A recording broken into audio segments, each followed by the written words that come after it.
Hello. Hey, Skirk. Heck yeah. How you doing? Hello, hello. Hey, Swordsmith. How you doing? Hope you're well. Hey, Joe. Hiya. We're back. We gaming. I decided to take yesterday off, and I'd essentially just hide. I was offline yesterday. I just hid. Went to watch 28 Years Later. Good movie.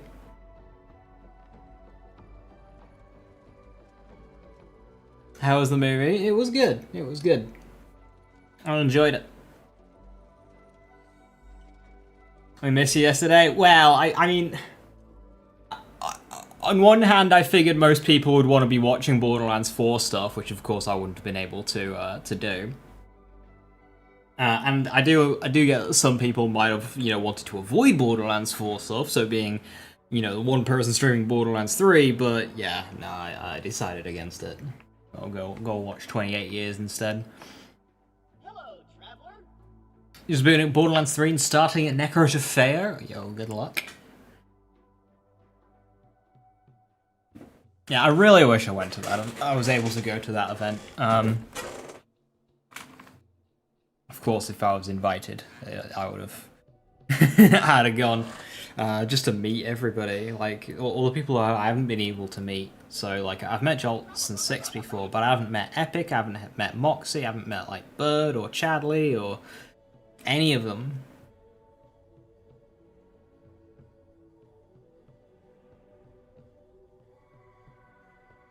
Or the influx of people asking me about my opinion, absolutely, and I have looked into like nothing of what was shown yesterday. I haven't even watched the story trailer.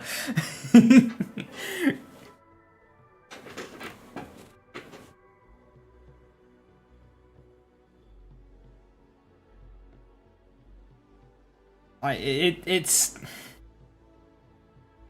yeah, like I should fill myself in with all of it, but also just like early access build and not playing myself, it's hard to get a real grasp on it until you can actually look through yourself. So I figured I'll do something else until I can. I'm really waiting for the skilled free builders to drop. In fact, now that we have Vex and Ratha's skills in its entirety, I'm hoping for a Borderlands 4 skills.com or Loot Lemon to at least add those characters in. I want have hands. Yeah. I don't want my opening experiences with the game to be through compressed YouTube bitrate. I don't want that to be my first real experience in Borderlands 4. I want to play the damn thing.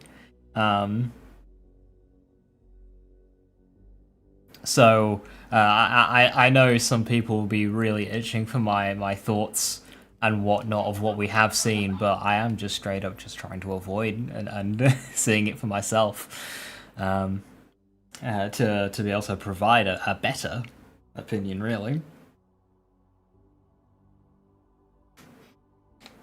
A better opinion than I would be able to have by watching other people. I want to shoot guns. I want to throw guns. I want to use the action skills. I want to throw grenades. I want to fire miniguns.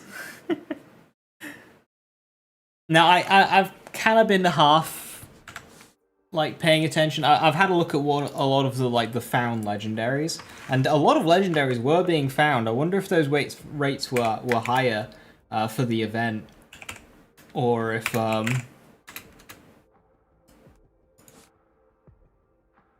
that's how they're gonna be.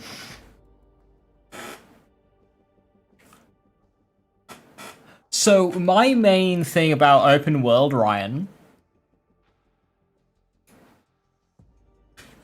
Ah, nice one, Joe. My main thing about open world is it's useless if you can't explore them. So a lot of games, when you have open world, you have levels associated with the areas. So you walk into a high level area, oh, you can't do that yet. And I don't like that. Now, of course, some of it being like more geared to later game and being more difficult encounters.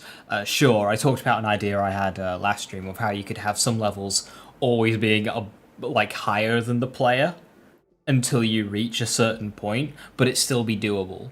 Like in Borderlands 4, if you enter a level 20 area as a level 5, you can't do anything. You just straight up just can't make progress. I would like it so if you go to a high level area, you could make progress, it would just be quite slow. Because that makes routing interesting. Oh, I want to go this way first. Oh, I want to go that way first. I want to start my playthrough farming for this weapon first, which is over here, you know?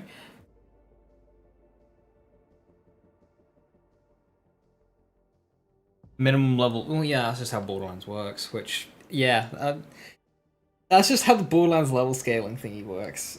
Because I really like watching Elden Ring runs, and the cool thing about Elden Ring runs is a runner is able to walk out of the first step. They're able to go to bloody Narnia, get a specific weapon that they want to theme their run around, come all the way back, and then do their playthrough with that weapon. They can just go there and get that weapon. I want to be that creative with Borderlands. You know, what after you reach the after you leave the southern shelf and reach Three Horns, why can't I just drive to the dust, through the dust, into Iridium Blight, and farm a low-level Badaboom? Why can't I do that? The game doesn't let you. And even if you could get there, you wouldn't be able to kill the bastard.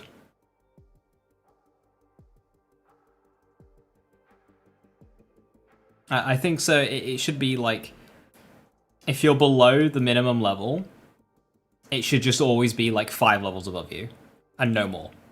And that way, you can still progress through and farm what you want from it. It's just like really difficult, and you have a lot of friction doing it, and it's very clear that you should not be doing it at this level, but it is possible.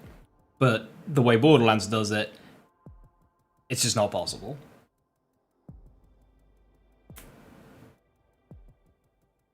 Real departure so far? Well, this is what they're inviting by making the game open world.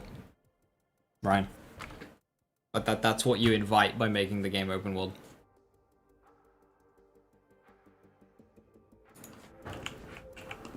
If you allow the players to go places, the players will go places.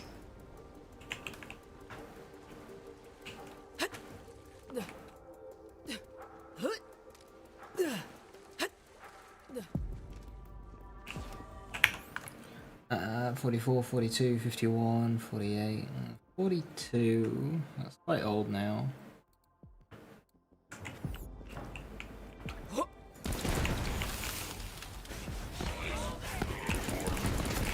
So much power. Next. Still works. I'm ready for a fight. You enjoying the show?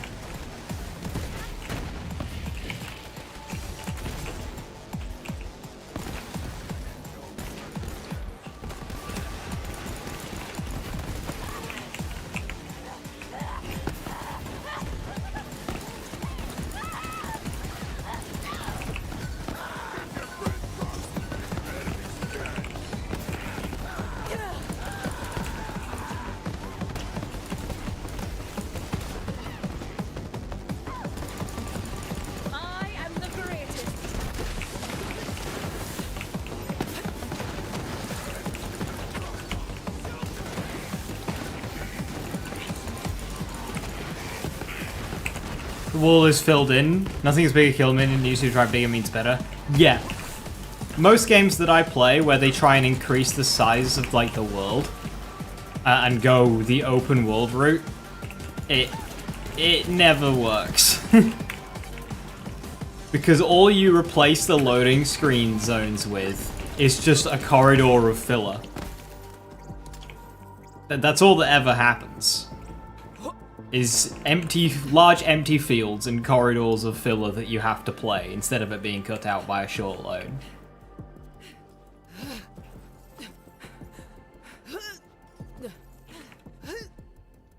Bye-bye now, dum-dum. Don't want empty fields and no corridors of nothing. Okie dokie. At least with a loading screen I can, you know, put the controller down, stretch my hands. If I have to walk the corridor, I don't get that rest. That's exactly what it sounds like. You're gonna need to find the trash. I know, don't you, dog?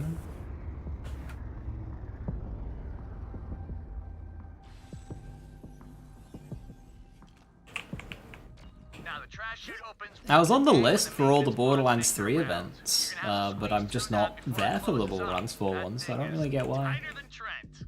Boy Kegels, baby. Way to keep it tight, buddy. Hello, enemies.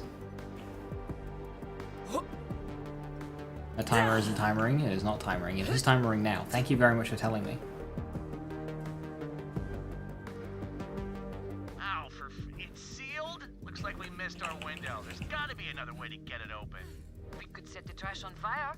The maintenance bots will see the smoke and come running. No, you had me at trash fire. Listen to the lady Vault Hunter, grab that trash.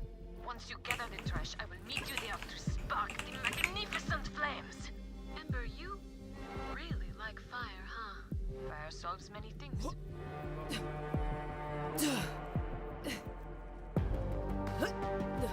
Oh, look at you. You're gonna head down into that disgusting trash pit, are you? Well, when you first got here, I thought you were VIP.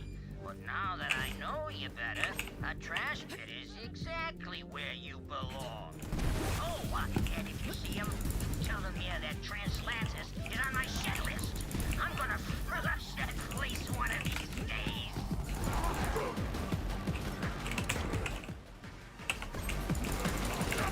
Ready to unleash this power. A through here. A trance, a dance, a massacre. A fight? For me? Oh, you shouldn't have.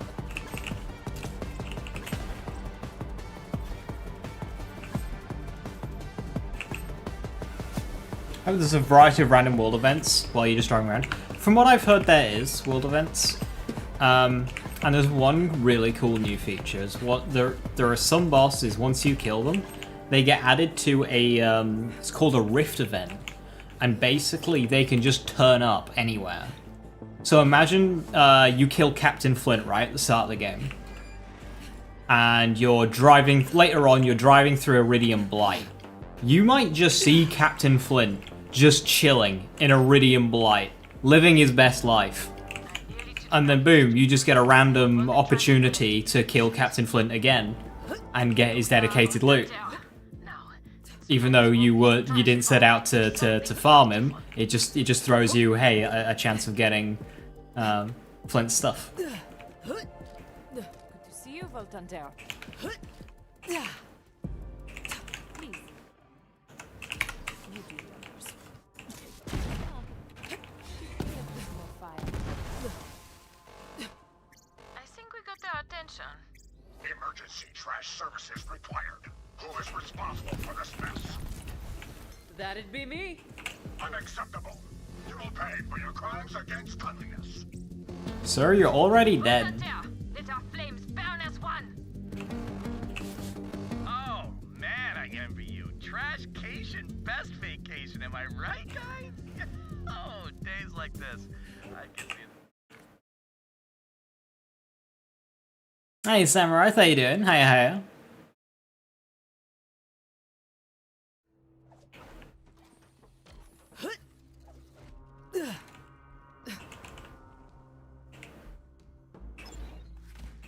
Sir, you're dead already?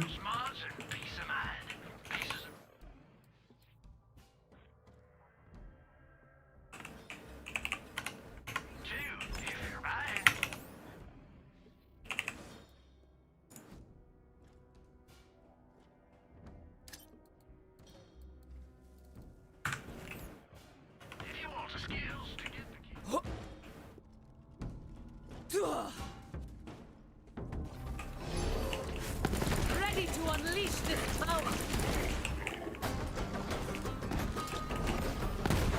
Is that the best you've got?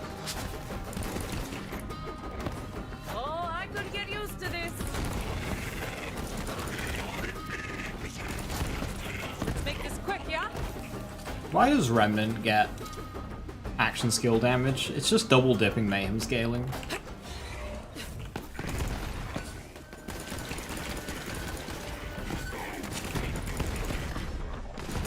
Hard work, big rewards. Summoning.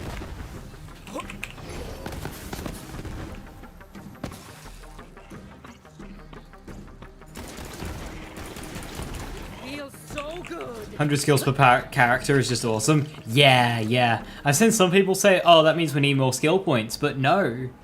This just means that, like, if you have 2 Vexes in a lobby, high chance that they are wildly differently built. And that's just really, really cool.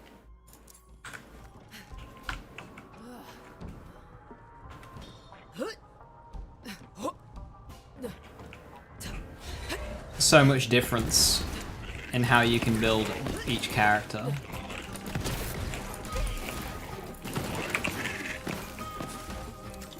A trance, a dance, a massacre. I am brimming. Yeah, provided, like, it's balanced, and you're not comparing, like, Zane Purple to Zane Green. Provided it's not like that. Because, say if you had to choose... Say Borderlands 3 had a much limited skill point amount for the amount of skills that you had, you'd basically be choosing between, like, Zane Purple Tree and Zane Green Tree, and who's ever going to choose Zane Green Tree? So each of the trees needs to stand up on its own, which is kind of what they did in Wonderlands, if you think about it.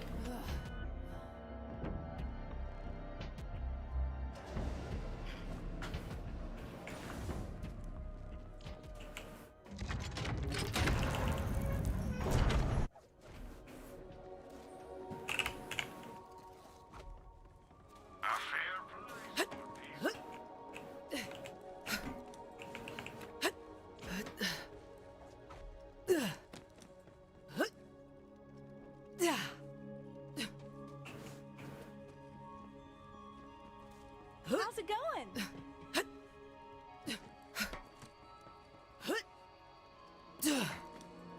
It does mean the maths involved in, like, min-maxing a build will be more complicated.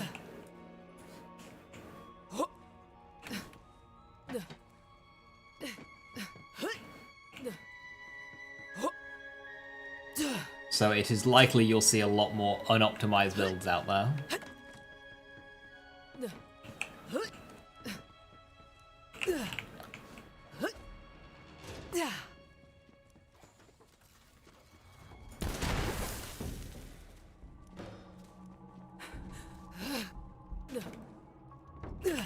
Can't run from me. More focus, less Swiss Army knife.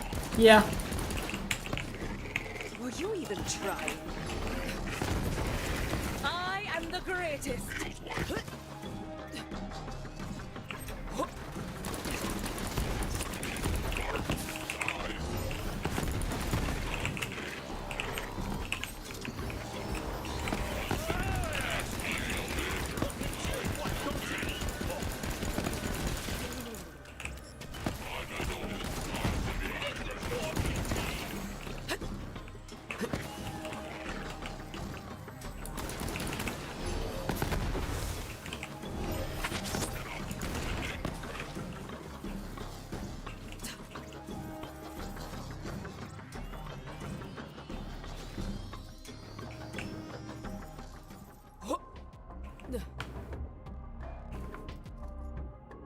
Talk build. I wonder how many people copy and paste the latest content build for their favorite character. Oh, it'll happen a lot because in a game where you have more choice in where to put the skills, people will be more worried about getting it wrong, and they'll have to think a little bit more, and that's scary. So why think when copy work?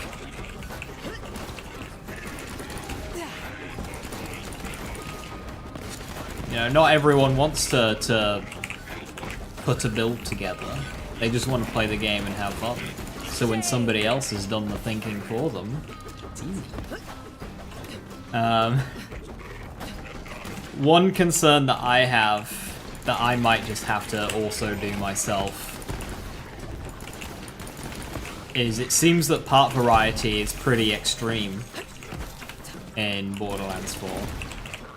And you 100% know all the top builds on YouTube will have edited gear, whether edited directly or indirectly, i.e. acquired from somebody else who has done the editing. And then those save files will be made public. It's like, hey, this is my build, you can download the save file here. And a lot of people will be running around with downloaded save files of edited gear off the rip.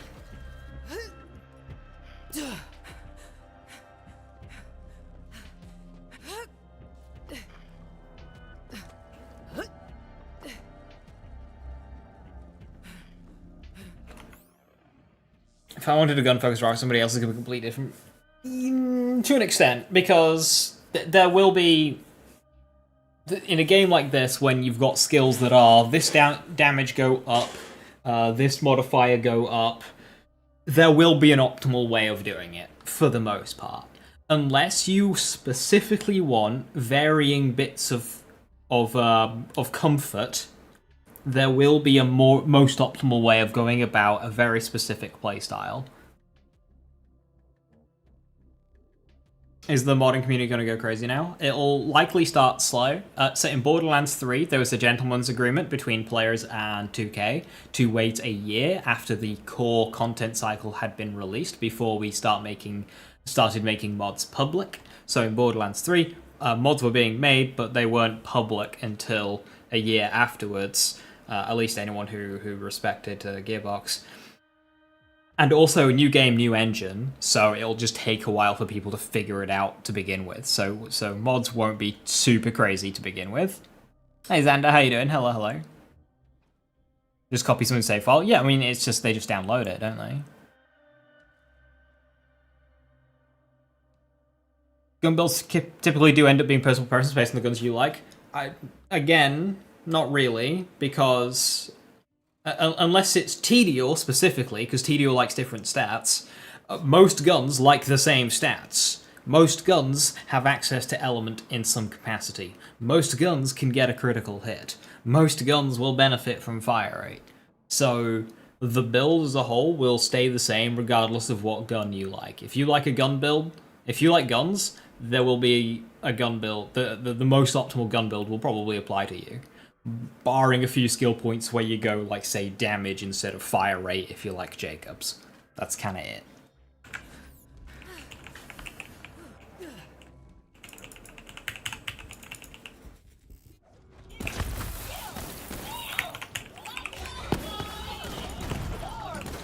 I can feel the power.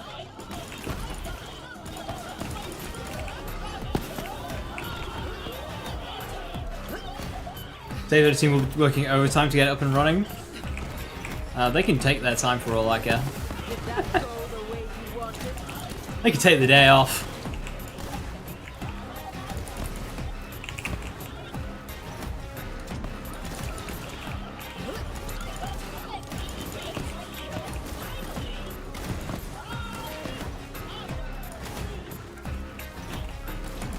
Thoughts on Fan Case Showcase? Well, there's one. We can add it to the counter. I didn't go.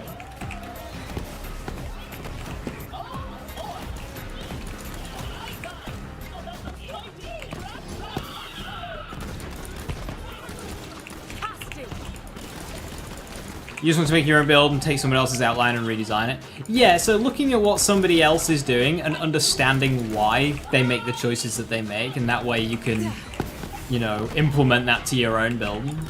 I am privy. It's a very good way of going about it. Thunk thunk. I'm thunking, I'm thunking.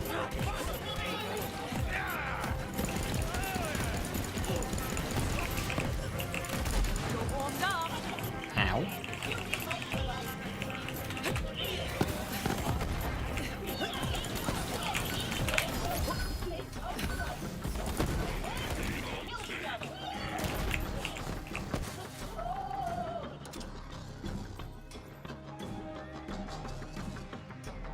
Generally can't wait for the game anymore. Golden rules.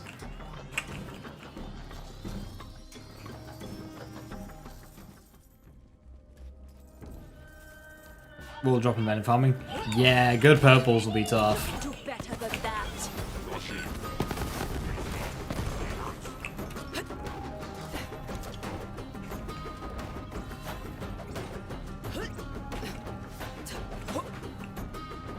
But it seems like you'll be able to get a lot of purples because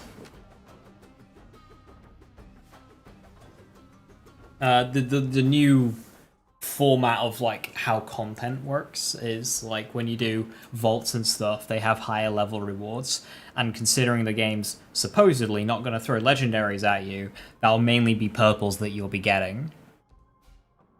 Did you see a few legendary class mods already? Yeah, none of them really made me think, oh wow, that's game changing, apart from one of them, and I forgot which one it was. Eamon's movement speed one looked interesting, but that wasn't it. It was another one that seemed really, really like, oh yeah, that'll be hot shit.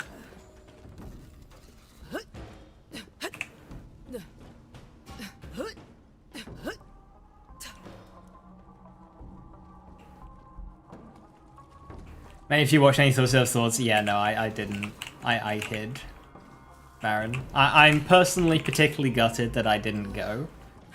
And so yesterday I went out and watched a movie instead. I caught bits of it, but I didn't go out of my way to look into what was shown. Because it seemed like they had they had a much more open space to play with than what we had on the Borderlands 3 event day.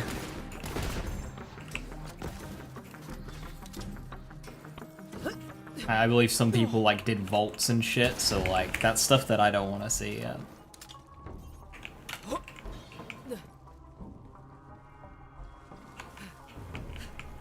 I did notice that it was like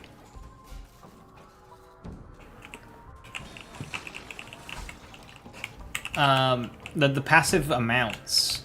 It was like I saw like at level 20, it was like shotgun damage 23%. That's quite substantial for level 20. I'm wondering how they scale per level, because it seems that passives might be really powerful in Borderlands 4, as well, they always end up being.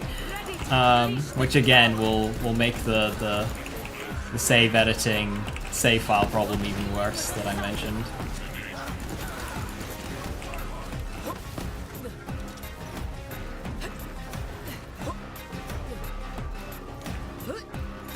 You're glad parts have become a big deal again? Fun fact, they were a bigger deal in Borderlands 3 than they were in Borderlands 2.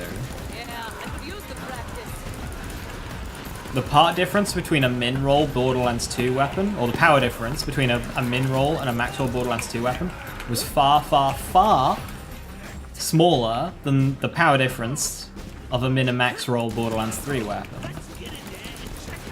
It was also harder to obtain the max roll Borderlands 3 variant as well, because there are more total parts.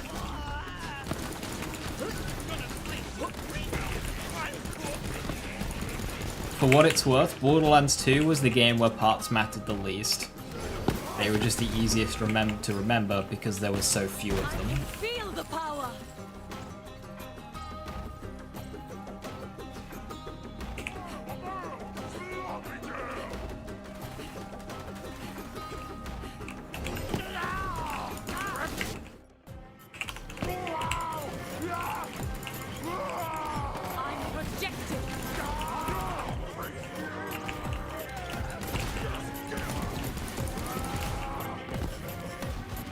Oh, this gun's 10 levels old now.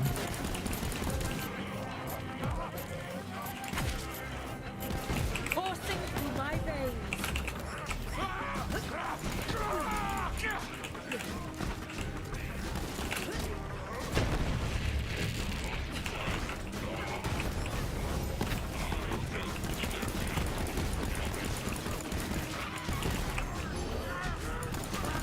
Oh, you've just made a big mistake.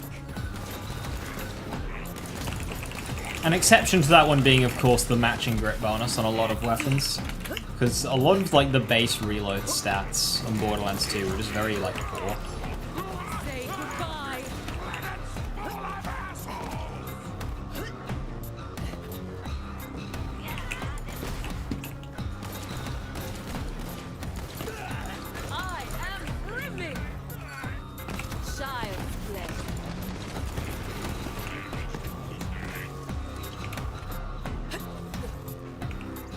These different manufacturers, how many guns will be returning this time? I've seen a lot of returning weapons, which is a little concerning to see. The first Borderlands 4 Legendary that I saw, it was a screenshot shared earlier this week. The first fucking one, the first Borderlands 4 Legendary I laid eyes on, through somebody else's eyes, was the complex fucking root. Of all guns! Why that one?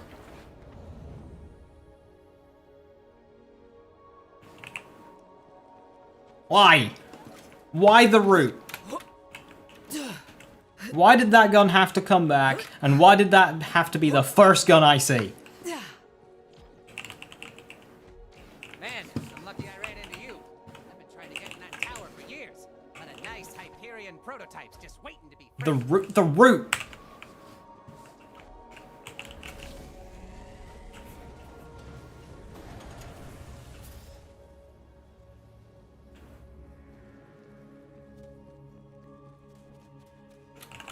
Hellwalker's back. That was always gonna come back, I think. It's just way too cool. Hellwalker is very popular at Gearbox. So after I ended stream on one of the Borderlands 3 early events, I had a dev sat next to me, and they were setting up an exclusive run to do level 50 gameplay for me to just experience it. And they showed me the button to like spawn loot in, and as soon as like the Hellwalker popped out, it was a little bit of a gasp. It was like, oh, that one. And Hell picked it up and it did the rift, and he was just like giggling in the chair. Not today.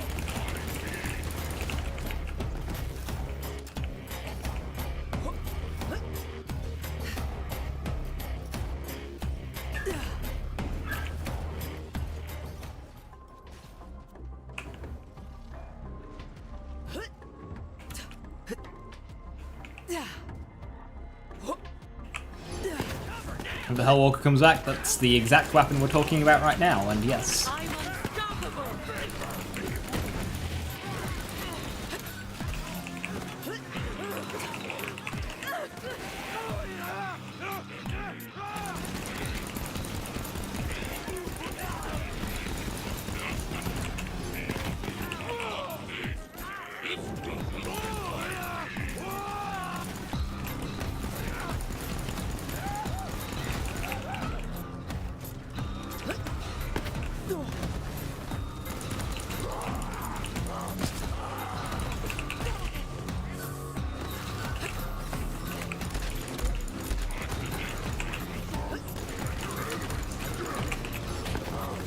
I'll get you.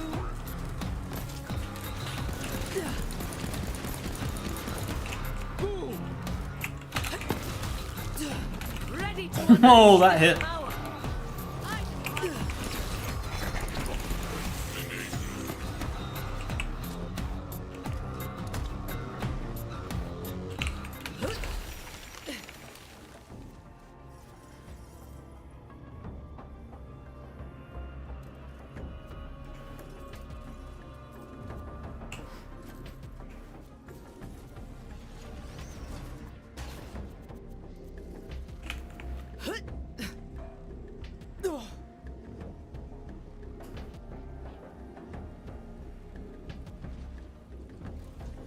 Few cool shields. I saw one shield, but the description just kind of read as like what Nova is, so I was a little confused. Feels so good. Oh, I saw one. It was basically, I think it was a Rafa class mod, and it's basically Peregrine. It was action skill start, spawn a free grenade, and if you have a grenade equipped, it's that grenade.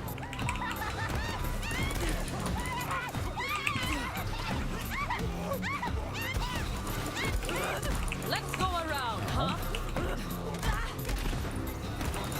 Joke's on you! I was ambassador!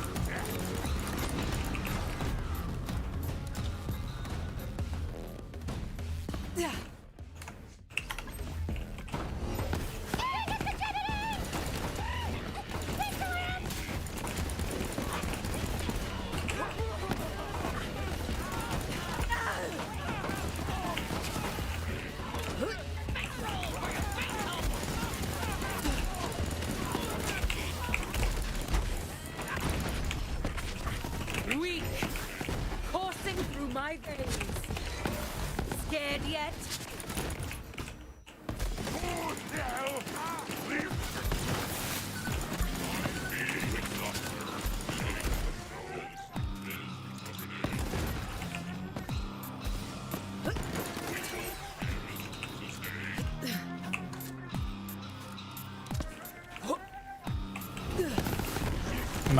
Manuel's a cool shield.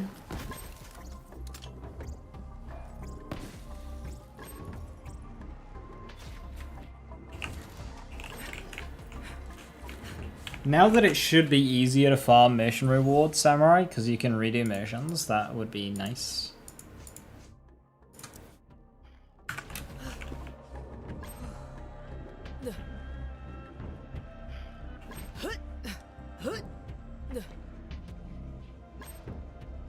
Well, Borderlands 4 is very big on returning ideas renamed, Joe. Remember, Eamon's got a 1-to-1 carbon copy, same animation and everything of Cleansing Flames. So, like, 2 of Harlow's 3 action skills are Amara action skills.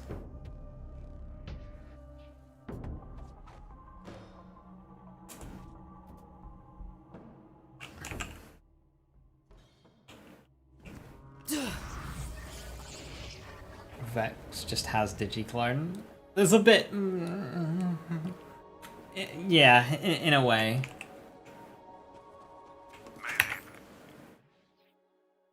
That one's a little bit more of a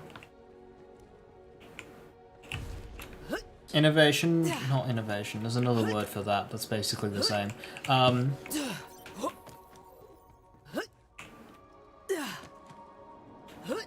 That's like kind of like deception to fade away. The music was good. That's fantastic to hear. Need the good music.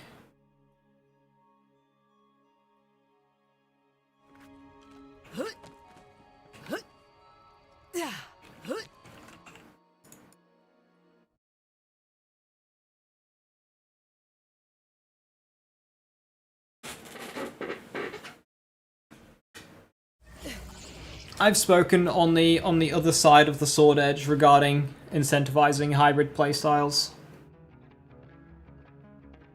It's good and bad. But yeah, I just hope that the different playstyles and skill directions that you can go in are somewhat balanced to each other, so they don't, you know, feel too weak.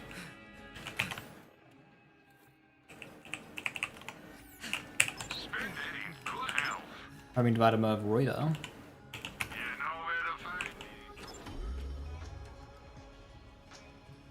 You've got 2 choices. Buy an SDU or don't. But you definitely should. For your convenience, I installed your new SDU when you weren't looking. No need to thank me.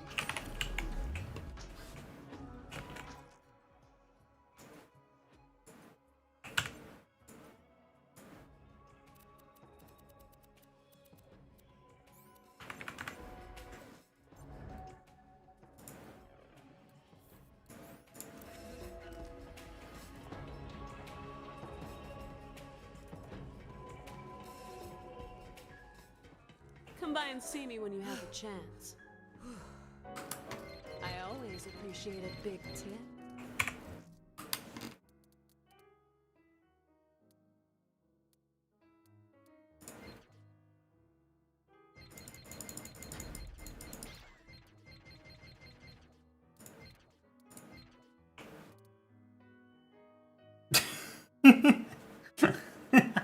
Really just in this. Keep it alive, Mistake. Nice one.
Something's better. Yeah. Thing is, Borderlands 3 ended up adding so many class mods that some of them just did the same thing but better.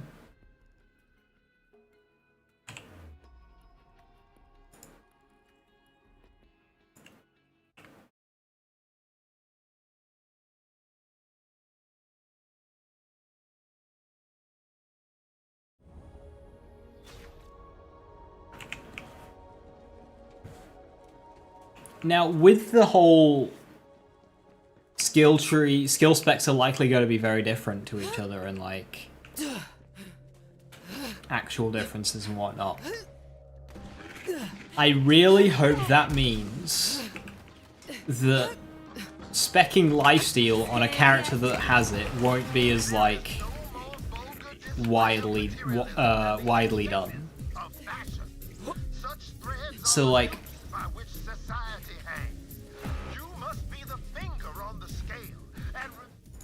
no matter what you did, even on launch Borderlands 3, nearly every single Amara build could comfortably get lifesteal. I hope that's not the case with Vex. I hope that if you want, or whatever characters have lifesteal, if you have access to lifesteal, you're gonna feel it.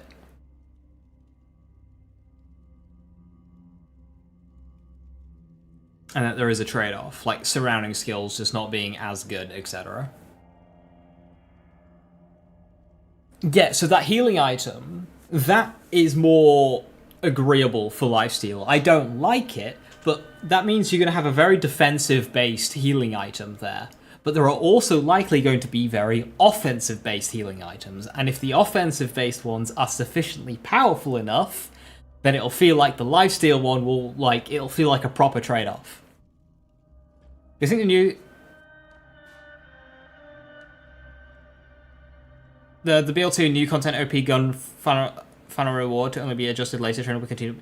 I'm not really sure what you mean by final reward, but if you just mean like power creep loot in general, that's something that any looter stat-based RPG deals with.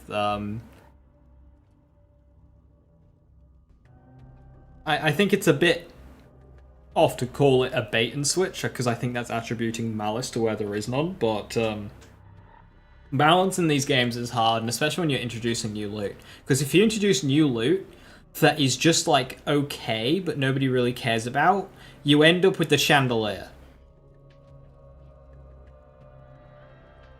New loot needs to be exciting, but when everyone is already comfy with their builds, it's hard to make new loot exciting without it making it strong, and then if it's strong, people will find a way to min-max it and go, oh yeah, this is really strong. So it's just a very difficult one to do.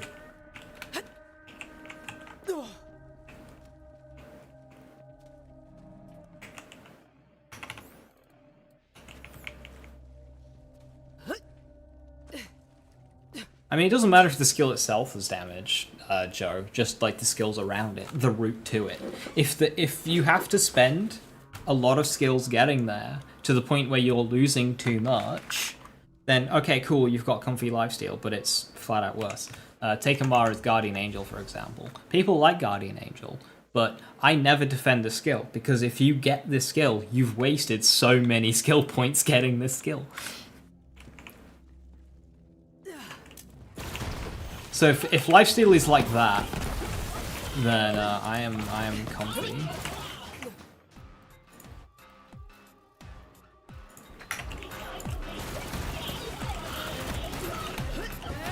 Anyone else want to try?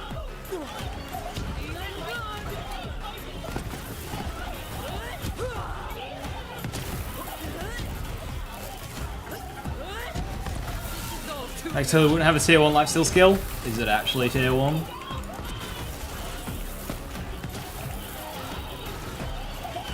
hope you're warmed up.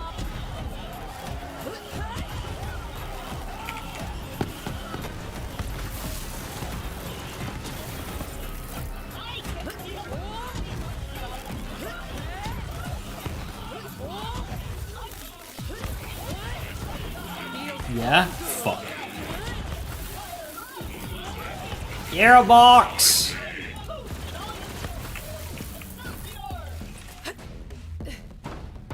That's very disappointing.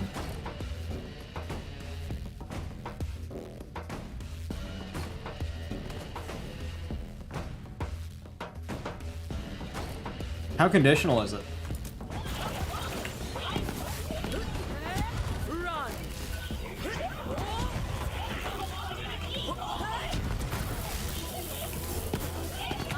feel the power! Takedown loot didn't end well. Good for you. A video I uploaded recently showed the takedown loot in current year. Takedown loot is just fine. Yellow Cake is still one of the strongest weapons in the game. Anarchy is still, I would suggest, the strongest weapon in the game. So like,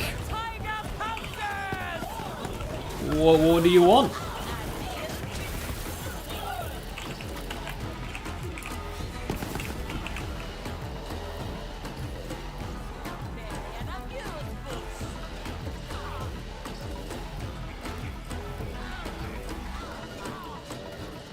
And I don't ever remember Anarchy getting adjusted anyway. Come on, I want a damn challenge! But Anarchy is, overall, I would say, the best weapon in the game. If not, top 3, 100%.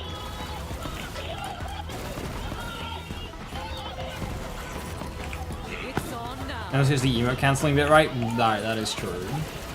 Oh no. It takes me 20 seconds longer to get it rolling.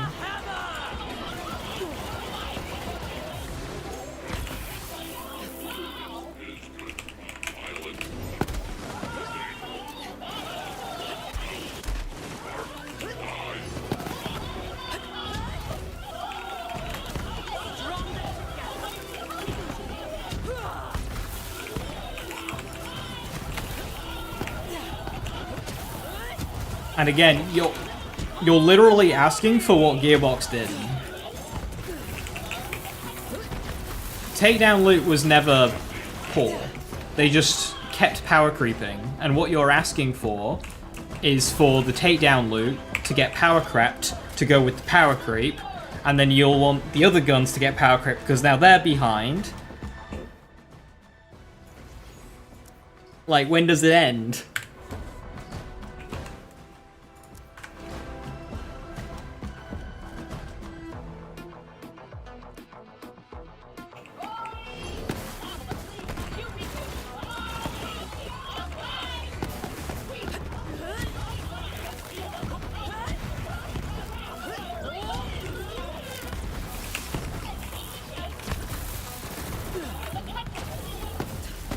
I'll get you! You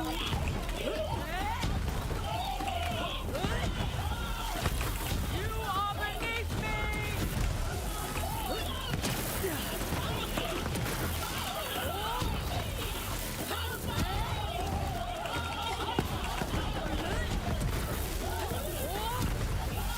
Should probably be using ball for this.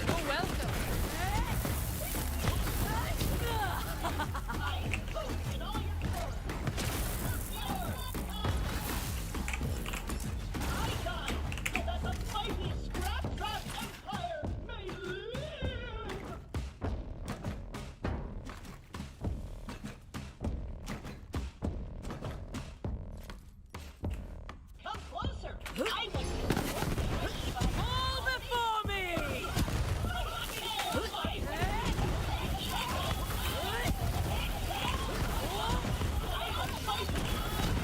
Yeah, so, some weapons, this goes across the board, Ryan. Some weapons just require a little bit more thought than others. So for example, a redistributor, you might pick up and go, yeah, it's alright, but not very good. But if you pair it with, say, like Zane's Barrier, suddenly it goes into a league of its own. Anarchy. As long as you put some effort into maintaining a mag size and limiting the amount of reloads you do to reduce the risk of losing your stacks, Anarchy is just simply the best weapon in the game.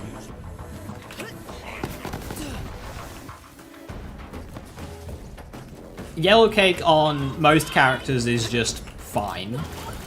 Get on Zane with a Hustler Eraser, and suddenly it jumps up the order. Because it really, really likes that combination compared to a lot of weapons.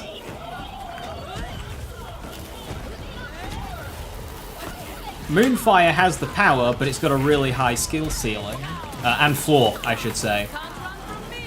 Because you need to be hitting your headshots and carrying your overkill properly. So it's really difficult to use as Moonfire.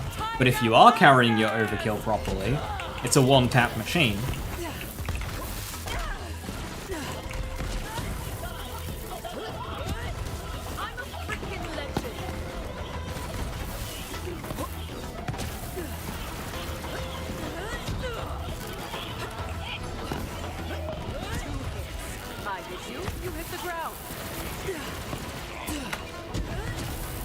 I never liked green bombs though.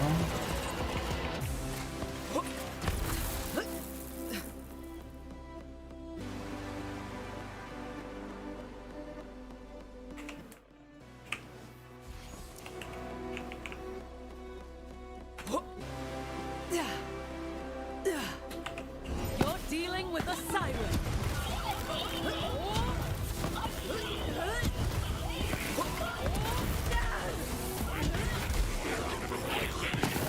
Is that the best you've got?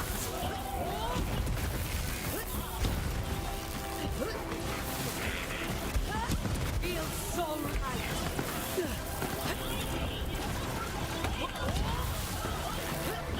Landing down! Here it comes! Landing down!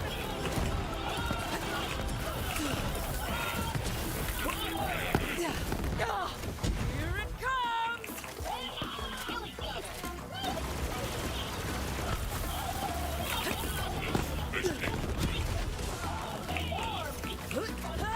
Dropping the hammer!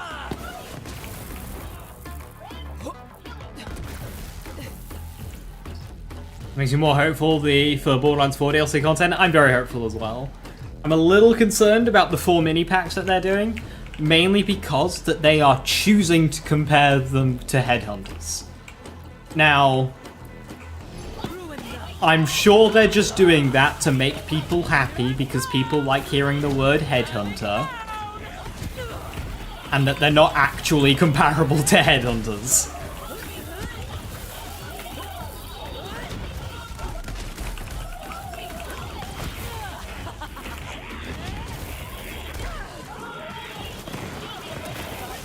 Headhunter, I mean, what? I mean, that's just like the new legendary Torg weapon, and it's just like full warning.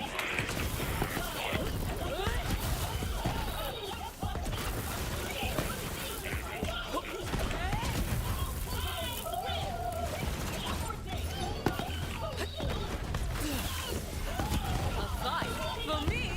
Oh, you shouldn't have. Destroy.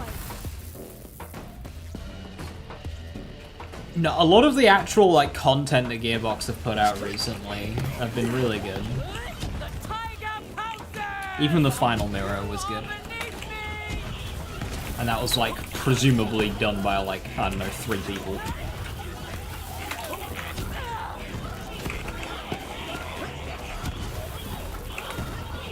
And then the quality of the boss fights in later Borderlands 3 and Wonderlands was just really, really good. A rep kit that sent out a Nova unused? That's really cool. Okay. So it seems like the spirit of our artifact slot has moved over to the rep kit slot. If that is the case. So that's really good. That was a big concern that I had regarding the gameplay of Borderlands 4. So seeing a Nova and rep kit, if it's good, that's cool. I mean, we don't have the variety of Nova choice that this game provides. Like choosing between, you know, Nova Burner, Frozen Heart, Stinger, all that whatnot. But so long as the playstyle survives.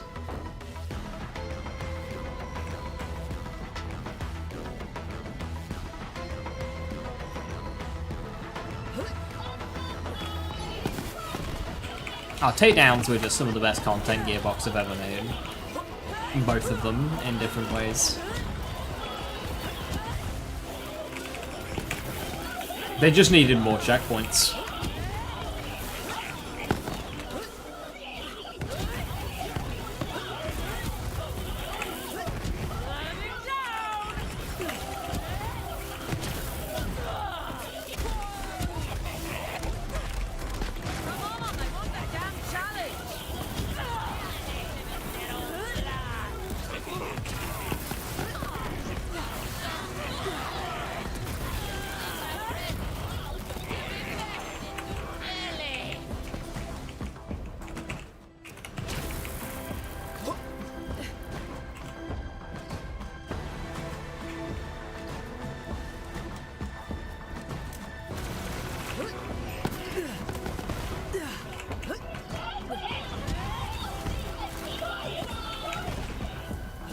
You can do better than that.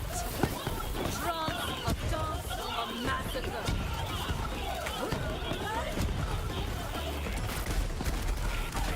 You are beneath me!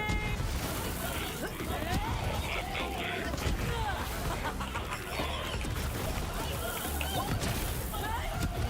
comes! It's on now. So explain to me what this attunement system is with Vex. What's that all about? As somebody who's not looked at her skill tree.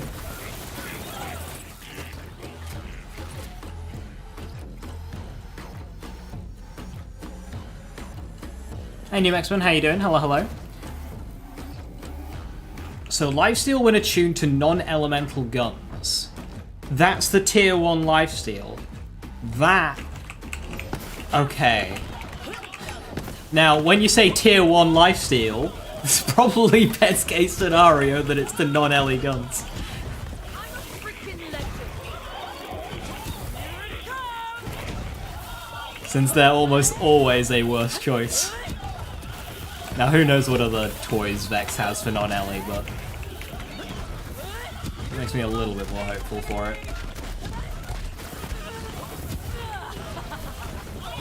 After swapping guns. A few seconds after swapping guns. I like that.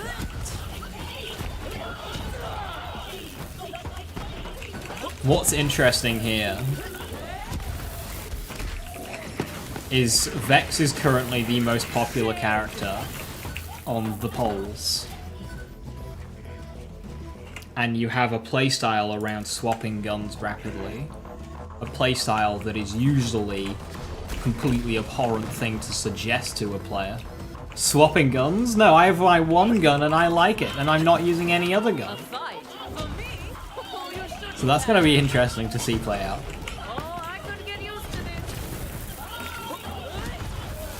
Here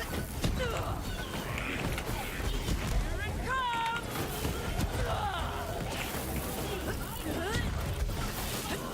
All before me! Oh, form, that's what did you in.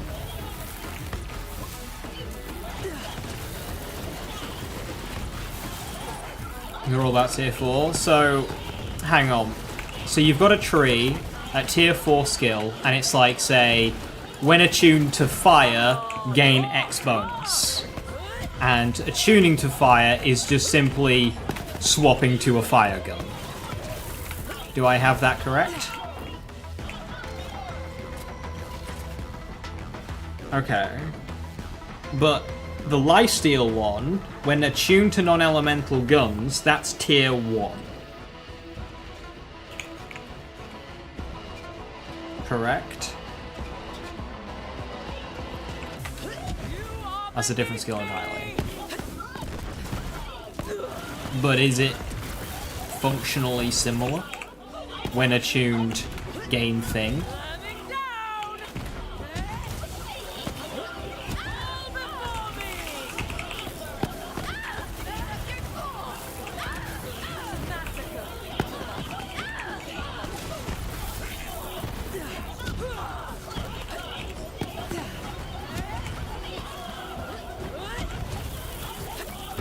I think I might need to see these tier 4 skills because The Yeah, it's weird that we have all of the skills.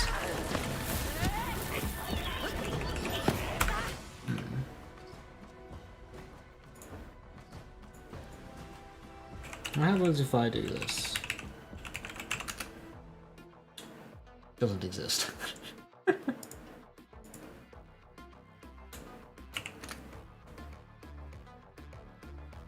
I just thought I'd just type in BL4skills.com and see what happens.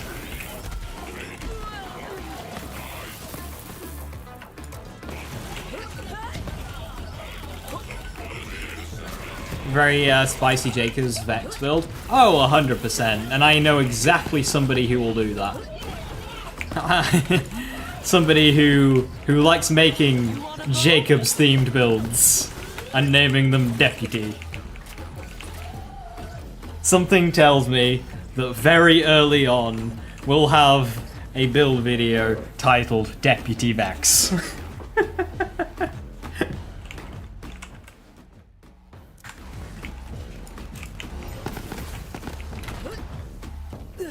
So keep an eye out for that one. Better move!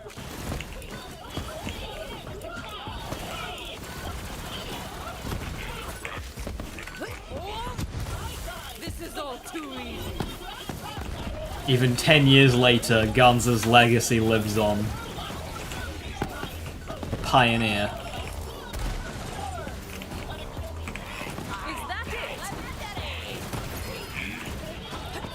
Ganza was the original creator of the Deputy Salvador build.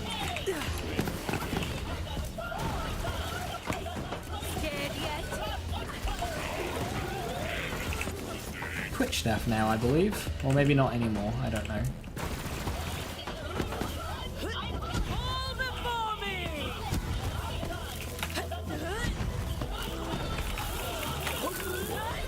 Stealing Resume Moribund?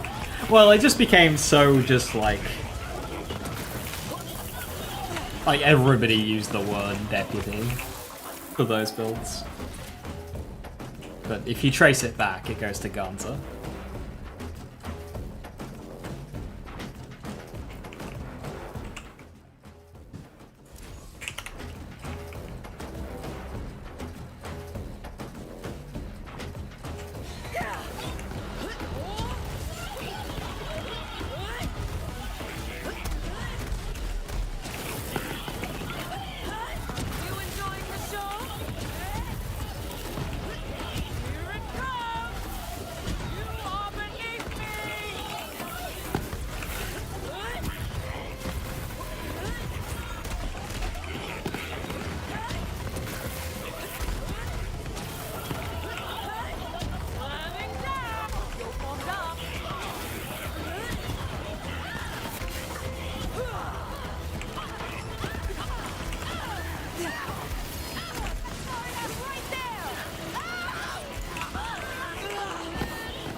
I started to get a bit spicy.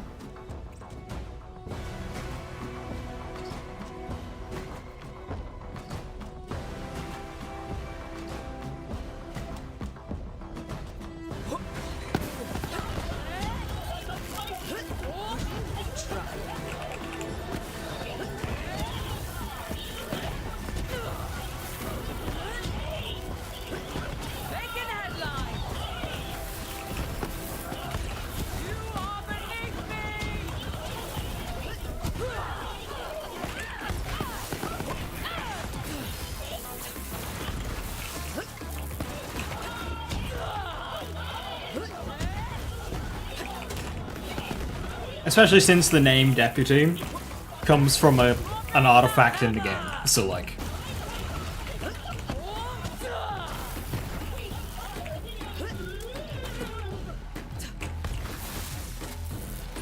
Boocha!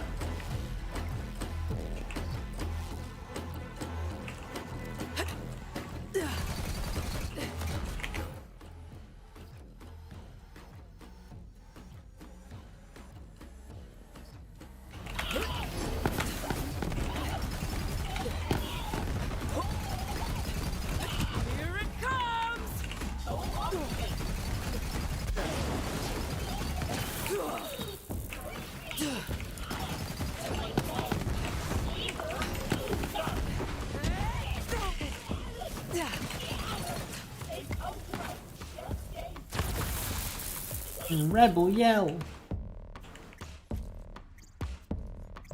A snowdrift victory rush with cryo damage and mag size. Huh?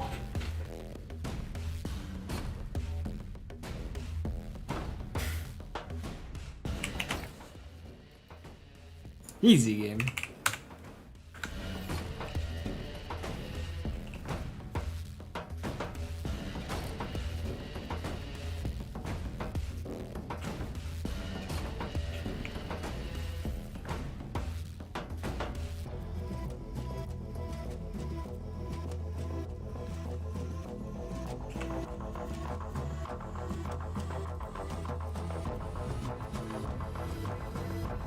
There's not many shields.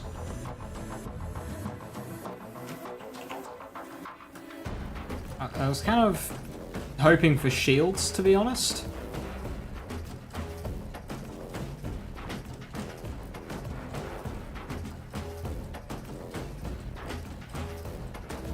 Specifically with an ASE 50.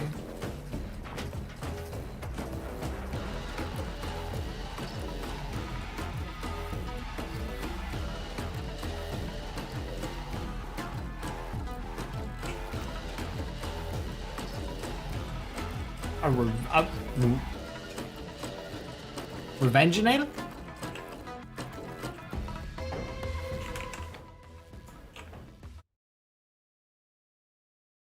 Says Cryo and Shock Achievement as tier 4 in red tree, Radiation as tier 4 in her blue tree, and Corrosive Incendiary Achievement in her green tree. Cannot find a non-elemental specific achievement. Then what's the lifesteal?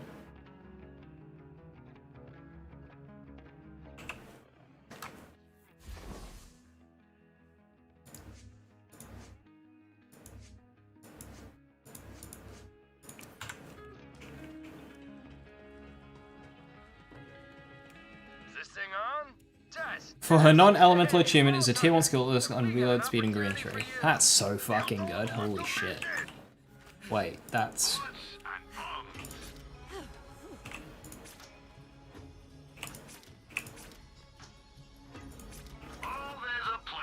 That's so good. It's tier 1? Right. Okay.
That's an insane tier 1. Vex's early game's gonna go hard. Hey, wanna lift weights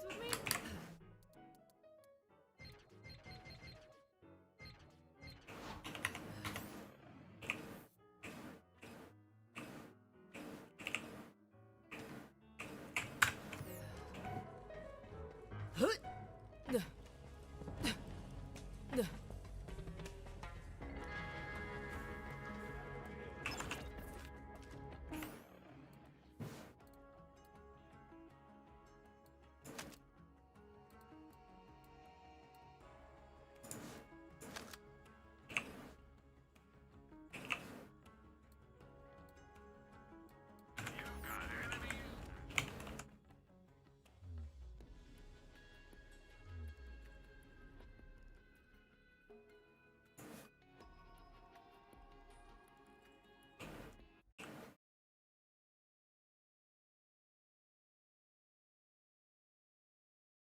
7% per point as well. That's crazy. Cha-ching! That's the sound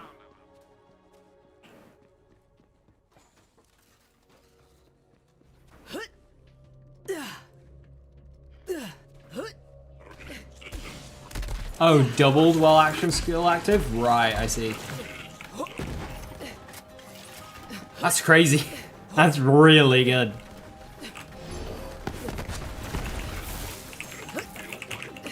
Because eventually the uptime of that will be very high. So yeah, that's nuts.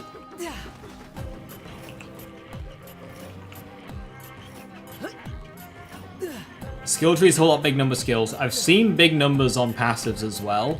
So, you know what I keep saying?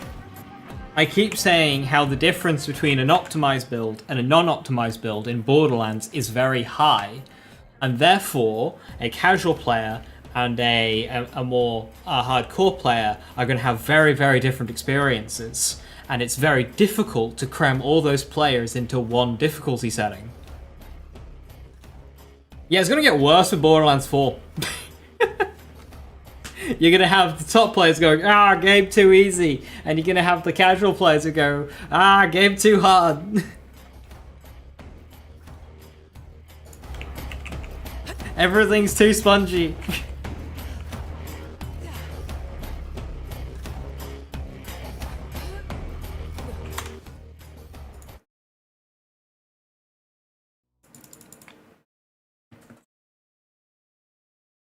I fought one badass with a modifier and it made me want to quit because they have a bad build and they got a bad modifier.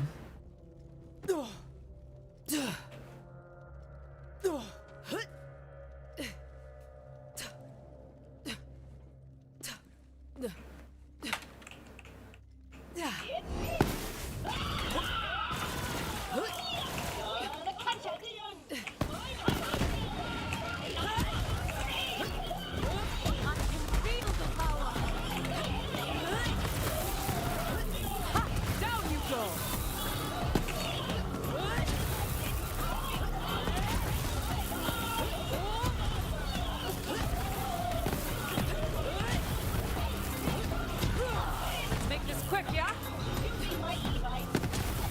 Absolute massacre. All before me!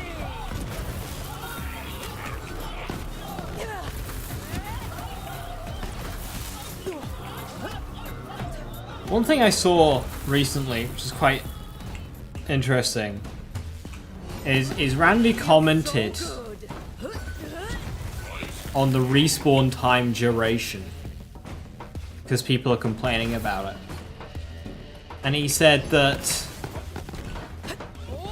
that time is there so a wipe can happen in multiplayer, and that if it's too short, it's too easy for players who die to get back into the fight to prevent the wipe.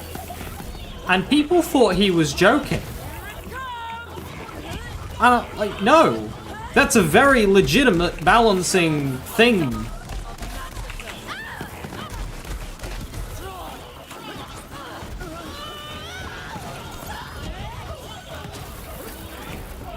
It's a very legitimate thing. And people thought he was joking. Like, no, yeah. The respawn time of taking that long to allow for wipes to happen in multiplayer in a tough fight, that's very legitimate.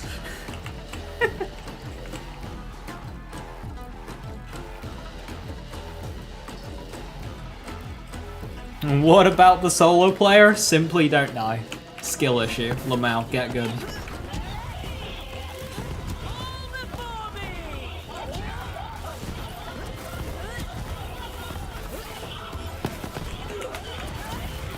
"20 seconds search hands" is nice. Like, remember, that's just like a Borderlands 3 loading screen. It'll be a Borderlands 4 loading screen as well. Okay, sure, lower it. But also, remember that this is just 2 seconds longer than what it is in Borderlands 3. I shall not be demonstrating. You'll live.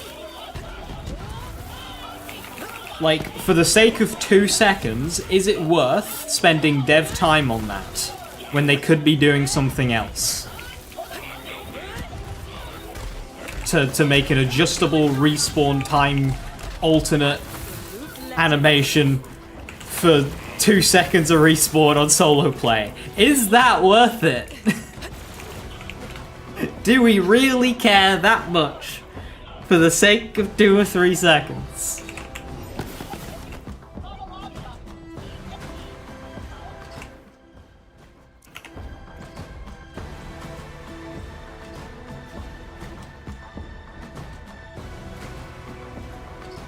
Yeah, she's done that one before, Viper, and it's very valid.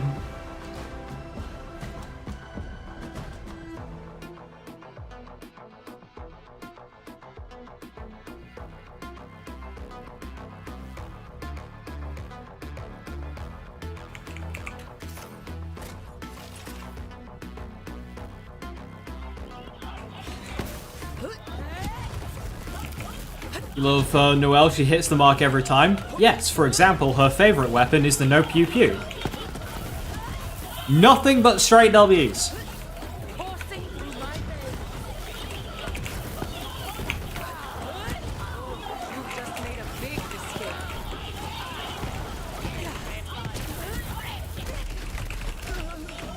Dropping the hammer. Feels so right. I think I might have seen it, Joe, but I can't remember what it did.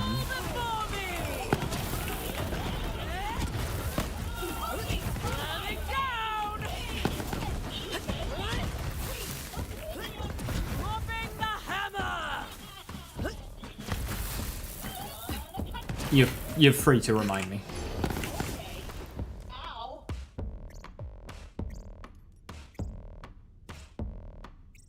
Oh. Ooh, hang on. No. This is details. I only saw an item card. It had a CV part that cooled down instantly, had pinpoint accuracy and balls high fire rate. Was it pinpoint accurate from the hip? Because this could be the new no pew pew. Did it have perfect hip fire accuracy?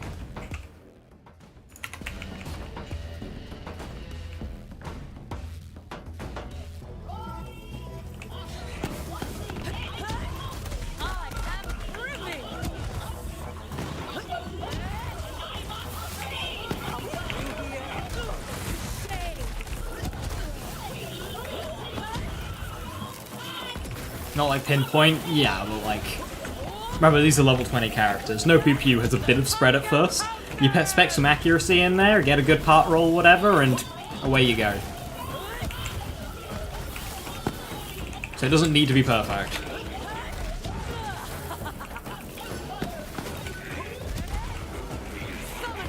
I love how we can hear my heightened interest in this gun through my chair squeaks. You see, without a camera, I need some way to convey emotion non-verbally. And panicked key pressing and excited chair squeaks are ways of doing that.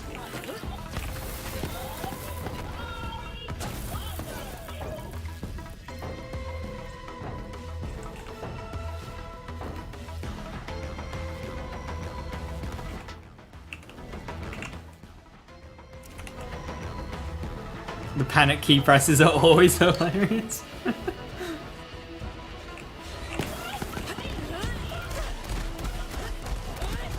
Did I watch the story trailer? No.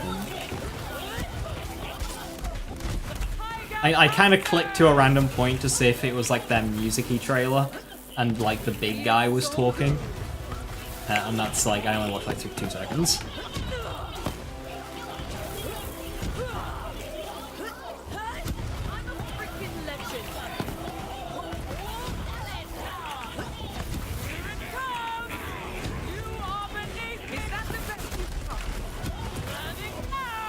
I think that might be a trailer I just avoid.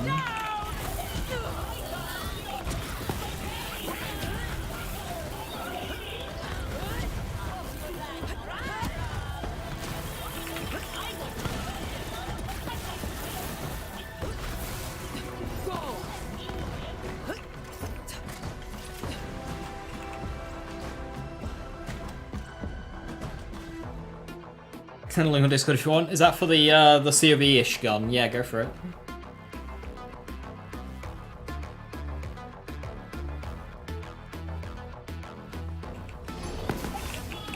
I am liberated. Oh no, the no second win challenge is over. We went down.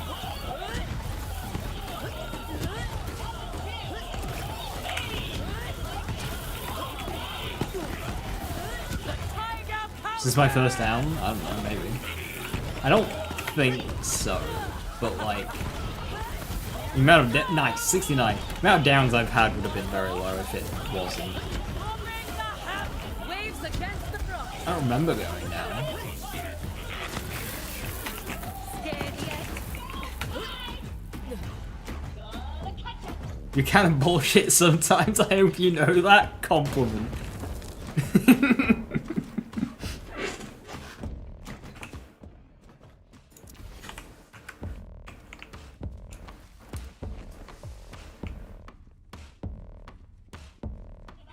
You see, they didn't invite me to the event because they were scared. I'd have beaten the game.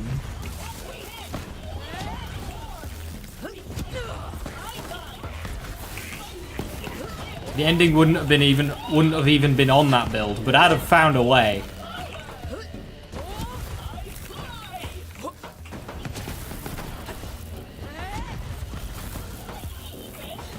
I'll get you. Here it comes. Lazy, you philosopher. Is first win just breathing? Anyone else want to try?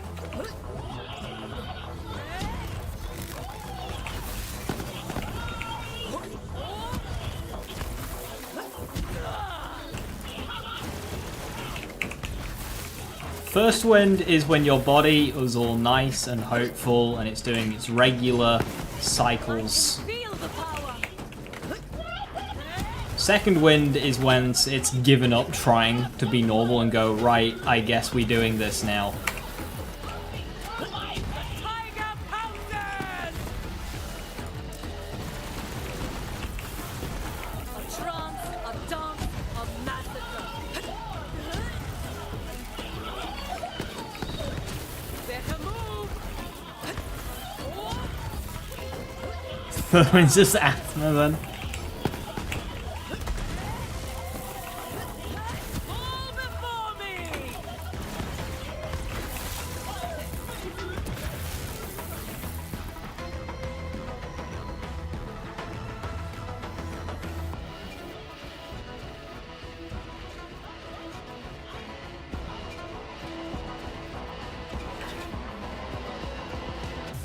What's going on over here, lads? Feeling good. Can't run from me.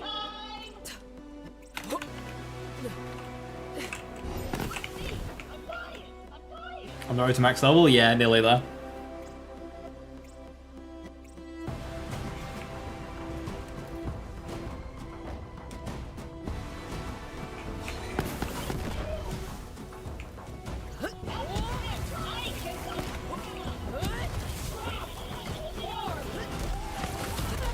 Just made a big mistake.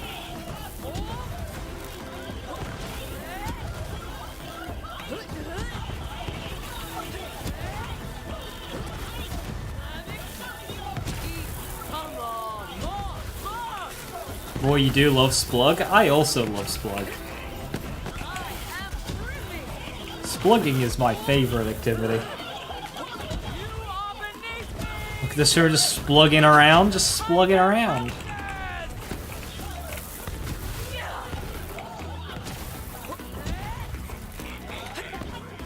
At Gearbox. Please, for the love of God, add a way to reliably splug. That's all I ask for.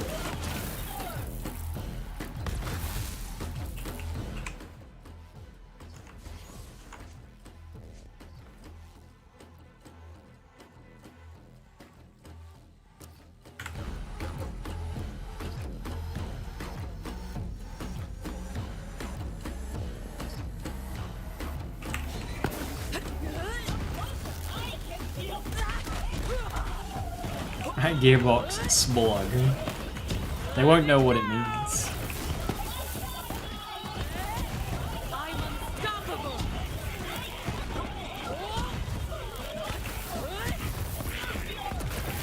What about Australian Sploinking? You mean Hot Drop? Yeah, Hot Drop's pretty good.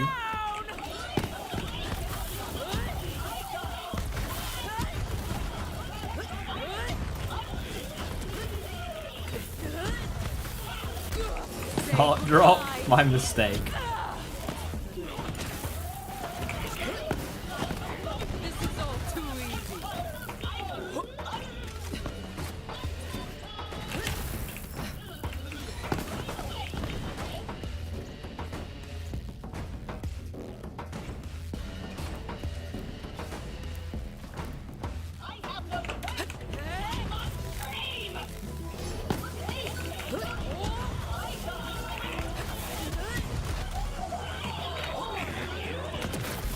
All before me.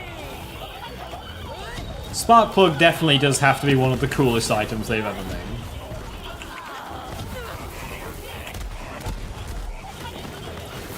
Not today. Ready to unleash this power.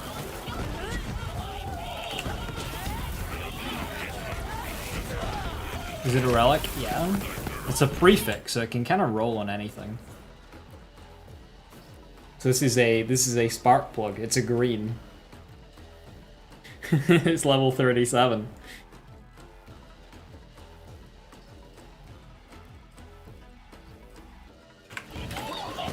For what it's worth, the damage scales to character level, not item level, so that's why it's doing this.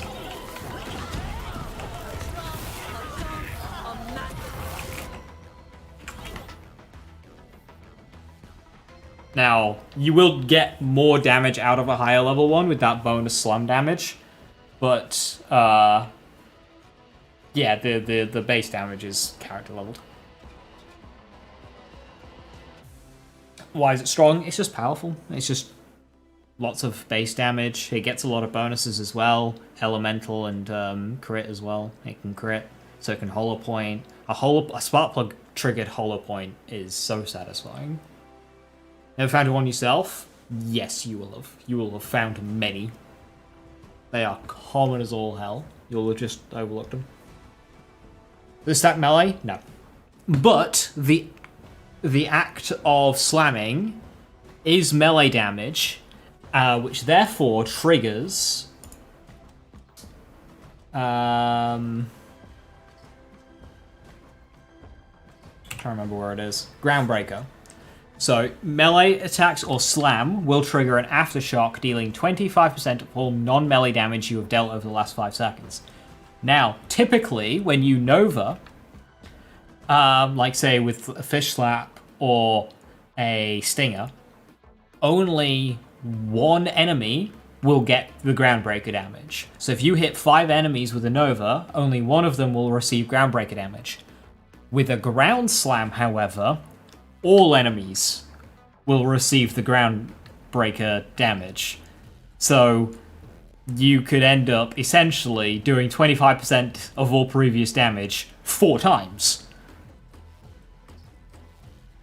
And this also gets, it double dips, so it ends up being a lot stronger than 25% of all previous damage. It ends up doing a lot more than all previous damage. Groundbreaker is very strong. And very fun to work into a playstyle. Usually if you see me go in to punch something and they die, it's Groundbreaker doing that damage.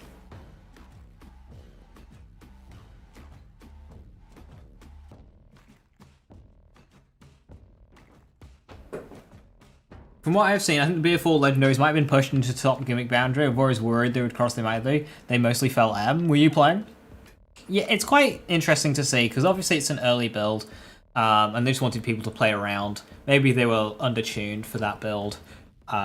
Maybe there are skills and synergies later on that can elevate the power of Legendary specifically.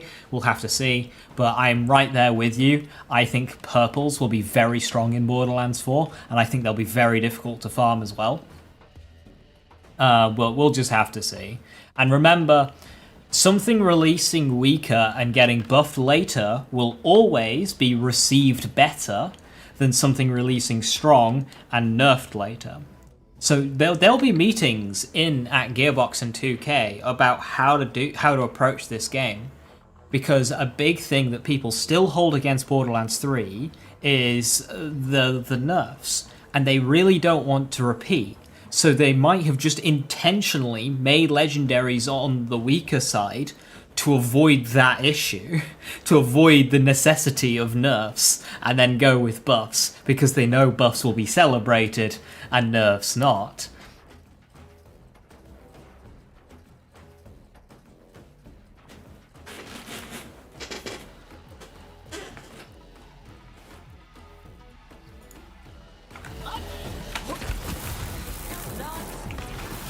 Wolfram admitted they do that too? Yeah, I mean...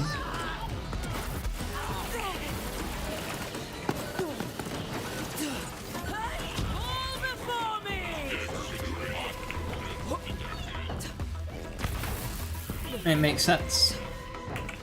And it also just integrates items into a sandbox better. It is just simply the better way of doing things. Smoother integration of items. You don't get like the whiplash of a nerf that a lot of people will receive. Because like, yes, things need nerfing, but if you're a player, you want to play with this like really strong item, you spend time farming it, only for it to get nerfed, even if it's the best thing to do, it still feels a bit shit.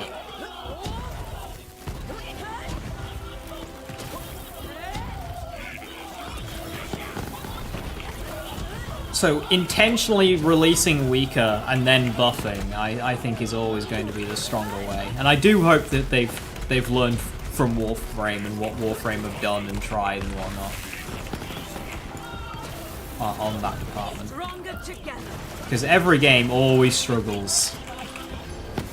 Every stat-based RPG, loot or whatever always struggles when it comes to balance. Because it's important, but also, yeah, it's the core of what makes these games.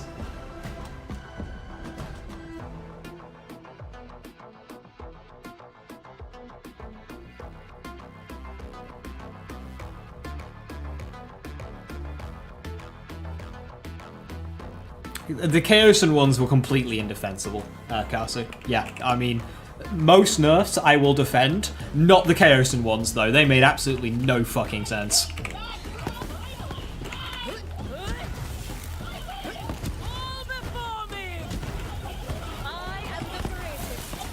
It was crit and accuracy, Viper.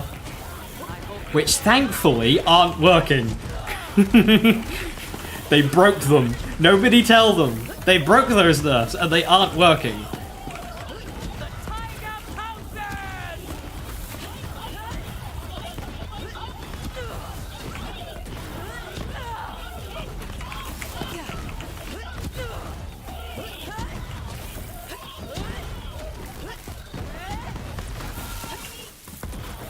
What broke about the Chaosan? So they nerfed the accuracy, but then the change to the accuracy is no longer applying in-game.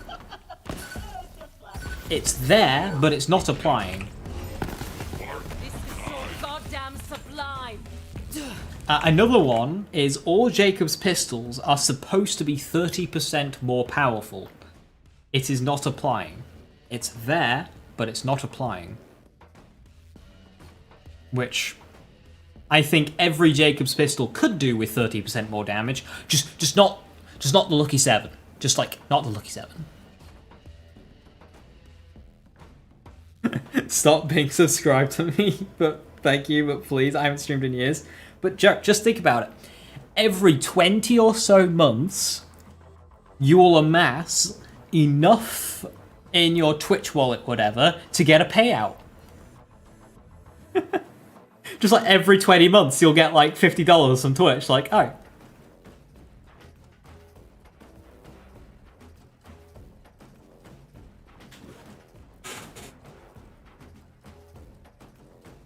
It's another thing to deal with.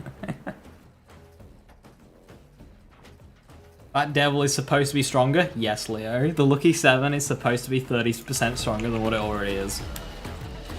This is your end.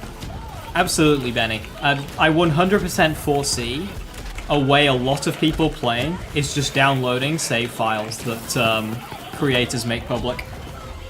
Creators use edited items, make their build video, release a save file for people to use and play around with it. That's how people play this game, and I foresee that. I think a lot of people will be walking around with perfect gear that was not farmed.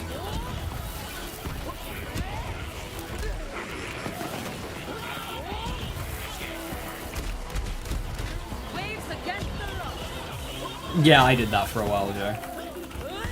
Slamming down. I don't think I'll do that for Borderlands 4 though. I think if people start releasing save files, I'll just release mine as well.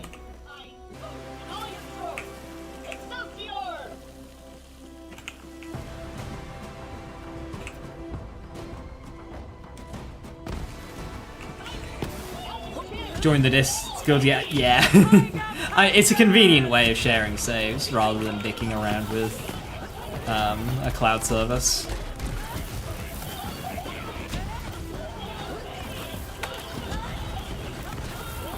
It even has its own built-in tech support.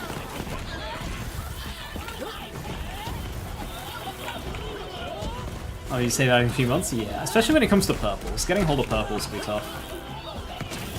Another thing is, especially in making purples, in save editors, it will be likely that people make mistakes and make illegal combinations and spread them around. This happened with Borderlands 3 a lot, with various items. So that'll be something to keep an eye out for.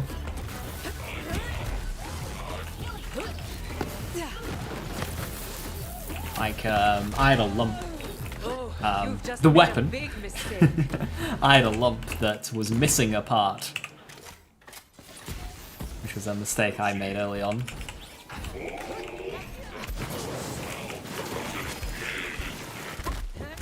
Go see a doctor.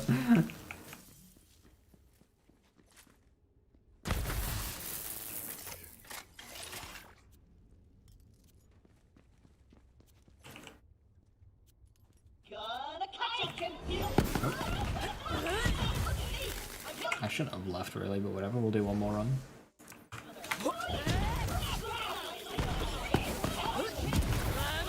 Legal illegal ones forever, yeah.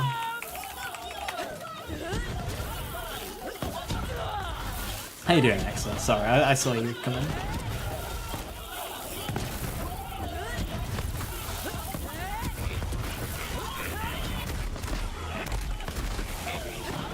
Now, of course, I'm always in support of save editing, but I do think the game should be given time before that starts becoming a norm.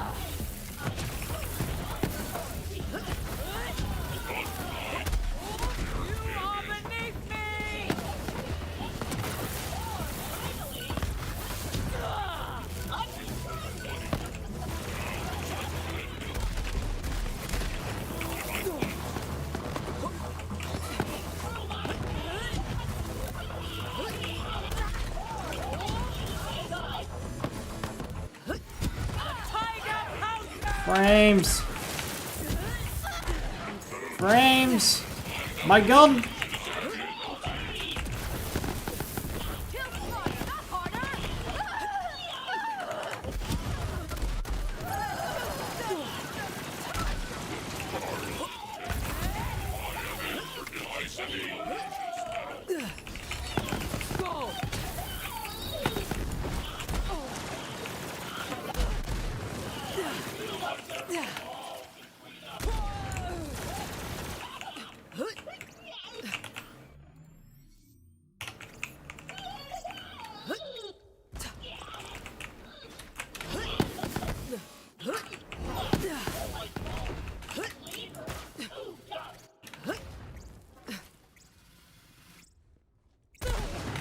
Holy shit.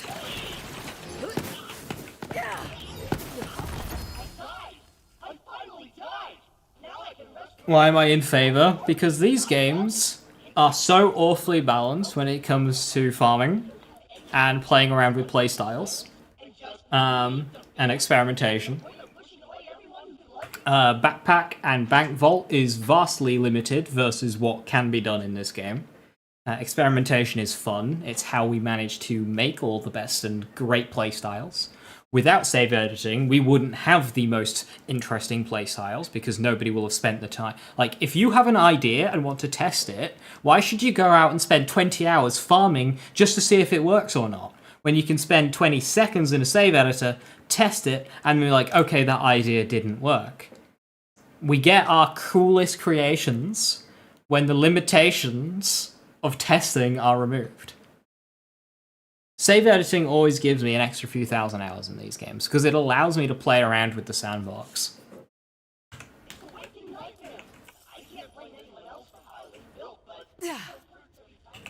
When you have to farm for everything, it pushes you away from being experimenting.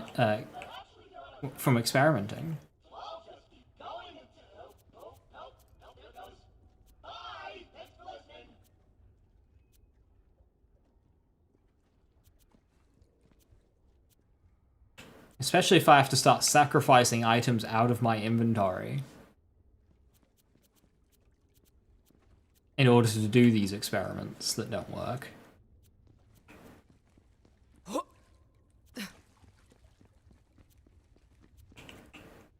Speedruns as well. Speedrunning. Like, why should you have to dedicate 1,000,000 hours to create a setup just to participate in speedrunning? You know, the person who can farm the most has an inherent advantage, which shouldn't be the case at all. What should be the case is people with good ideas and innovation get rewarded with the advantage in speedrunning, not who has the best passives.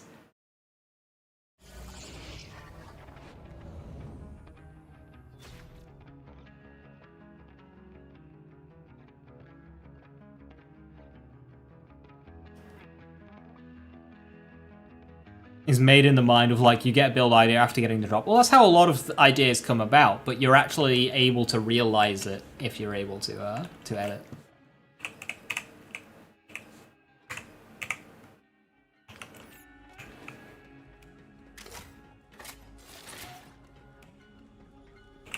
Exactly, Zastromy. Chrome did the exact same thing with Zane. Just absolute burr.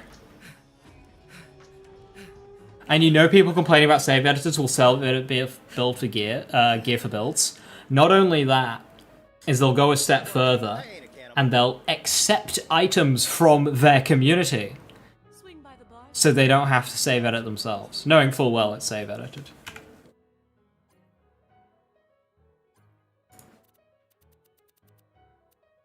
I never rebound. That's funny. Keep it up, sugar, and I might have to find a way to... Console blows black. Can somebody drop me his entire build's worth of gear? Yeah. Can somebody download the save file and drop me everything? Thank you. Don't blame them.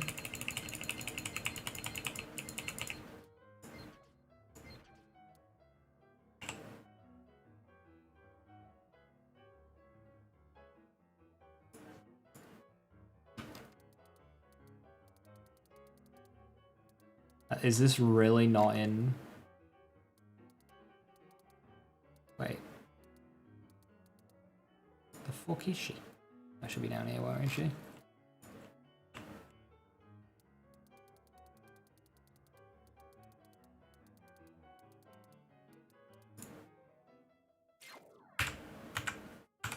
Mind over matter. What's going to be infinitely farmed? Yeah, you get loads of them.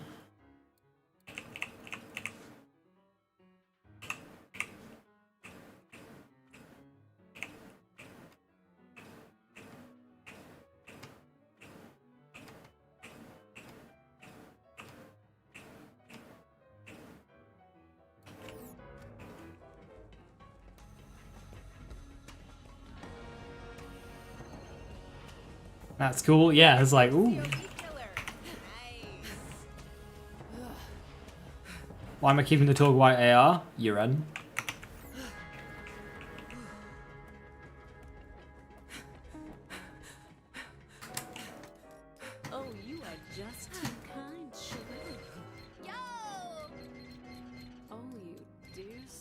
That's my mining weapon for when I go to the mines for iridium. I got like a level 6 front loader or something. Yeah, I got this level 6 front loader, so... Oops, don't mean to claim you.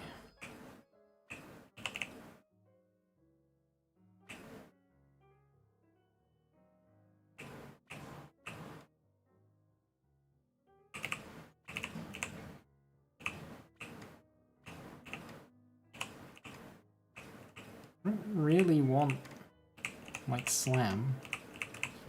You're unlucky with annoying here. Oh, never mind.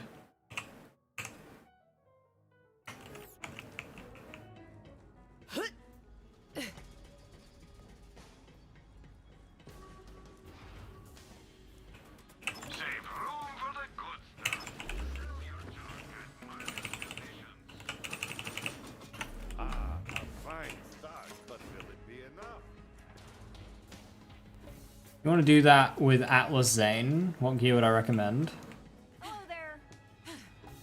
You look tough. We're friends now. I mean, general stuff, really.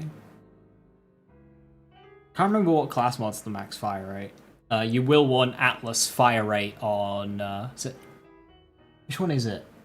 I use Atlas fire rate on class mod. That's, like, abnormally high compared to all the other manufacturers.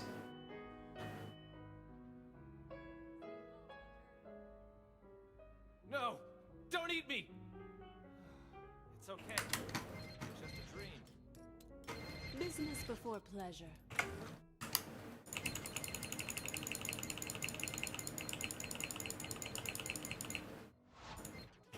Yeah, Atlas crit is really good, but that's like the same as all the other manufacturers. Atlas fire rate is specifically more than the other manufacturers for some reason.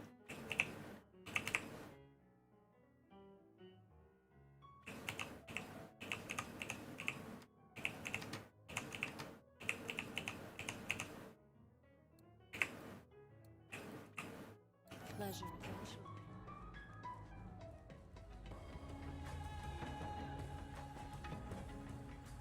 Discord. Enjoy your profit, my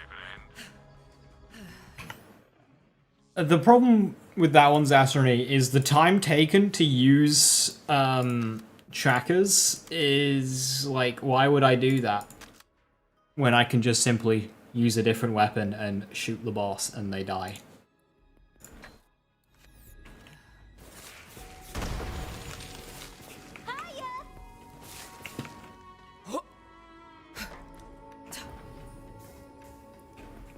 Have a look at that crystal, will you? When you're shot to What map's got vendors, like, super close to the spawn-in?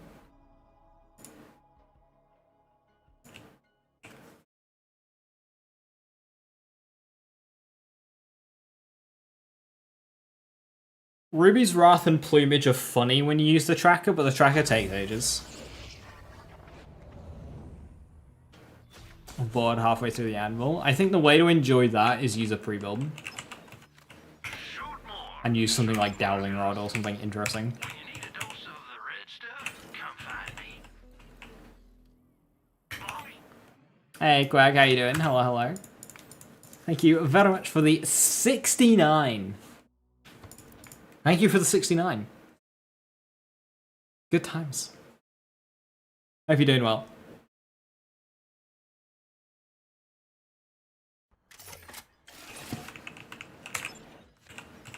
Quit dying already and buy a better shield. Who needs insurance when you can... That long delay shouldn't really matter. Goodbye, old garden.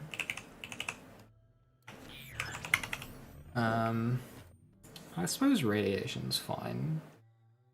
I think cryo or corrosive goes best here. A few more times. How it goes? Goes alright. Just talking about Borderlands 4, as you can imagine. I hid whilst everything was going on yesterday. Buy yourself a mod Uh-huh. for the Creo.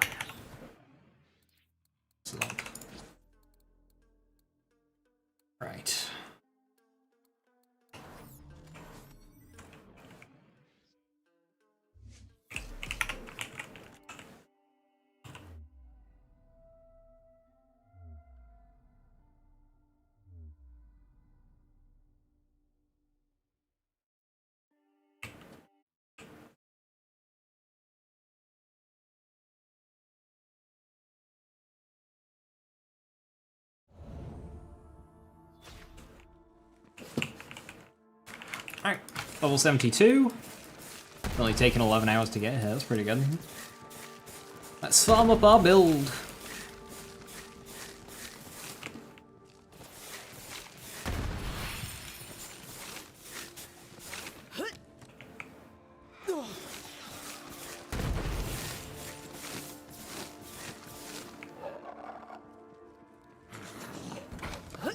I was replaying Fire 8, that's just AC 130 fast sounds, you love it? Yeah, replay's really good. We just doing a standard Hellzerker? Yarp.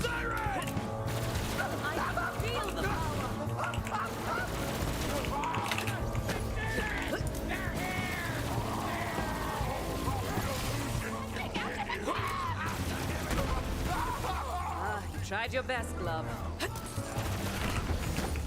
Hands up. Does Cryo slow down the player as much as it does in this game in Borderlands 4? Oh, you just made a big mistake. Eek. Remember liking Link during playthrough? Yeah, I think it got some buffs as well. I think it's definitely a viable playthrough gun. It's a shame it can't will drop. So it's very rare you actually get to use it. I don't like that. I'm just gonna go this way.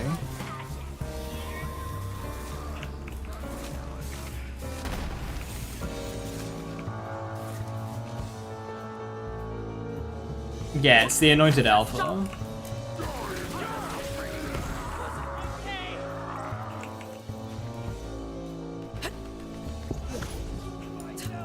Shoot that one and thank me later. Remnant!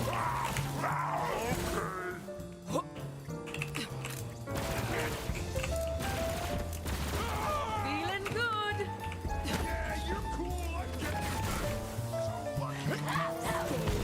Still.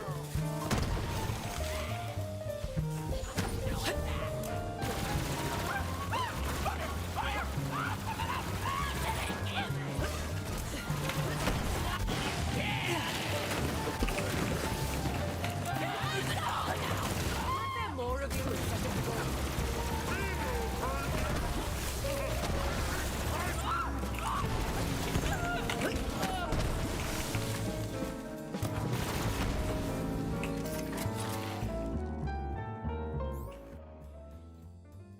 Basic, nobody named enemies shouldn't have dedicated drops. Yeah.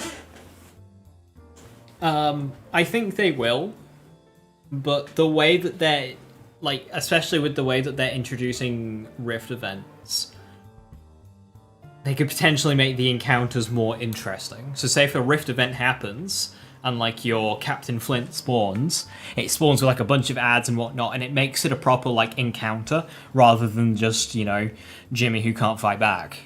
So hopefully they can make it work, but of course, this is Gearbox. I think it's pretty confirmed that like basically everything will have a dedicated drop in some capacity. Fucking ow. That nearly ended in supreme amounts of tears.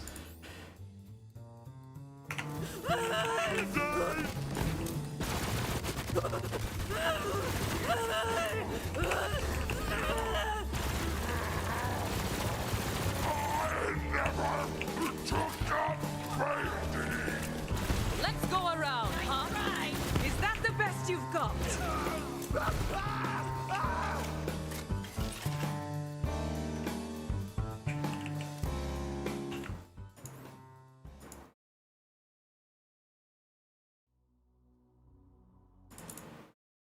10% drops, you get irrationally angry, upset mainly. Yeah, apparently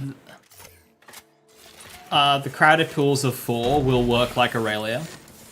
Or at least they noticed that happening with a boss within the demo that they were playing. I'm unstoppable. So whether or not that's a game-wide thing, I don't know, but apparently that was observed to be happening. But of course, you know, when it's a bunch of people playing for the first time, just having a good time, That's not proper testing, so we can't say anything for sure, but... Anecdotal evidence based on a curated 4-hour play session, or 2.5-hour play session. Like... Take everything you saw yesterday with a hyper grain of salt.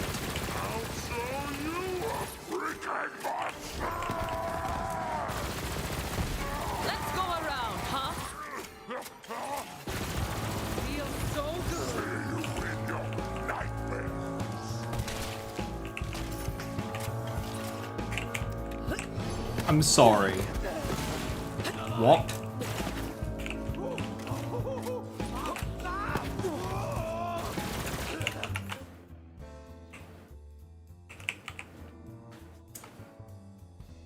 Recharge delay. 4 to 5 business days.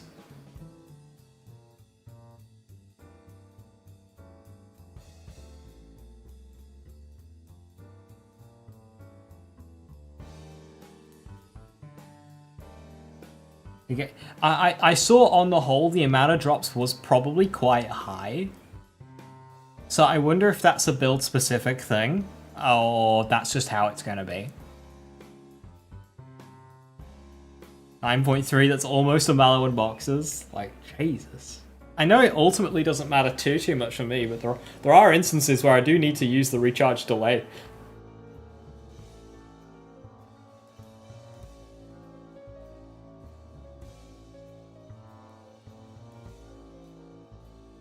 The Aurelia system makes it so things get more drops. I mean, it will. When you have 3 30% rather than 3 10%, you're gonna get a lot more items. Or rather, 3 30% instead of 1 30%. 50 golden keys out of a lot of the drops. That's fair. Were they getting legendaries in the golden chest?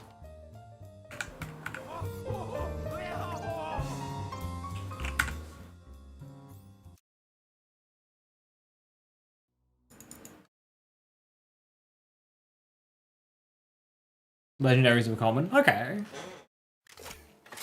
A legendary per golden chest open? Holy sh... I'll take this badass with 6 hands tied behind my back.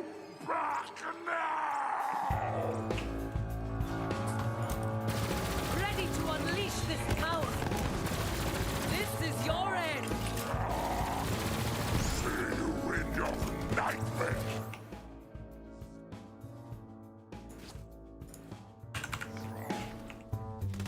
Get shot, heretic!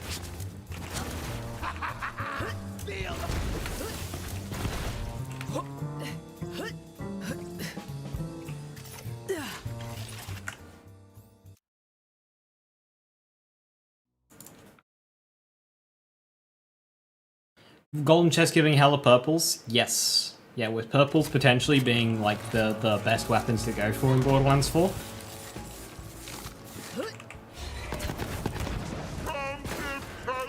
I'm unstoppable! Ruin them!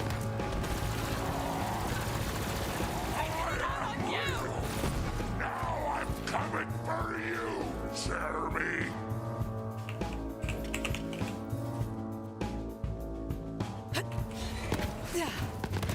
Anyone else want to try?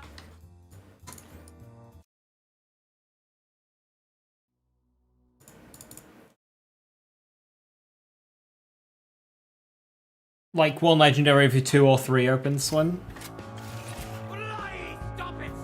Like demo build? Yeah, they might have had the drop rates be a bit higher so people actually get legendaries. Because whilst it was a hands-on event, it would have still been a little bit curated about what they were given to play with.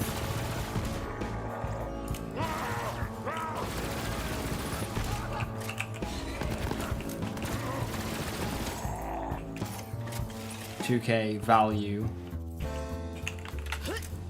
what it looks like very highly.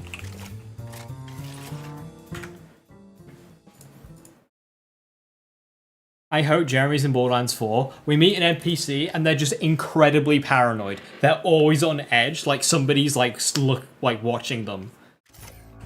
They're like convinced somebody's out to get them, but they don't know what or who. So much power.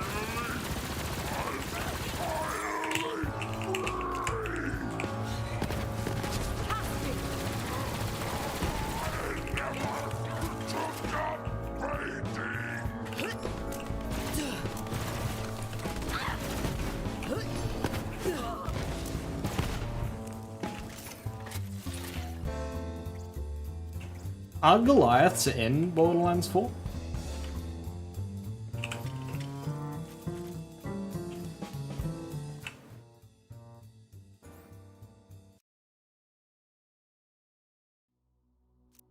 Time to follow Randy on Twitter for golden keys.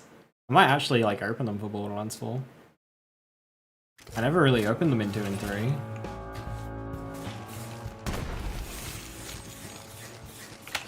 Scared yet?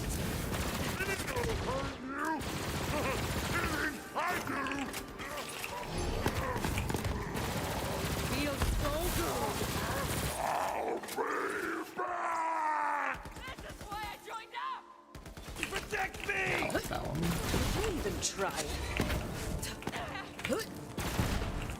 So like Brimming and Vagabond is very nice, but 9.3 delay I don't think I can live with. That one, it's got capacity, which is a bad part, but delay and adaptive are fine. I'll rock that one.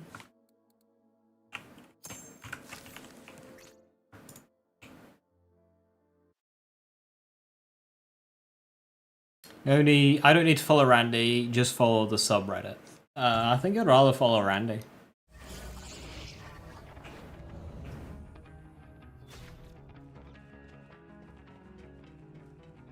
this thing on? Test, test. Hey, Vault Hunter, have we got an opportunity for you? You don't want to miss it! Oops, I didn't change my control back.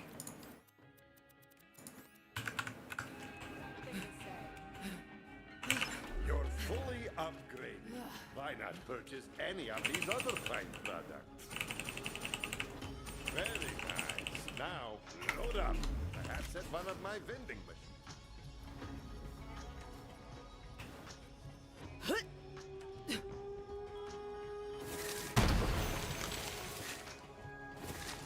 You busy, Vault Hunter? Come on, swing on by.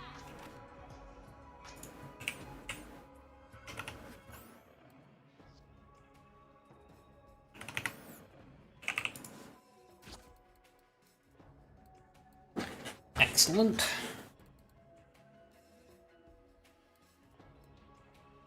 Okay, so I have SMGs covered.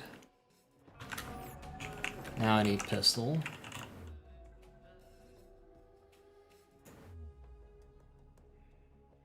What shotgun do I go with?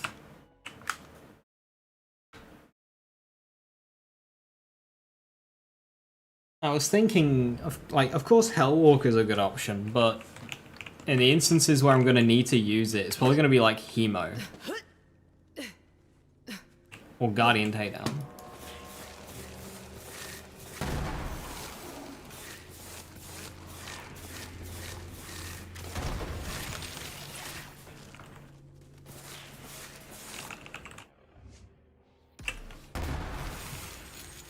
Any shotgun on the table, as long as it's like safely farmable and like good for the aforementioned activities.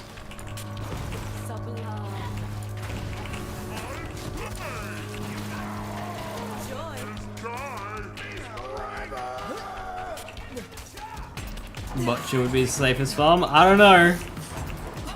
Dinklebot got hands. Got one ready for you. A fight for me, so you Yeah, should Butcher's have. probably the play.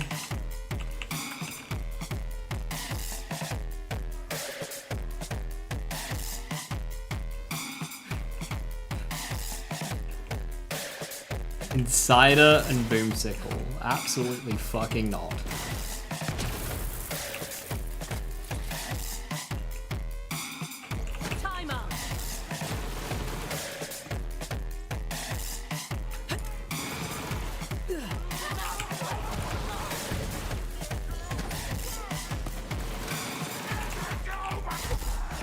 Whoa.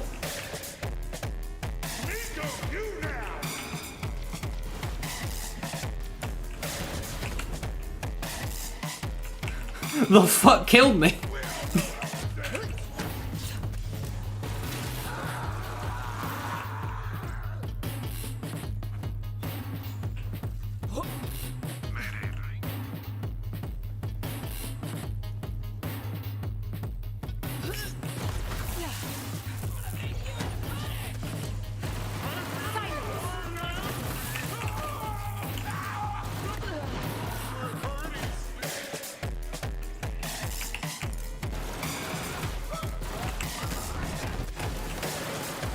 Absolute massacre.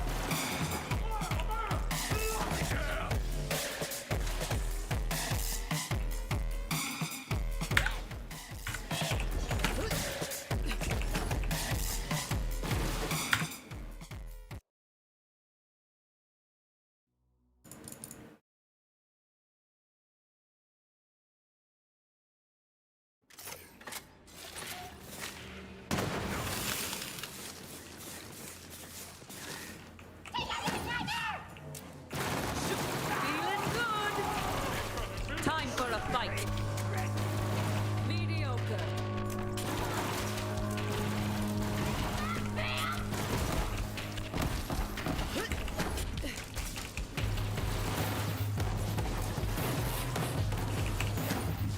Enjoy.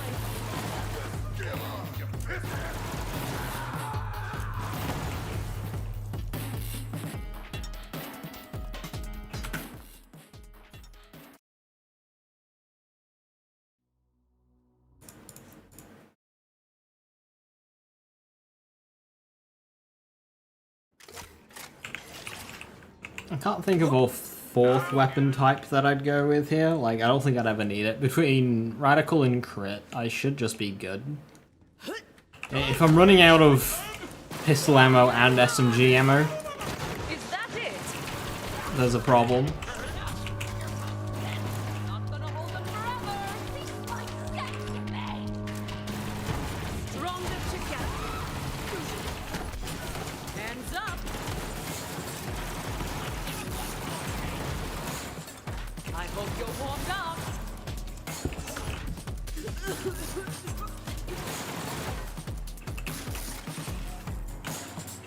I don't remember what the other parts are like, but it's got the negative damage accessory. 9221, that's very poor. 28 charge speed, I suppose. Right, so that's not a grip we want. That's a good hammer. And it's the worst mag. Bloodstar Beast if I want an AR. What matters is the ammo type. It's like Boomsicle would be assault rifle ammo, so it would still open the door for shotgun. What's the better assault rifle? Bloodstar Beast or Ion Laser?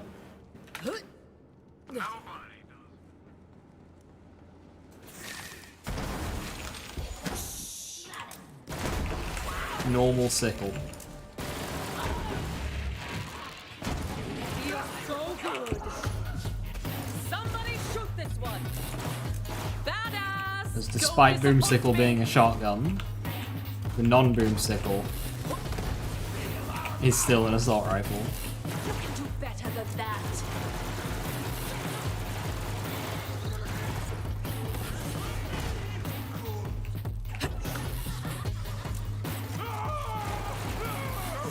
This is all too easy.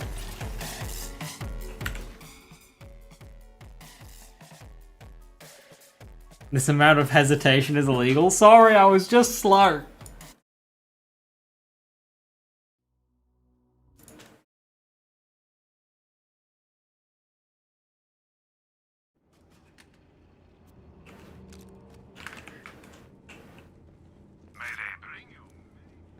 What do you do? Throw everything away, quit your job, and play Borderlands 4. This is one tough run right here, yes sir. Don't do that. Fully energized. Not gonna hold them forever.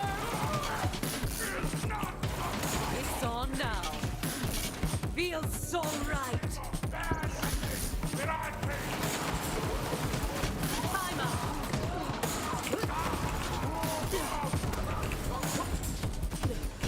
Victorious.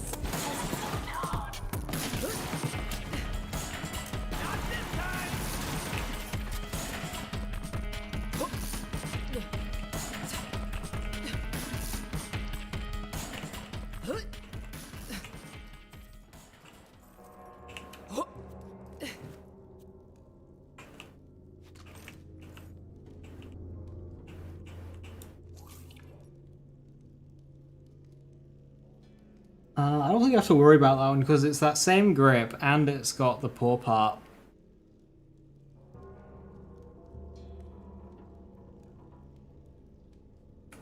It looks very similar to this one. It's a different hammer.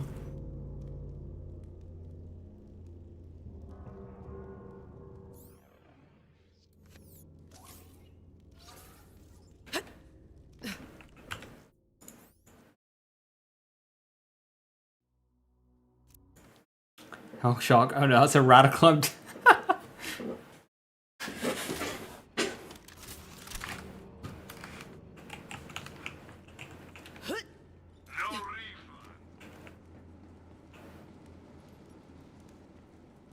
Think BL4's gonna have accidental hybrids? No. So much power. This is so goddamn sublime. Nothing to it. Stop struggling. Make roll for your face hole. Not today. Children of the ball.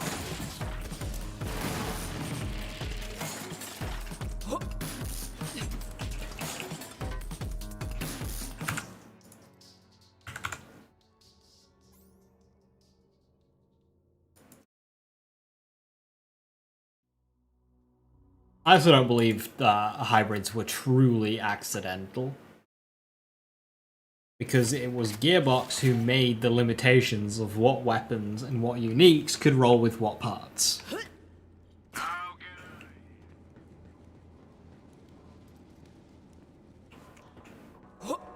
For example, why can Ajax's spear roll an ogre part, yet Meat Grinder or Chopper can't? A trance, a dance, a massacre. Why even try? Just Or any other unique Glad off assault rifle.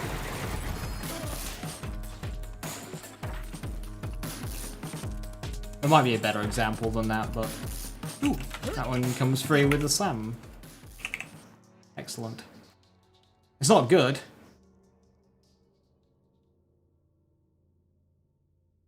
I meant Atlas. Shit, yeah.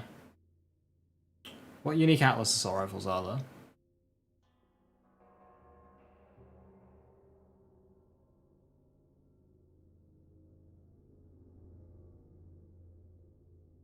Or instances where, you know, what I'm describing is happening.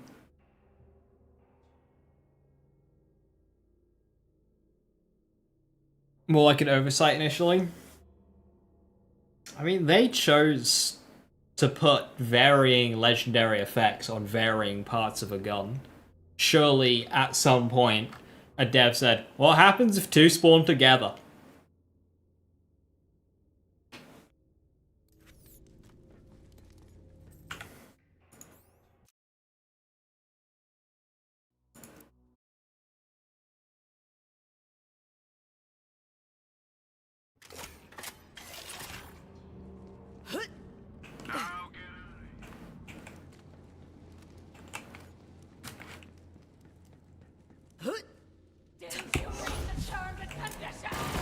ready to unleash this power. What? Who wants a free kill? Wasting my time. I hope you're. Oh, I'm gonna get used to this. Oh, you missed a belt over one recently, Quag.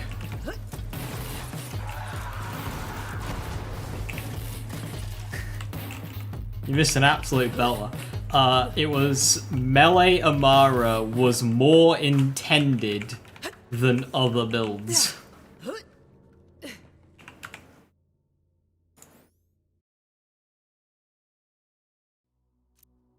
Like, in terms of getting... You're here for that, Sassavos? Like, getting powerful at Mayhem 10, they liked doing it through melee because it felt more intended than other ways to shortcut your power at Mayhem 11 and 10. And I'm just thinking, what?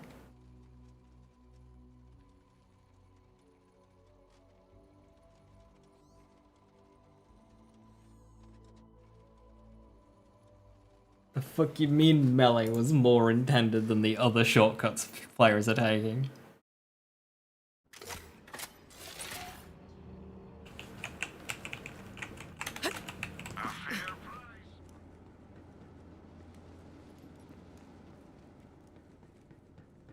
Someone must have made a video again.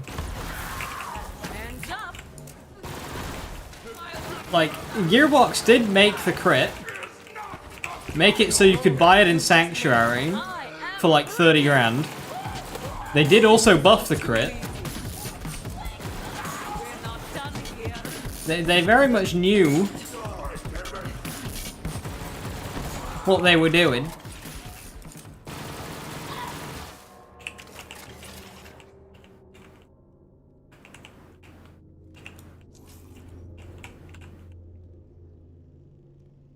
It's too far. Bad grip. Unfamiliar with the stock. I think that's the bad battery as well. It is the bad battery. I think that's fire rate. Yeah, I think that's the fire rate hammer. What hammer is this?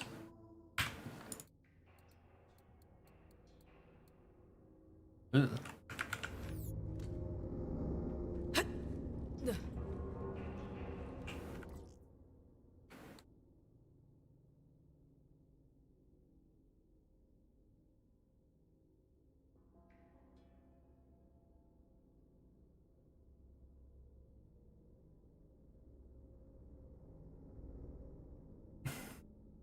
You started Zane, got bored, moved to Flak.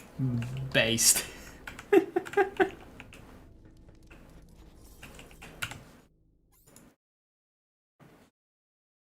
Real.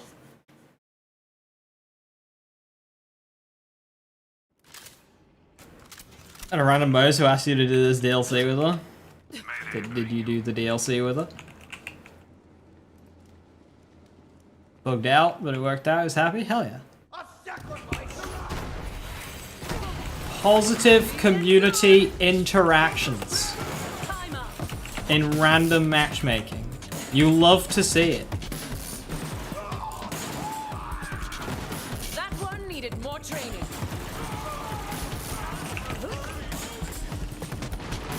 Trance, a dance, a massacre.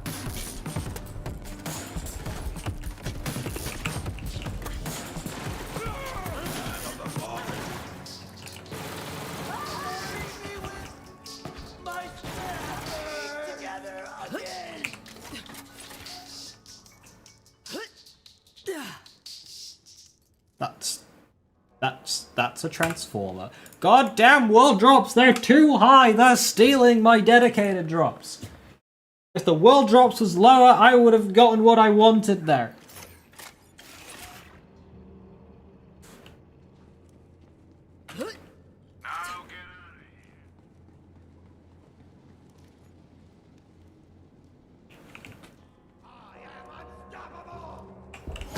Got one ready for you. Oh, Gravedigger. You're welcome. As far as your videos or style, do I plan to do anything different with Borderlands 4 Vice for Borderlands 3 content? I want to be a bit more focused in the type of content that I make to be a little bit more marketable as the guy who does this content. And I want to do specific mechanic breakdowns and I'll be doing full builds and save files and whatnot, but also mini builds, just like item interactions or whatever we can find and think of, that you can then implement into your own loadouts. So you don't have to really change your build, you can just apply this idea to your build. Stuff like that. Like, there's a million ways of playing Peregrine Flak. There's a million ways of playing that. So, whilst I will present a Peregrine Flak build, I can say, hey, this is Peregrine Flak, here's a bunch of different stuff you could do with it. All the different ways, fucking Peregrine Flak's great. And you can do so many different things with it. Yeah, so I did a video, when Manowell dropped with Moze. It was Blade Fury Manowell on Moze with a knife drain static charge. Basically like that video.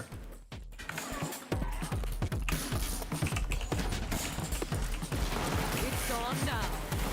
Is that the best you've got? Shut these small thieves!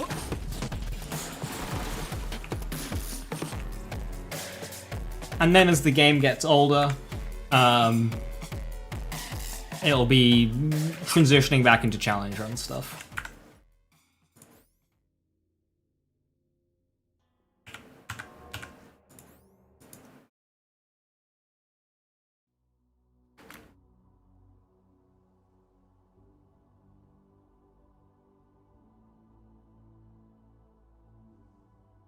Your first video will be your 4 gun slots use 4 different guns. I don't know what my first videos are going to be like because they'll undoubtedly come out slower than a lot of other people.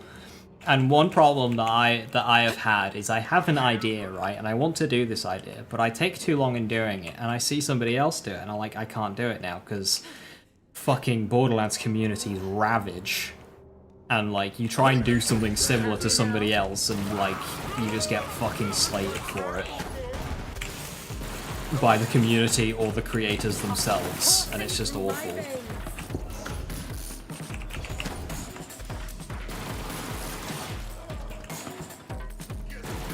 Waves against the rocks. Somebody shoot this one. You want the bad?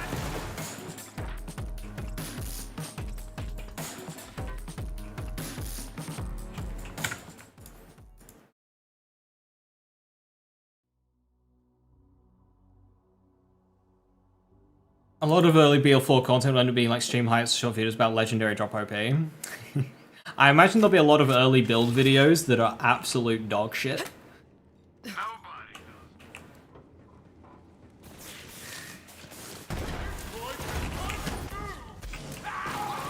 to unleash this power.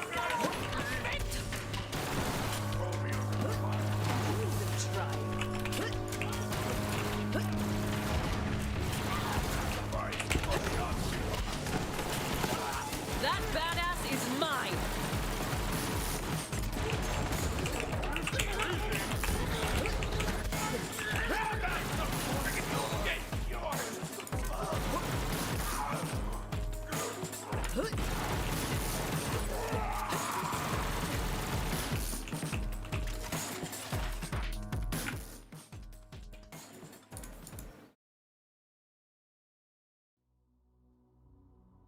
Time traveling 4 years and tells us what was good the entire time.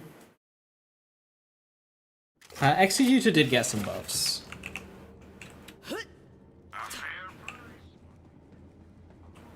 I'm trying to think what really good setups are really good now that would have been really good on launch that we just didn't know. I'm trying to think what the power of Sparkplug would have been like. It should just be, like, great. Like, I think we could have done some really good stuff with Sparkplug on launch. With, like, an Unforgiven. Not sure what anoints we would use with it. Mayhem 4 would have given us ASC 50s, which would have been fine, because no Mayhem scaling. It was good, cool. Like, the Summit Grenade, we know how to get that now. Yeah, Doppelbanger Digiclone stuff. Remember, we would have had less skill points, so actually making these builds work would have been more difficult than they are now. Great associated with how easy it is obtainable. Whilst true, there are many very easily obtainable weapons. For example, by level 13, I can have always on Revolter bonus and 200% Cold War bonus with Jacob shotguns as Zane. At level 13. That's enough to take the first Jacob shotgun to endgame. Literally. The first the Jacob shotgun you get from Shiv, that will kill Tyreen. Like, getting powerful early in this game is very easy to do.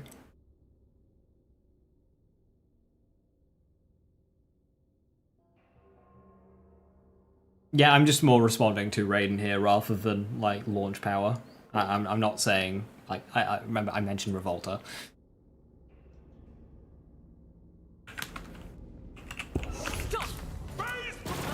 With supporting gear, Raiden. So, like, I had a level 1 Company Man, which was a huge damage bonus. But, yeah. The point is yes, the crit is a very, very powerful weapon that's very easily obtained, but there are many others.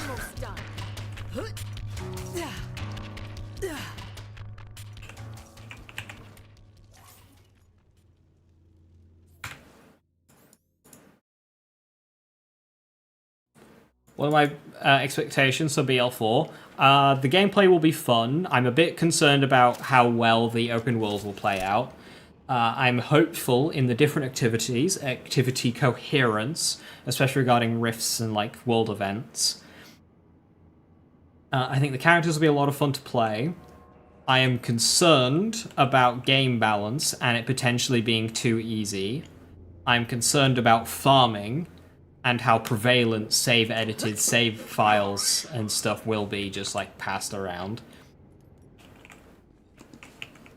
And I am a little concerned about post-launch sandbox changes.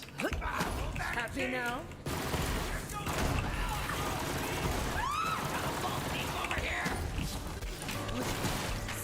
The sandbox in general, skill percentages are very high from what we've seen. Passives are very high percentages from what we've seen. This means that a optimized build will be vastly more powerful than an unoptimized build, and you have players using both being crammed into the same difficulty setting. It doesn't work.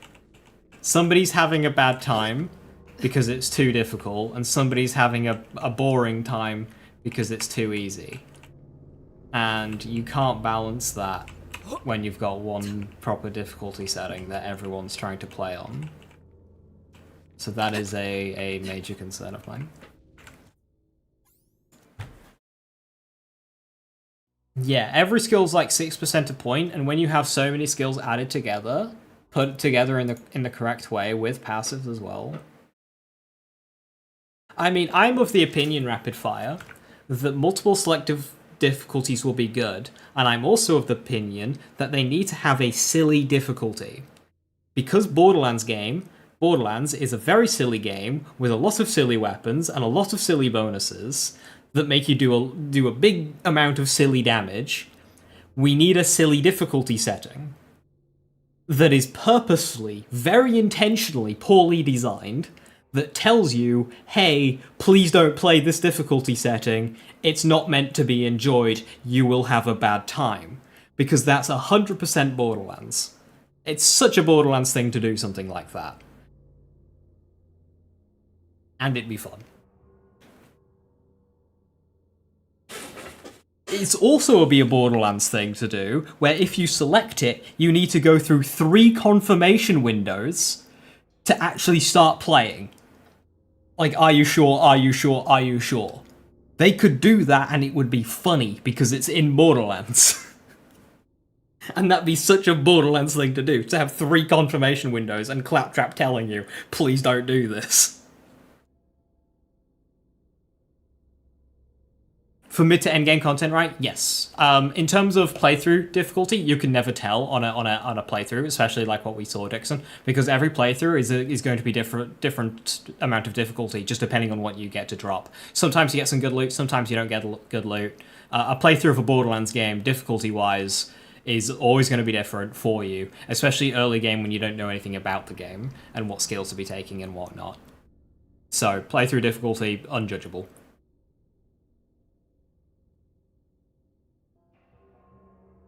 Weaponize the fandom against that ain't happening.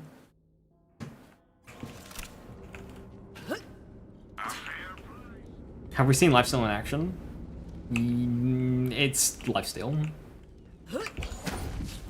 I'm disappointed at the choice, but hey ho, we've lived with it in Borderlands 3, we'll live with it again. I'm just hoping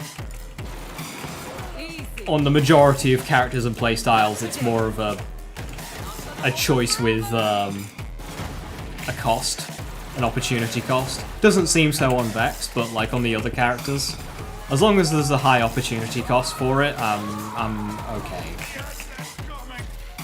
Again, doesn't seem like there is for Vex, but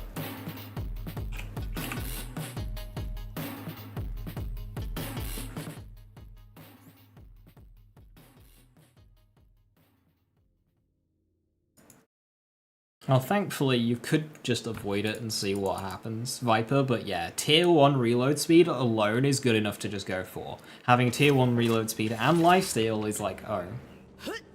Okay. And of course, at the end of the game's life cycle, you'll be able to 1-point that. You'll just be able to 1-point that, boom, lifesteal, 1 Vex.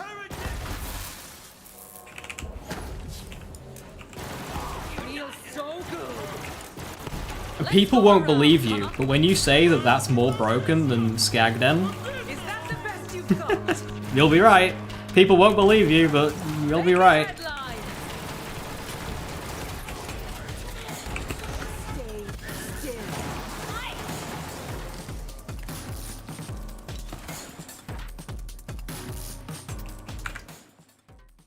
A unique death sound for that difficulty, like saying you should have listened to Claptrap? Exactly.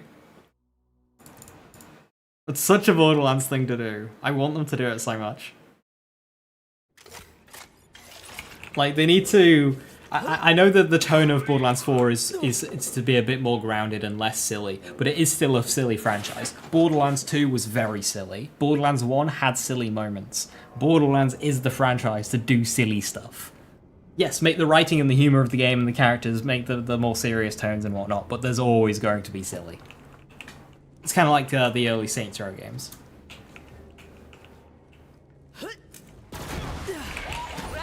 I am ripping. Hands up.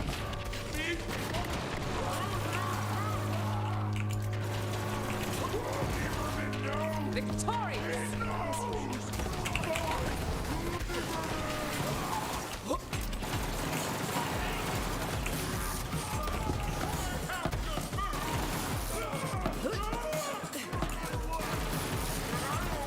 Not today.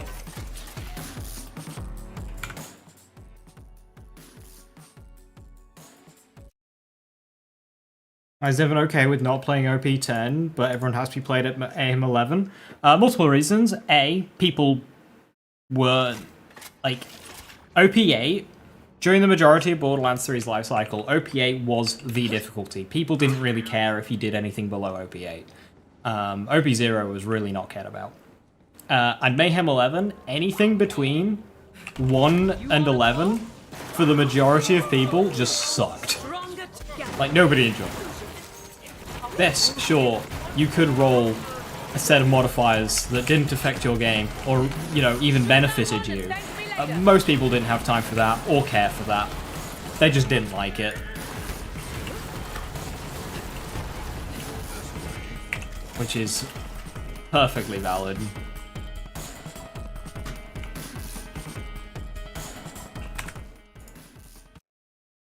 At least if you're playing, you know, OP4, you don't have, you know, pool party and floor is lava. Like, yeah, just roll off of it, but, you know, nobody wants to sit there re-rolling on that screen. No refund. I really like the look of Eldritch Blast Vex, but it's pain. On one hand, Viper, the lifesteal skill is non-elemental attunement. It could just be mathed out that it's still just worse to use non-elemental weapons. So you just go, yeah, whatever, ignore it, and use elemental weapons and attunement. And that way, you've gone Eldritch Blast Vex, but you haven't interacted with the lifesteal side. Because the lifesteal side is... It's still non-elemental attunement, and non-element is traditionally very weak. Because you're missing out on not 1, but 2 damage multipliers. It's a big loss in damage. Ralph has a skill in his Arcanine tree that lets you throw grenades at the cost of a health percentage, and it wraps up until your grenade recharges normally. Okay, Rafa, everything I hear about this fucking character is so fucking cool.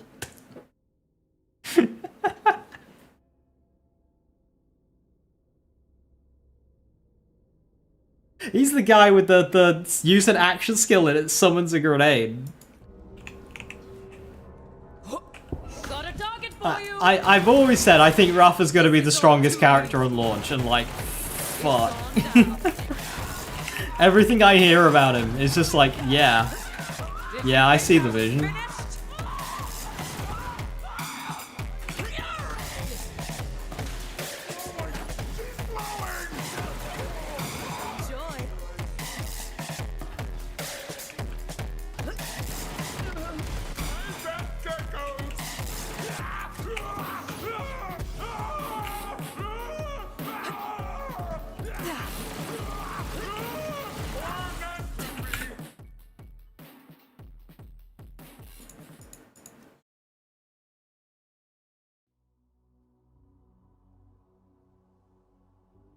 I want the iconic cringe back. And the thing is Borderlands 4 will have cringe. It'll have it. They gave him Acrid Leap from Risk of Rain 2.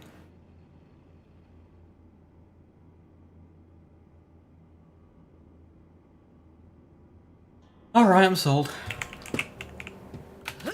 Acrid is my favourite Risk of Rain 2 character.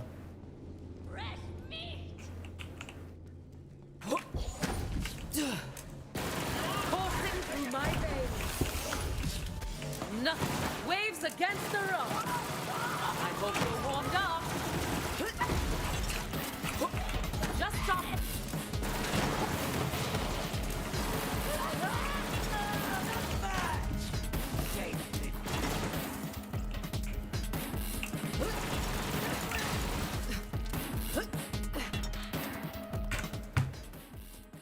You'll be the first one you don't play Siren first. Alright, so Vex has got a lot of good-looking stuff. Rafa looks busted. We haven't even seen the trees of Harlow and Eamon yet. They might be cracked. Like, okay, both of the characters we've seen so far look nuts. What are the other two gonna look like? Not gonna hold them forever. I am brimming. And again, this leads into good builds versus not so good builds. The power difference between an optimized player and an unoptimized player is going to be so high this game. It's gonna be so damn high.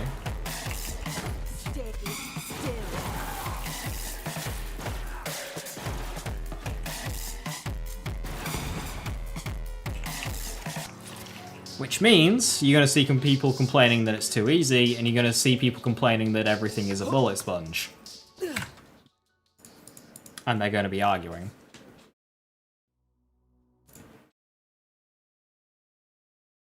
I can see people calling BL4 Story edgy and unfunny.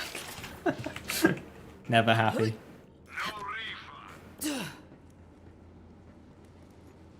It seems that he might be quite a mobile character, Raiden. I saw a legendary class mod that's like all about stacking movement speed. So he could be like just charging around the arena with his shield and his sword and his axes. Well, that was a waste of time for you. Eamon might be really, really fun. See about that.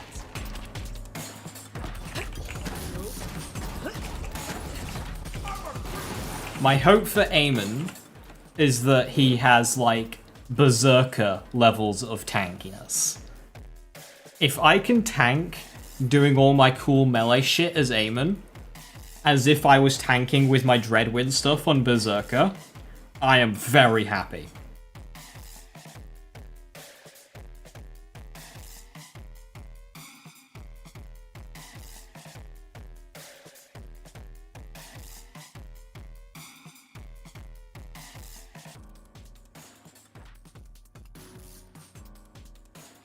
We've barely seen her first two. I mean, one's Tandava and one's Phase Grasp with Stillness of Mind. What else do you want? She is Amara too. Gravity Boogaloo.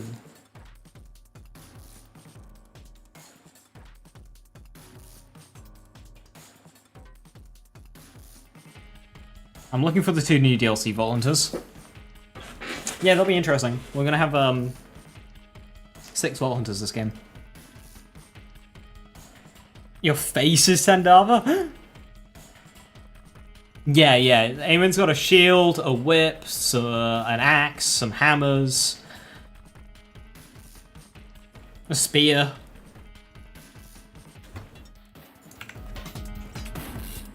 Yeah, Eamon's got a bunch of shit. I don't know if those are like split between all 3 trees. That was not a slip. Or or if that's just like one. I don't really know how that works. That's a shield.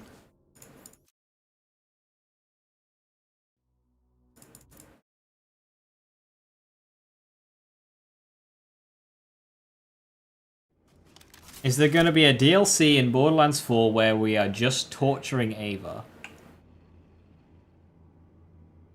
I want you to really sit there and think about the words you just typed. And really think what that means.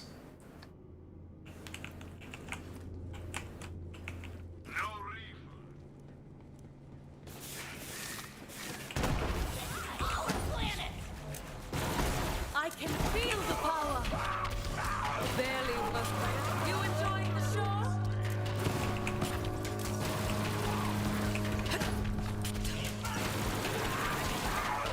Oh, you've just made a big mistake.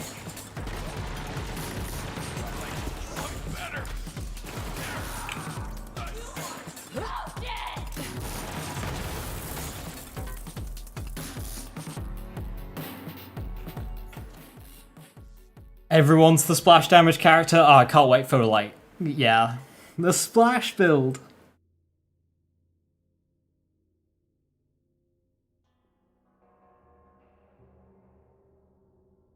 Legendary come with 4 different skills. Like, skills at once, or...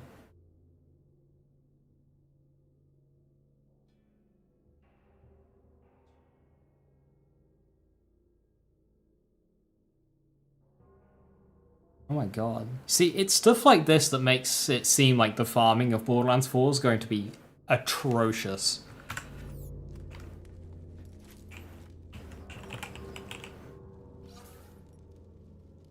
Right, we should have a bunch in Sanctuary now, so let's see what we've got.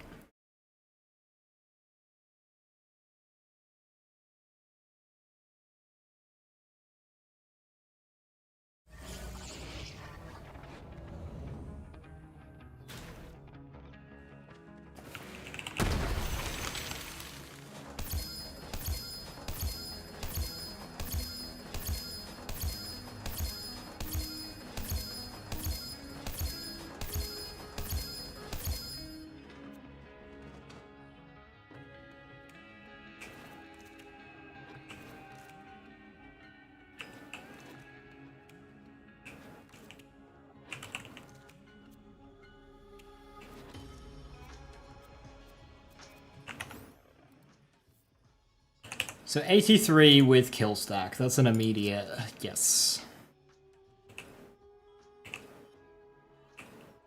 That's a 30 mag as well.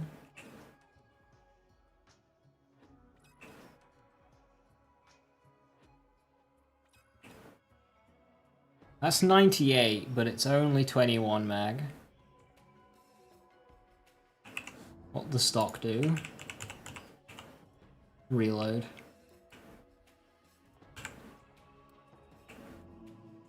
Yeah, that's the poor hammer, isn't it? That's the fire rate grip.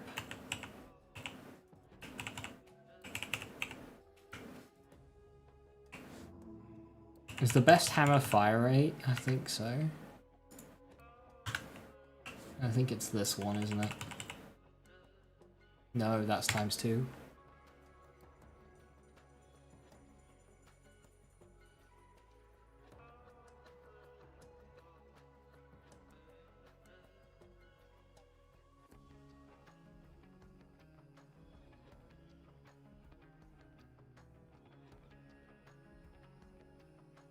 You didn't get subtweeted? Okay, it got deleted. Is this thing on?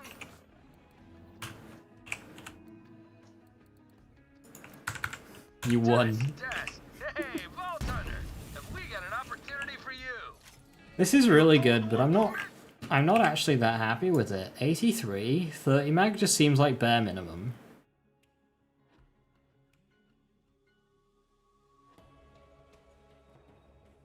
So tweet the same stuff. Yes, I was very tempted again. That's the thing with these. It's why I tend to I try not to participate too much anymore. Is you see the same points by the same people being made over and over and over again. They don't actually want discussion because they've done it a million times. They just want to keep reiterating. They don't. It's just the same. You see the same conversations happening every few weeks. It's NPC dialogue.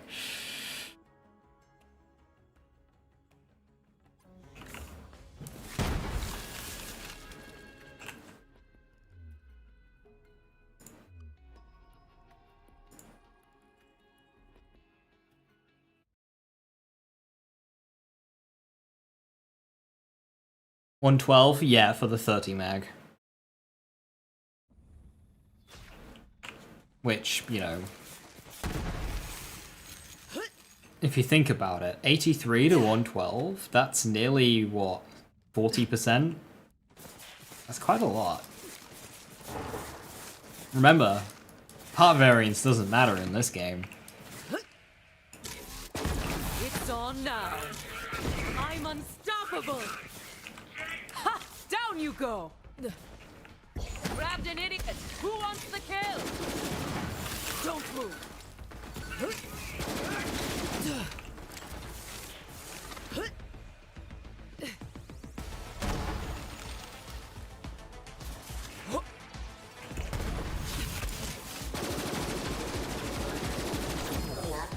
Playing Devil's Advocate is good when, like, one side routinely is unable to portray their message.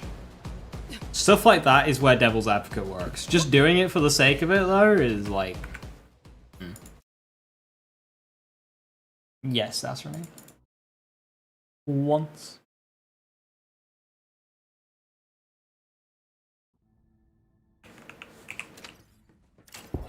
Ready to unleash this power.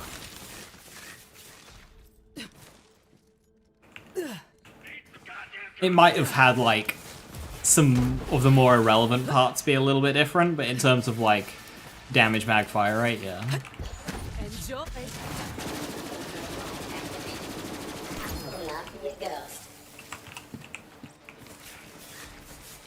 71? Oh no.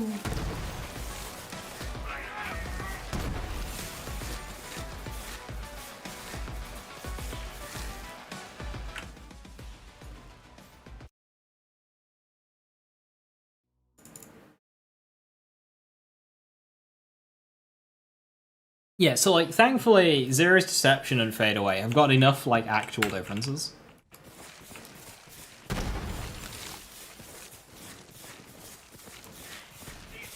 Hey, Joe Joker, how you doing? Welcome, welcome.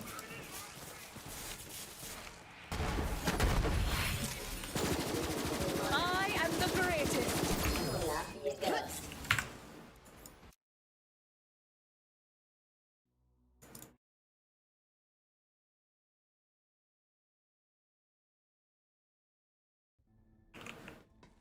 Fine, I'm doing alright, thank you.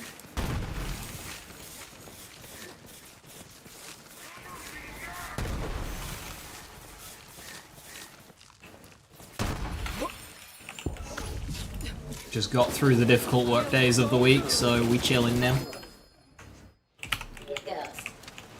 Hooray for working weekends! Still waiting for the Ripper Butcher with Hyperion shield part. Remember what you came from.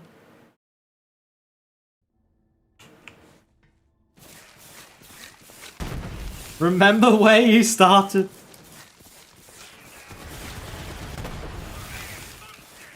You have tomorrow off? Hell yeah.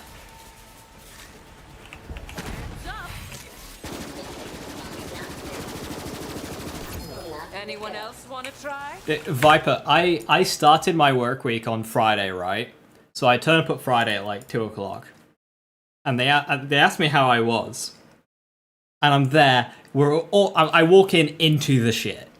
It's like, it's burning down. And so it's immediately really busy, hot, sweaty. And I just go, I should have been on a fucking plane over the Atlantic right now. And instead, I'm here.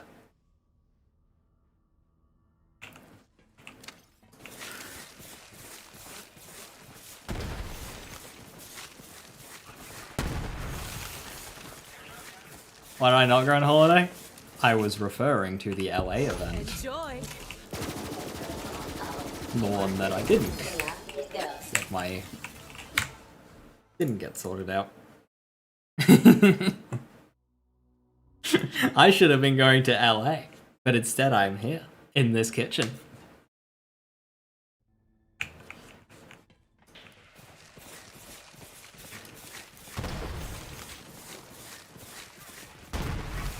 Oh, that sucks, rapid fire.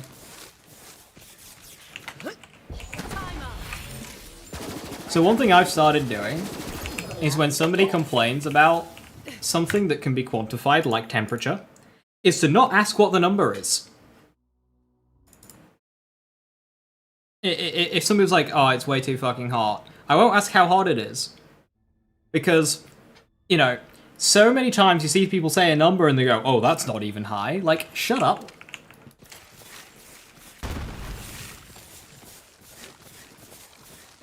If it's hot, it's fucking hot.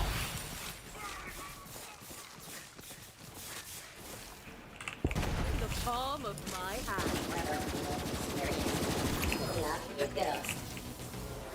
You think 103 degrees is hot? I live in 130 degrees. In a winter coat. Working 18-hour days. Like, cool, bud.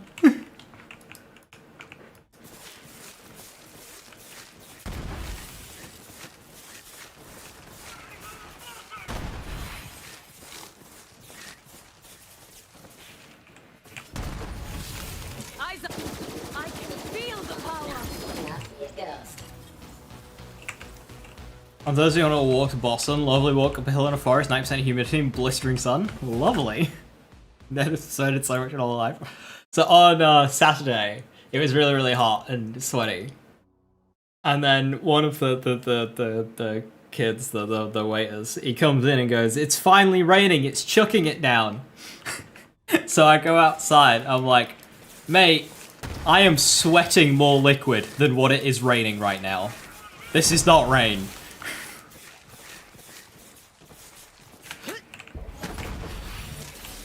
Ready to unleash this power. You can do better than that.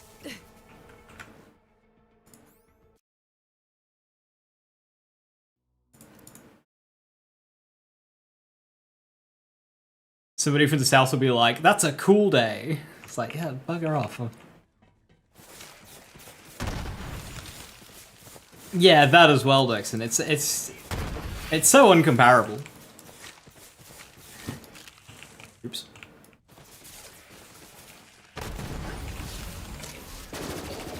I am the greatest. Basically, if somebody tells me that they're like in large discomfort due to, say, environmental thing like temperature, yeah, I'm not gonna question them. I'm not gonna say, oh, just like it's nothing, I get worse or whatever. Just be like, yeah, you're very uncomfortable. That sucks.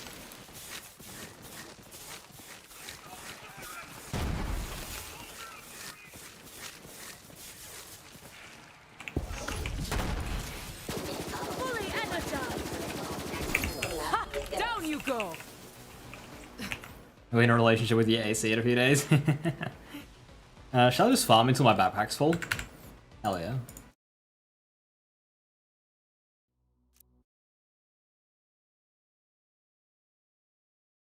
I'm in discomfort more than you!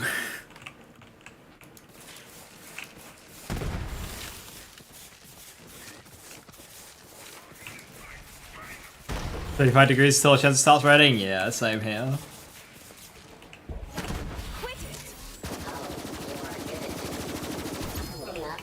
And of course, that doesn't help. It doesn't get any cooler. It just means it gets, like, way more humid.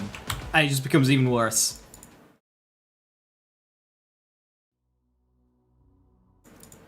The sheer power, alright buddy, has when it's said condescendingly is so good. So, alright bud.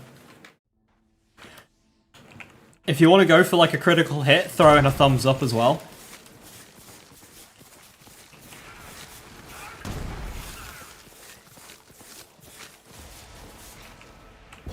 Don't move.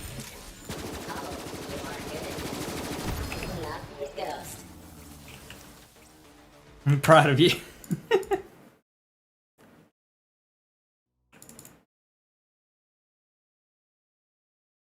Snapping your fingers into a thumbs up with the awkward smile as you go too. Hands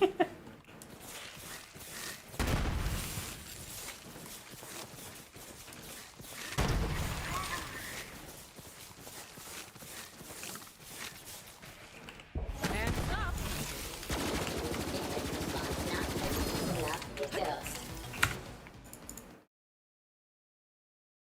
What's the in-game time on this character? 10:46. This is going to be a really quick all endgame run. I'm over prepping as well, I think. I should probably just start with my endgame. Maybe I'll just do that, like, next stream. And just end the run. So, like, yeah. Another hour of prep, and then we just, like, go into it next stream. Hands up.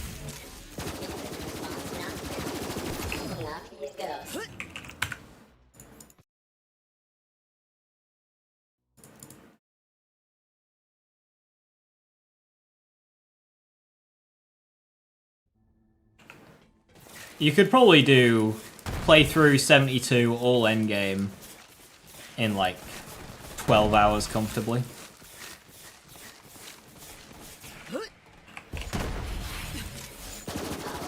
I am liberated. Moving on.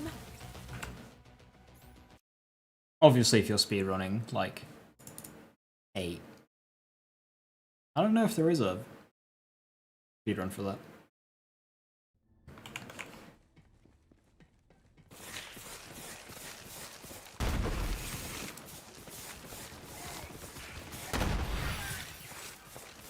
Maggie, I'm sorry. Maggie's like the easiest one to get. It's like 3 variations. I can feel And 2 of them are basically equal.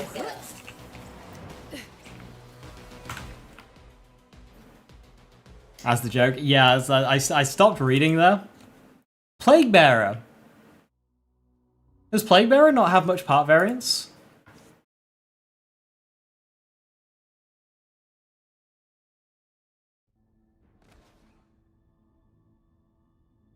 You can add in Cutsman.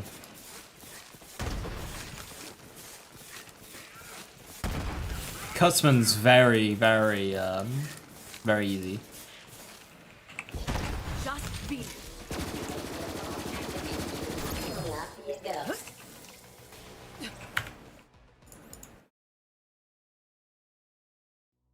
What's the variance on Lucian's call?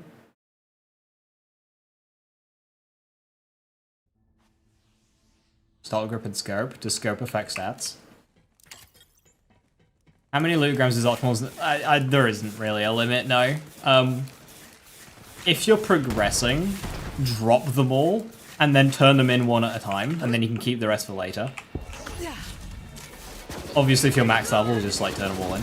But yeah. Break a sweat. So right now, I'm farming until my inventory is full. So 3 more runs, and then I'll turn them in and see what I get. Ideally, I get a fire butcher. That is the goal. A fire butcher. I'll take corrosive as well, but I won't be happy with it.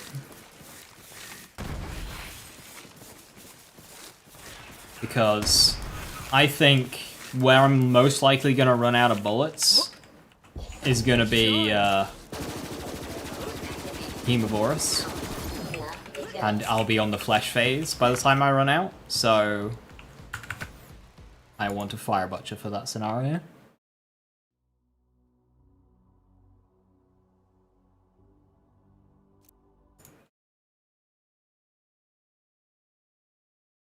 Few legendaries, 1 lootogram. It's 1 item per lootogram.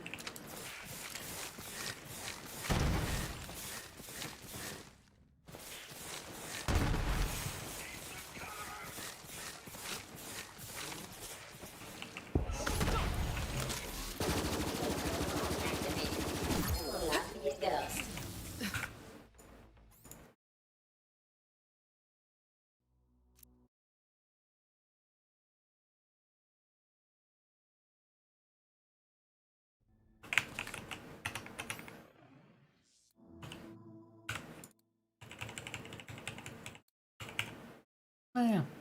Reload.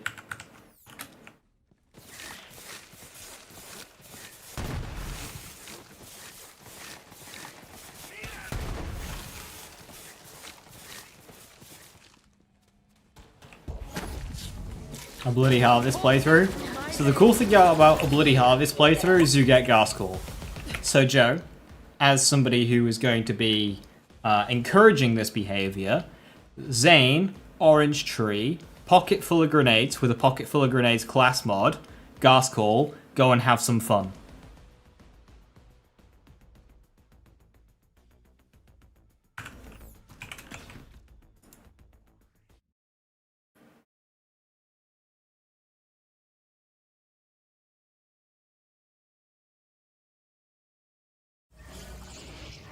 Grenades aren't intended though. This thing on? Test, test. Hey, Vault Hunter, have we got an opportunity for you? You don't want to miss it! Do what you do. Grenades are like stream chats, 9 usable without mods. I don't know. This chat's pretty usable. And when was the last time a mod did anything here?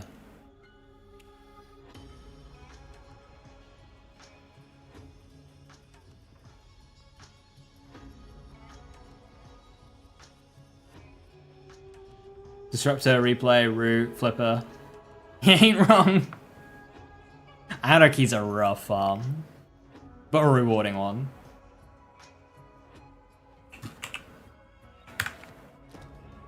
If you up and Blah. you better buy something.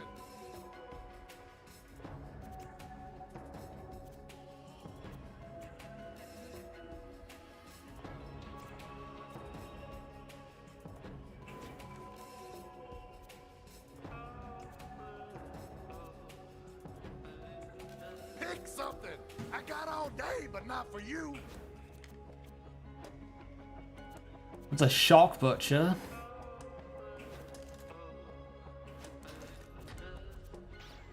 I don't really get what I wanted there.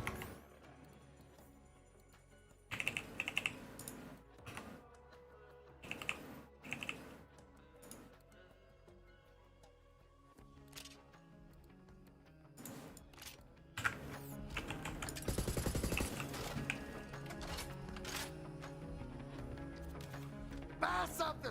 Get lost. Atlas replay was insane with the 9 barrel parts you found in the black market. Yo, nice. Got all day. Skag liquor.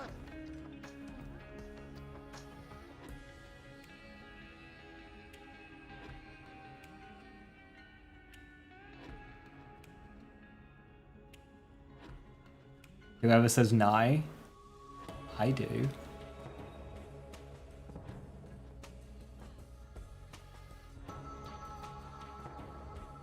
How rewarding. Aren't you glad you found the enemy for 22 minutes? You say nigh? And, like, nigh unusable is a very common one. It is rare I say nigh without the unusable. Or something.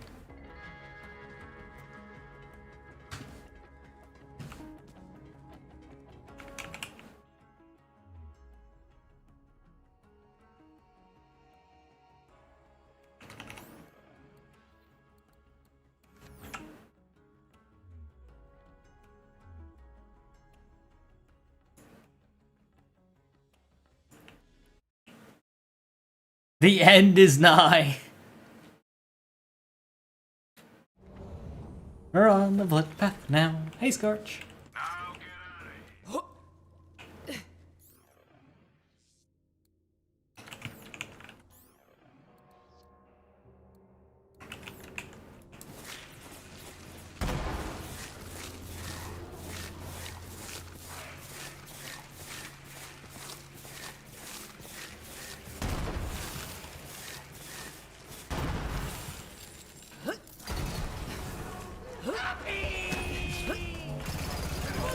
So, Gearbox, we've got to do a quick bit of maths here. Gearbox created Vex to be more of a non-elemental thing, because they haven't really done that before, right? They, especially when it comes to sirens, they've never really followed non-elemental. Well, non-elemental weapons on Amara actually have merit, because with all of our bonus elements, between grenade, shield, forceful expression, and whatnot, non-elemental weapons have a higher base damage, which means our bonus elements are also going to be higher damage. But of course our bonus elements, they're still elemental. They're still elemental. So we get all our elemental bonuses and matching element stuff, but they're also now bigger. And because we have Infusion, most of our non-elemental damage is elemental damage anyway. Amara is the non-elemental siren. We all know you were there yesterday at the Borderlands 4 event. We all know you're hanging out with Randy. Tell us some secret stuff. I was just walking my dog.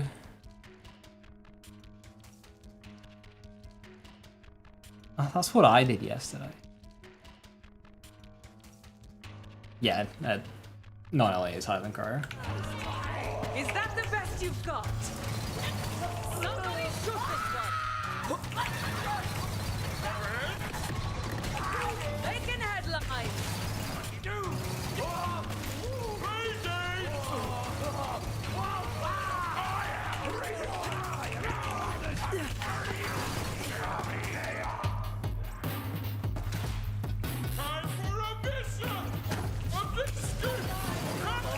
Just be.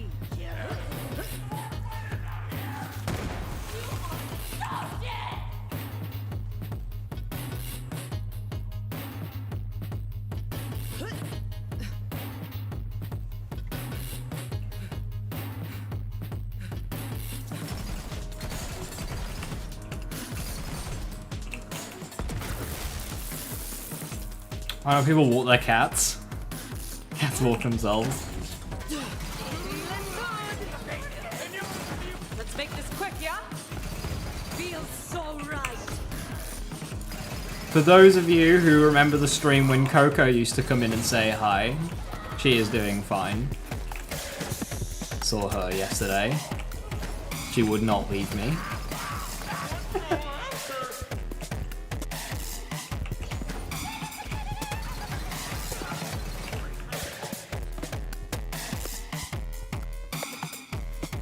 I turn up, I say hi, Badger runs up to me, jumps into me with so much force, knocks me back, arse on the ground.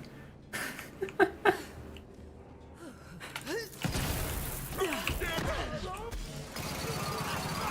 am the greatest. Come on, I want a damn challenge. Through here. Eyes up, got a target.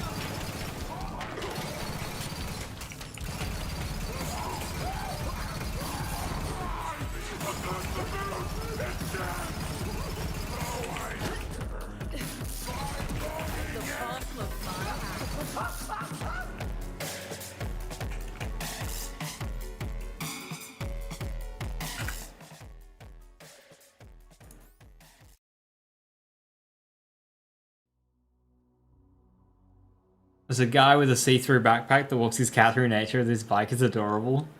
There's somebody who comes to our work who has one of those backpacks, but they've got a bird in it. They occasionally come around. They just have like a bird in their backpack. Like a little parrot. Rafa seems to be the most popular character since the event, because before the polls were more interested in Vex.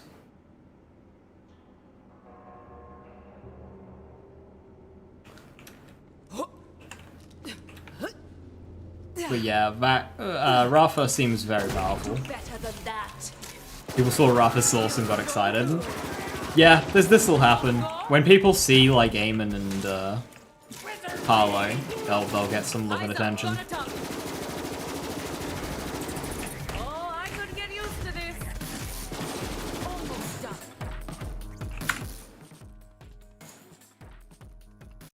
The problem with Kinetic Dot is like, oh, funny idea, but then you remember it loses 2 damage multipliers, and it's just like, oh, okay, never mind then. So it has to be really good, because losing 2 damage multipliers is, ouch. Did anyone test for elemental damage modifiers in 4? Did anyone test that?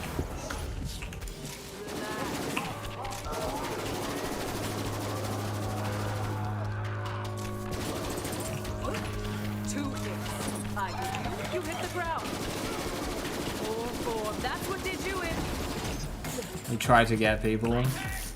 This is why I needed to go!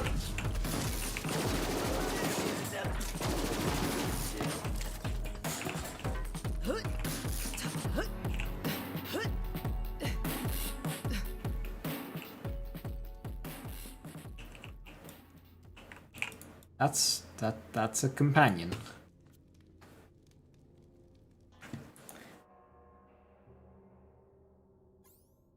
If Eamon is super tanky, like Dreadwind was, he might be my favorite.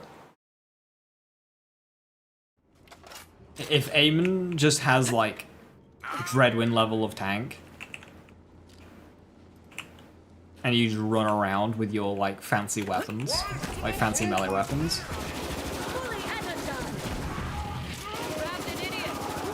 Because he also has some like movement speed stuff as well. Eamon, the Viking guy.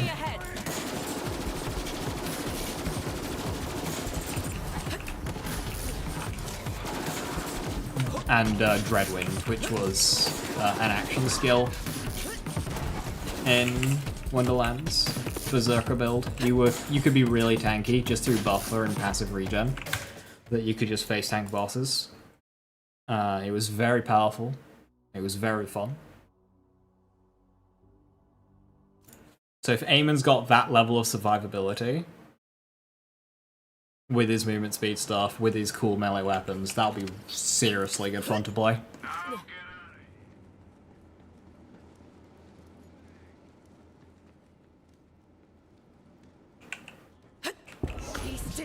We're all playing with Rafa, that's fun.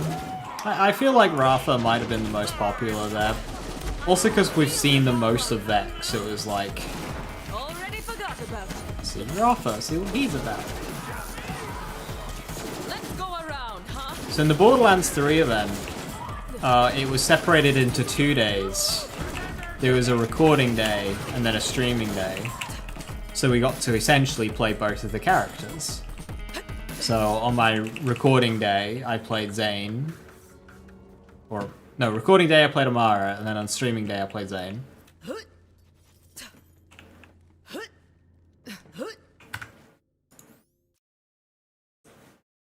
It was one of those way arounds.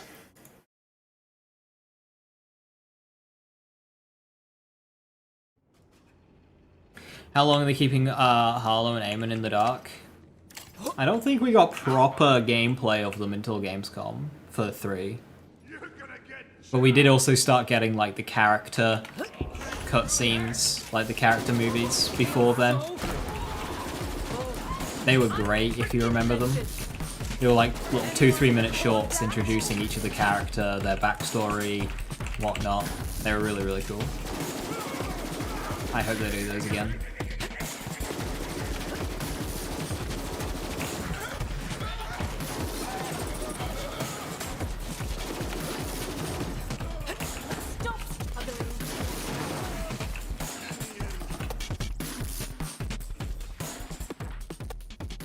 Do you know when the next event is? No. They have said that there is another one though.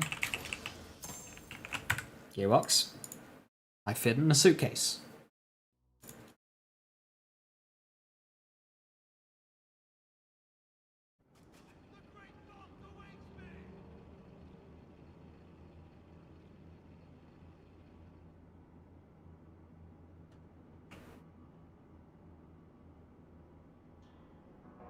I don't have to care about Gamescom until Borderlands starts doing things. The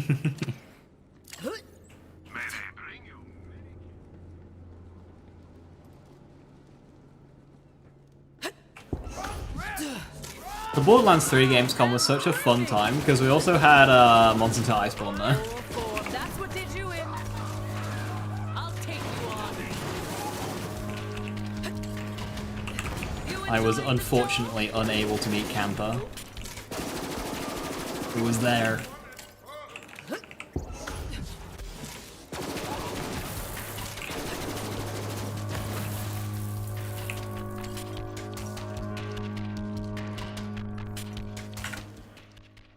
We've seen tidbits and pieces of Eamon. Yeah, there was like a class mod that dropped for him, the one that boosted movement speed.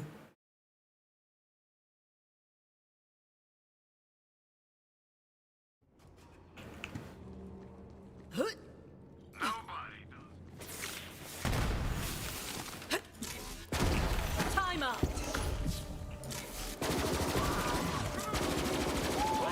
Come on, I want a damn challenge. Not gonna hold them forever.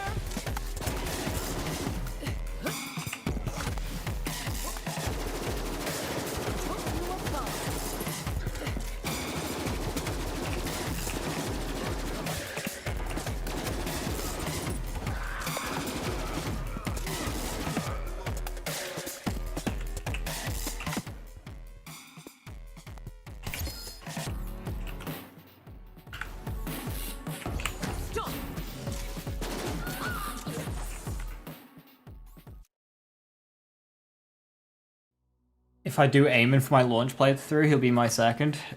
I really don't know who I'm gonna do for my launch playthrough. I know I struggled with 3, but I ultimately did have the order of operations in my head. It was Zane and Flack pre-launch, and then launch playthrough for Amara. And Bo's after, but I really do not know this time around. And like, I always end up maining the Siren, but playing somebody else first. Usually, the big tanky bastard. Rick, Wilhelm, Axton. And it's the same happening again. I'm like looking at Eamon and I'm going, he's the big tanky bat. I'm like, yeah, I want to play Eamon. But at what point does Vex become my main?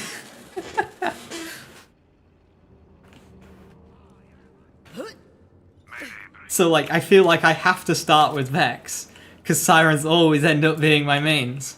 But I've never played a Siren first. Minus BL3 launch belt.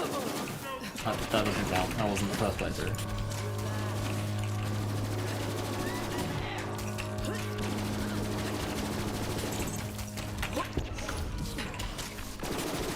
This is all too easy.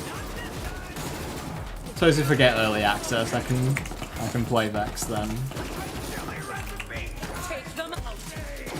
Save them on. Harlow has to have some source. I think she will.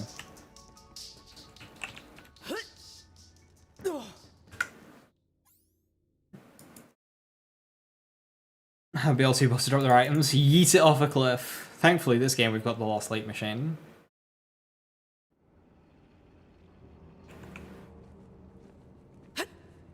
You feel like the Siren is the canonical playthrough? In Borderlands 3, they mention like different events in the game being attributed to different Vault Hunters.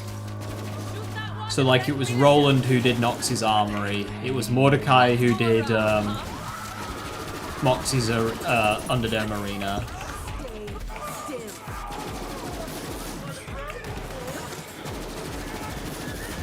Get good or die. Guessing Brick killed Sledge.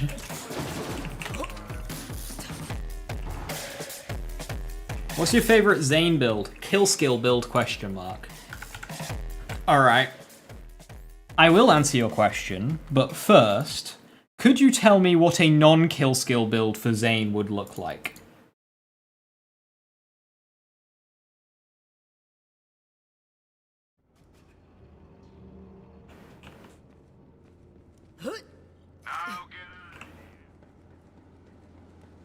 I can answer this. Not you, Joe.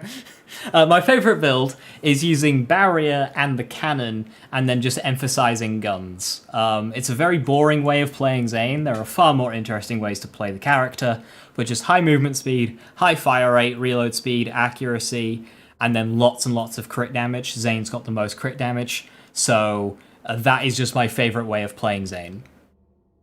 I get rewarded for shooting enemies in the face and they implode. So that is my favorite way of playing Zane. How dare I call that boring? That's how I play him too. I mean, you can do so much more interesting stuff with Zane, with like clone and Tediors and drone and slams and pets and all sorts of stuff. There are many ways of playing Zane. Our Man Flint. That seems like a very powerful gun loadout for big bosses. I need to play around with that.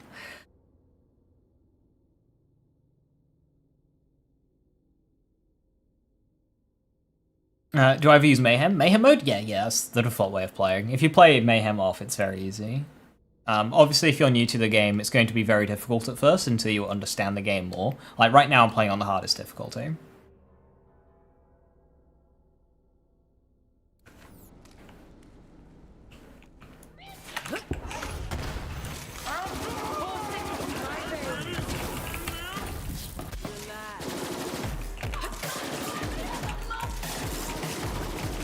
For what it's worth, while leveling, I do use clone a lot. Anyone else want to try? Now, usually when leveling a character, I'll happily play on Mayhem 1 or 2, just really early, like really low on, with Loot Explosion. You can re-roll your modifiers. So if I go to Mayhem here, go to Mayhem 2, I can re-roll these. So, Speed Demon Healy Avenger is amazing. Like, Speed Demon's great, especially if you're Zane. If you kill an enemy, you get loads of movement speed.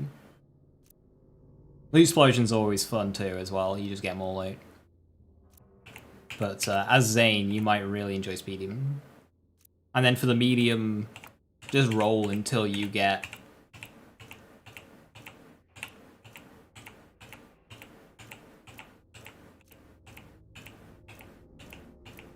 Healy Avenger. And then whatever easy you want. Fuck's sake.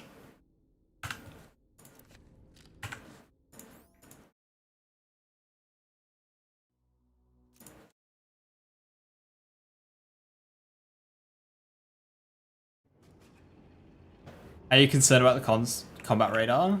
I mean, combat radar is just as good for enemy location than a minimap is. Okay, it's a little bit worse, but it's fine. No, I'm not concerned at all. The devs had gotten so used to not having anything there, they didn't even, like, they were just playing the game fine and were having a completely fine time because they'd gotten used to it. So I'm sure that the game will be fine, even without the radar. And then with the radar, will just be extra useful for once we start getting the crazier builds. I'm all for it, actually. I don't think the game's fully ready to remove the tools, but reducing the tools to force the player to be a bit more engaged is a good thing. But the game's not ready to remove the tools, I don't think. There's too much screen pollution. Seeing is a difficult time. But I think promoting the player to engage more with the game is always going to be a good thing. As much as I'm sure some people will complain. Ready to unleash where game doesn't play itself. Game too hard. Game that has numbers all over the screen is making me think about numbers. My fists are ready. Like, seriously, people don't want to interact with numbers. Like, you're playing a video game when numbers fly out of enemies when you shoot them. What are you expecting?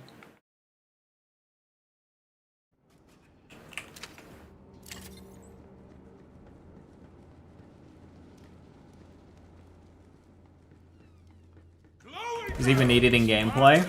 It can be frustrating if you're like looking for the last few enemies in an encounter and they're like hiding.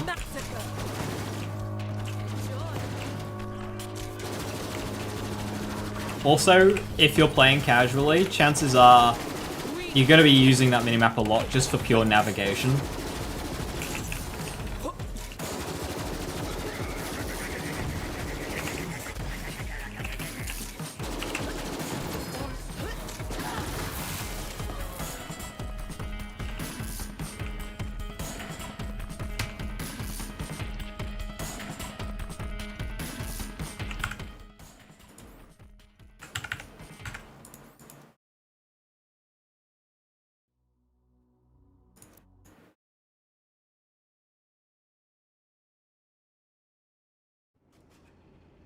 Borderlands is an action RPG if you think about it. You don't have to think about it.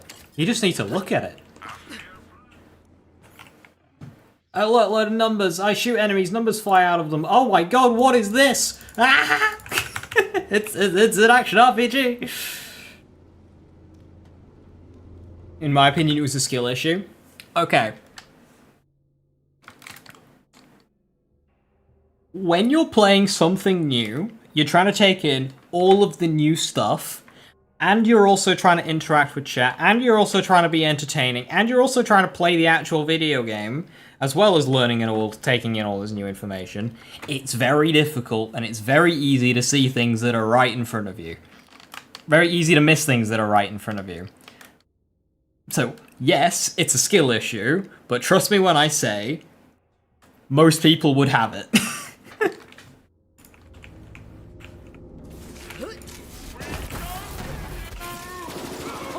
In that situation. Especially when you're on a new setup you're not used to, you're in a new environment with loads of people talking and you're surrounded and it's all very hype and you're excited and giddy. Like, yeah. Because that event would have been exciting. Take them out.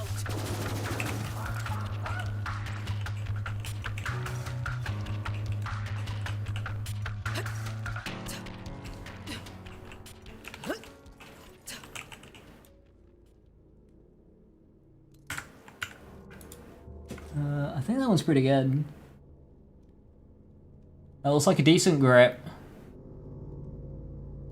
Not sure about the hammer. Looks like the good mag size as well. That one looks pretty good. The entire chat's howling at you to do different things. Yeah.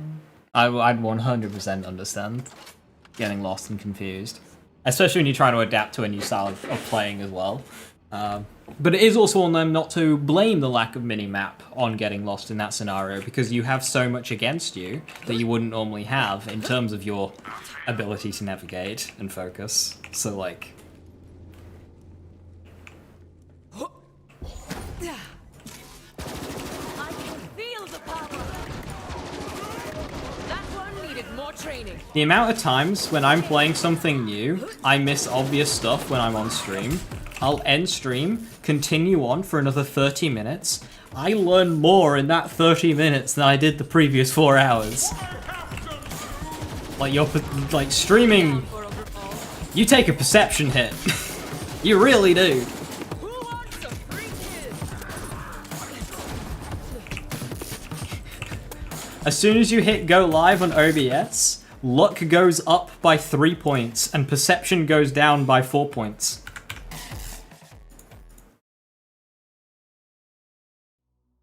Try to do nonsense chats.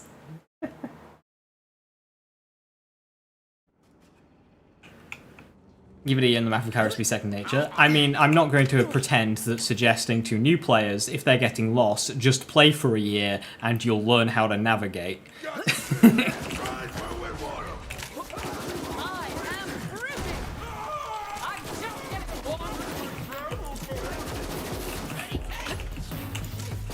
waves against the rocks.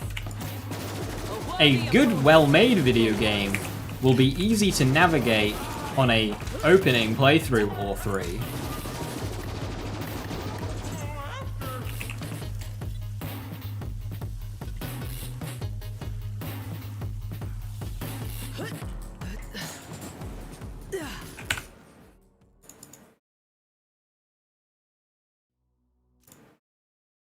Chat can be useful. In a sense, it's very difficult, especially when you have a larger chat, to decipher hundreds of different opinions coming at you that are all, like, counterintuitive to each other, and just, like, sifting through that is, like, whilst also trying to do all the other stuff. It gets to a point where you just struggle to find it useful. Even though there might be good stuff in there, there'll be a lot of not so good stuff in there that could lead you astray. Obviously, that's only like a problem once you start getting into the real big amounts of people.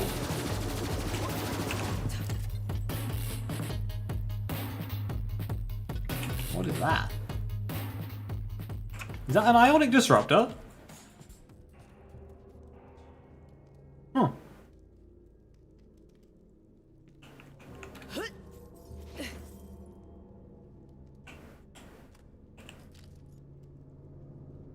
Oh my god, it's got 800 more damage.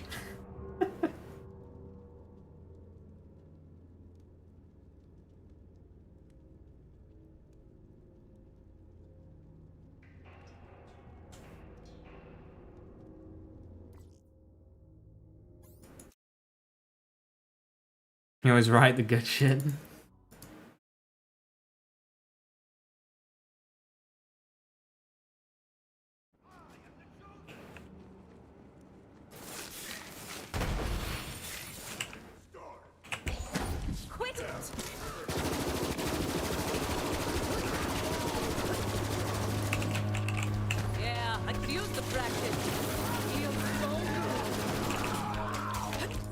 You started Cyberpunk and the amount of content skill trees confuse you a lot, yeah. Yeah, I'm always a little bit of a slow burner when it comes to these.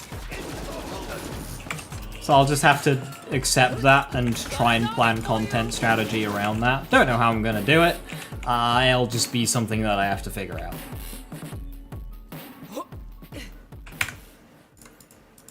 I know I can peak very high, but getting there takes a bit.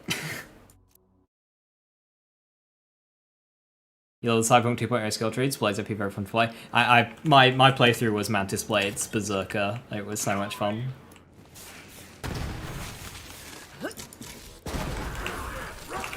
Very quickly changed to very hard.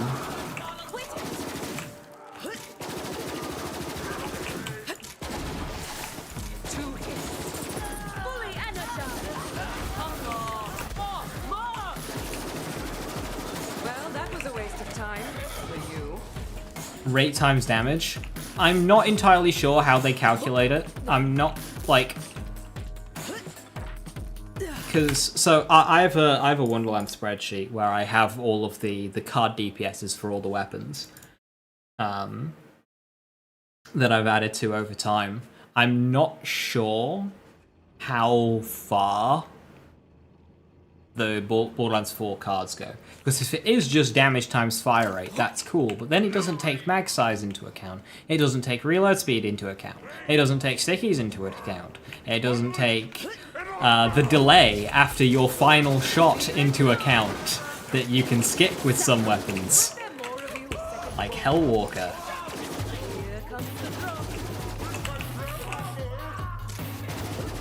For what it's worth, my spreadsheet did take all of those into account.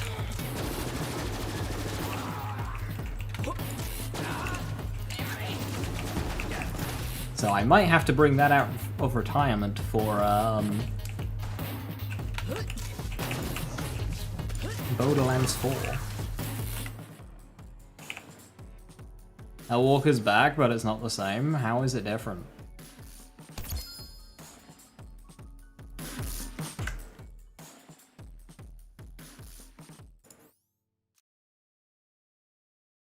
It's the whole stat package on the card, the one that it gives you. So the DPS on the card takes fire rate and reload speed into account. That's really good to hear. I imagine it won't take stickies into account and some of those other things, but like if it's damage, fire rate, reload speed, and mag size, that's all you really need. Feeling good. Got a target for you.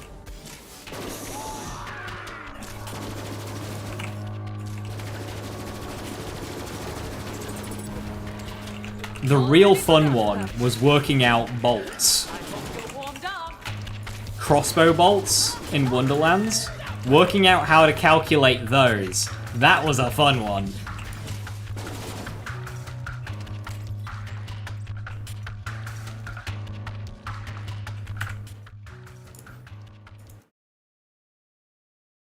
Bolt maths, it was fun. It wasn't cursed because it didn't do weird shit.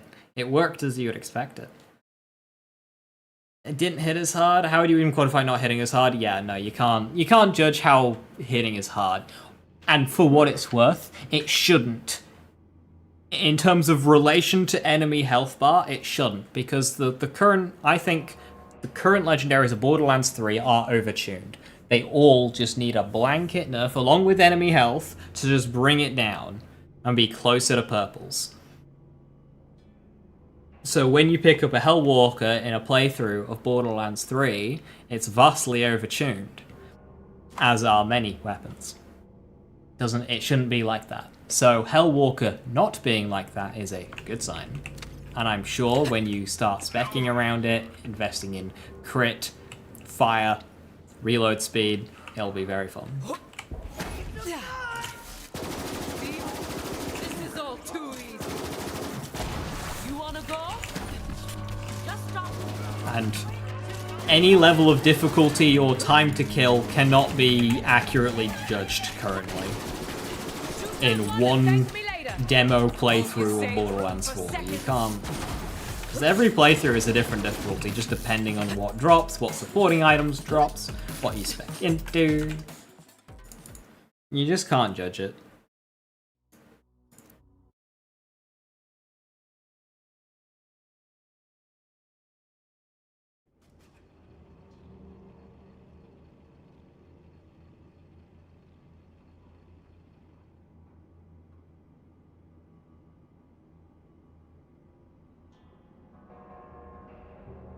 Yeah, I saw a post asking what returning weapons people wanted, and I saw a lot of comments say the Unkempt Herald. And I get it was a fun weapon to use, but like, Unkempt Herald's been a top S-tier weapon for 13 years. Did you think I was finished? We can give it a rest. It's a top 5 Borderlands 3 gun, and it's a top 10 Borderlands 2 gun. Like, let's give it a rest.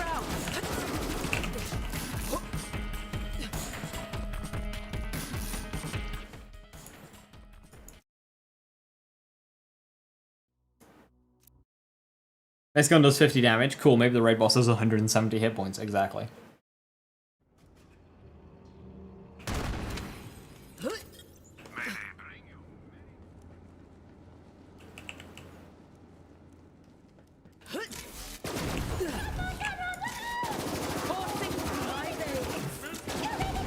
Where would Herald be on a top list of Borderlands 2? I think Peak Opener might beat it now, actually. Pimpernel, Liuda. Hesitant to say Orphan Maker. No, I don't think you can say Orphan Maker. Absolute massacre. Northleague, Badaboom. Time for a fight. Yeah, probably like 4 or 5. Maybe 6, 7.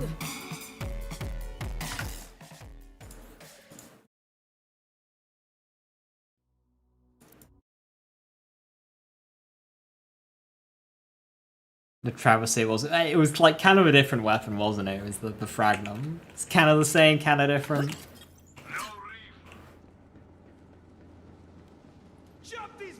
Very few returning legendaries, and even those are different from past iterations. Yeah. Palm of my hand. I'm trying to remember a returning legendary in Wonderlands. Shoot that coursing through my veins. A fight for me, stronger together. Keep trying.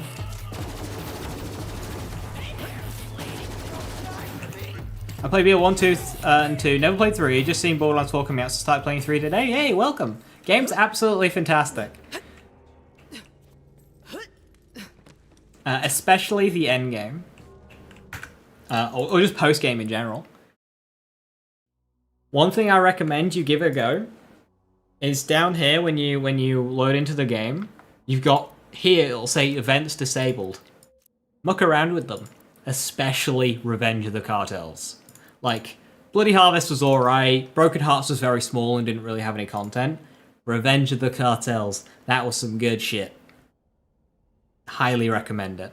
It just kind of modifies the gameplay a bit and gives another mission and a bonus area which you can run through for some loot.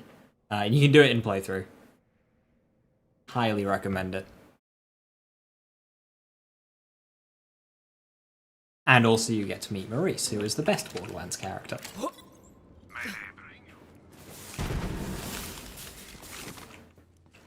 Almost done. Feeling good. I'm noticing this fight doesn't have cartel spawns.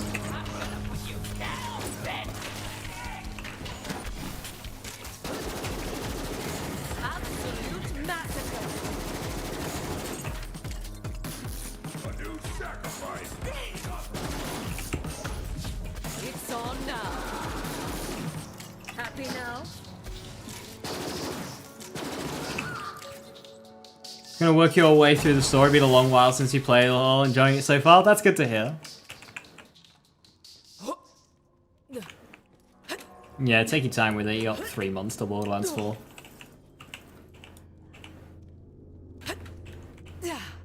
Eek. I can't see much about that one. It's got the bad part.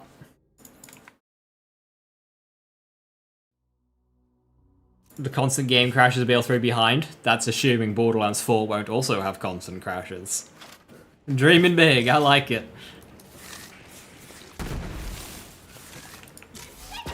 Like, if whatever device you are playing on is crashing with Borderlands 3, I don't trust that device to run Borderlands 4 better. I hit you, you hit the ground. Here comes the drum.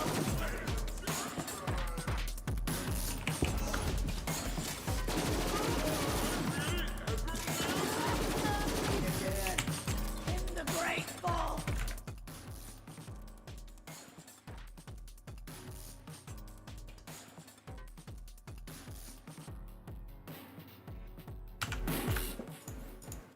That would explain why he was very easy on my level 1 gear run, Joe. Because he just kind of died.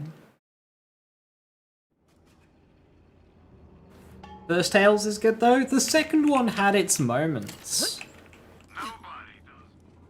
In both directions. Fully energized. Is that the best you've got? Oh, you've just made a big mistake.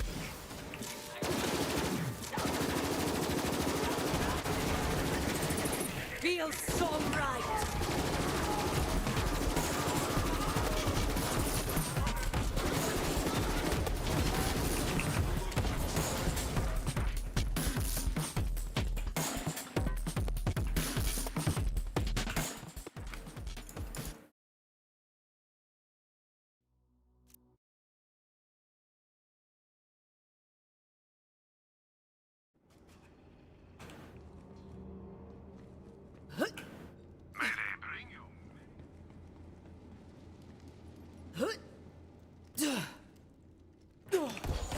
Relax. You expand a little my concern regarding farming and save files. I'm unstoppable. I think it's mainly only really an issue super early on, but like, if farming is difficult, you know creators, when they upload build videos, which they do, because they are always the biggest viewed videos when it comes to these games, they'll attach their save files. Now, these save files are going to be filled with perfect gear.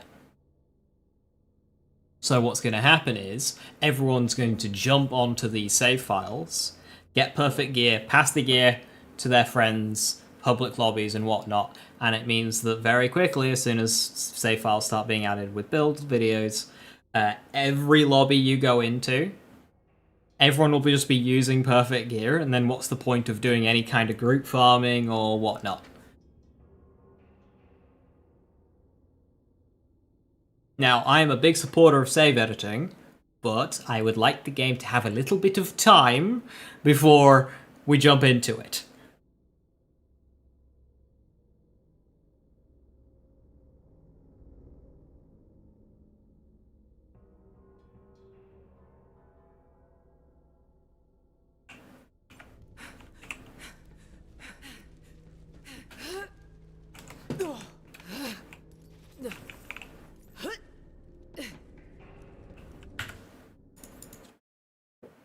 Ruins the experience you do at day one. It was a big thing on the pre-sequel's launch, because the pre-sequel, you could basically use the exact same save editor. Okay, it got a few tweaks, but it came out like week 1, publicly easy to use, and it really did harm the whole space around the pre-sequel. Borderlands 3, it took a couple of months. Wonderlands, it even took a little bit to become properly available. And that was just enough to make the start feel so much more like fresh and natural. But the pre-sequel getting it within the first week, that ruined that game. That really hurt that game.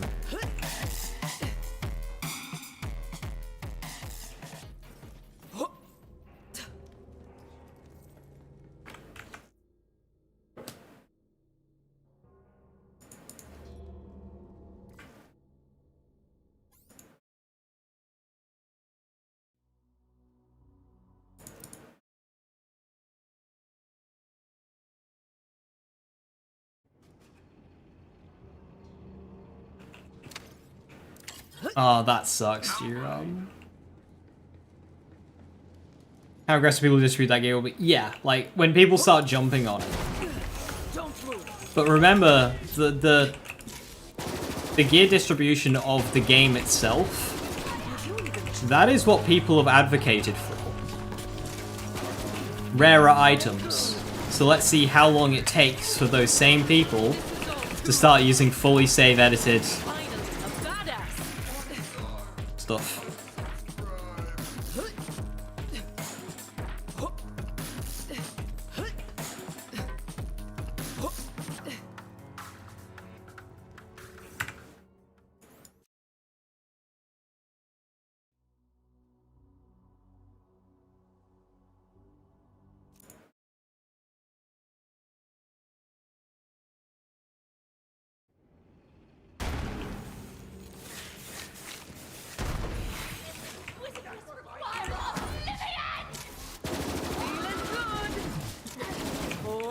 That's what did you in.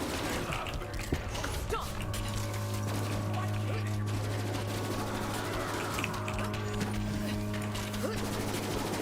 Who wants a free kill? Let's go around, huh? I'm a freaking. Thankfully, with Borderlands 4 being on a new engine and whatnot, I run a little bit of hope that it will take a bit of time before a save editor gets made, but I also trust the community to just have the know-how to be able to put one out quickly, so... I mean, give us a couple of months, please. Then go nuts.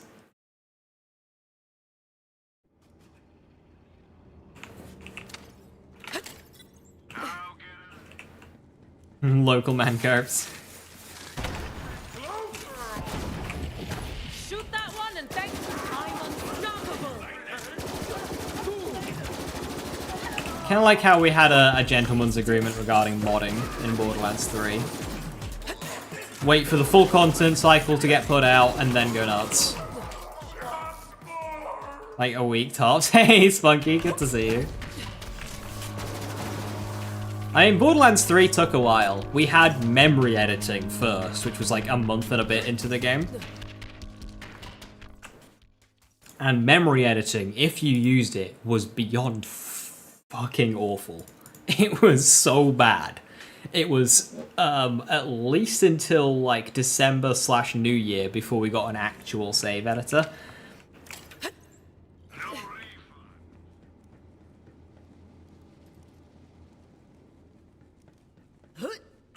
Time out.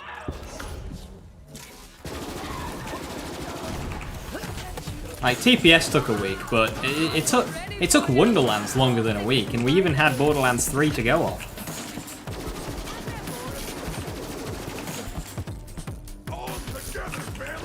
I don't know how long it took Borderlands 2. Obviously, community was a lot smaller then.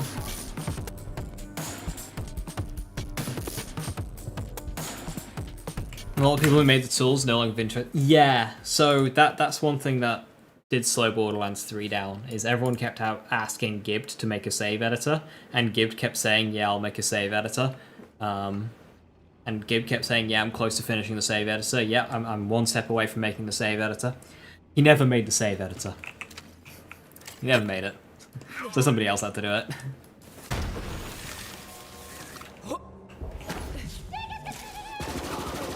I am the greatest. Waves against the rock. Unreal Engine 5? Yeah, there's been quite a few stinkers, especially when it comes to performance with UE5. Oh my lord. Ragdoll, hello? How did you get there?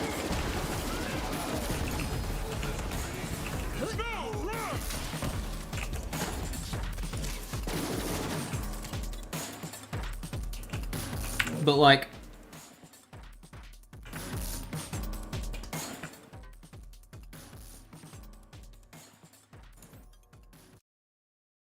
I was about to say something then. Oh yeah, so like they moved the release date forward, so they have to have some confidence. I swear to God, if this game runs like shit, because I've seen so many really good games get absolutely slammed in the reviews for having poor performance, and I really hope Borderlands 4 does not suffer the same fate, because it's always a shame when a really good game gets, you know, doesn't get the spotlights it deserves because of performance. Releases on your birthday, so it's hard to do online.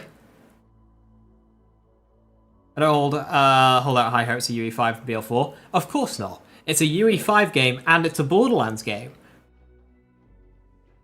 When does Borderlands release in a smooth condition? I couldn't aim down sights for the first month of Borderlands 3.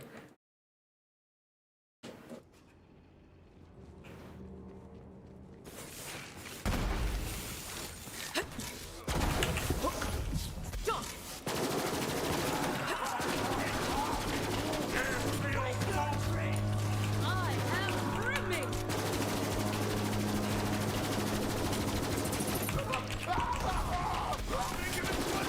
Somebody shoot this one.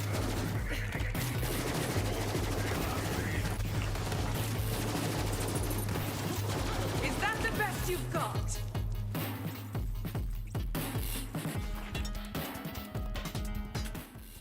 Open. Yeah, it seems that. One sec.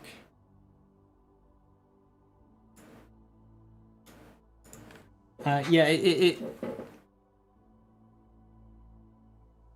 seems that a lot of attention has gone into performance from Gearbox, and that they're right on the edge, because even like Randy's saying things like the mini-map, like a reason they couldn't have the mini-map was because of performance.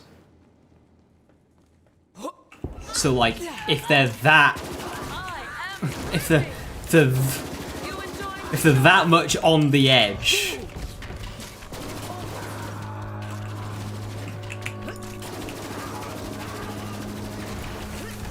Got one ready for you. Like, it seems Borderlands 4 is hanging on by a thread when it comes to how it's running.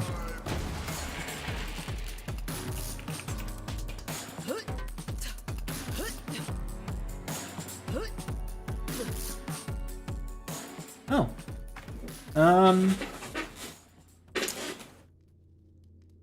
I don't want to say that's better. It's about the same. What is that?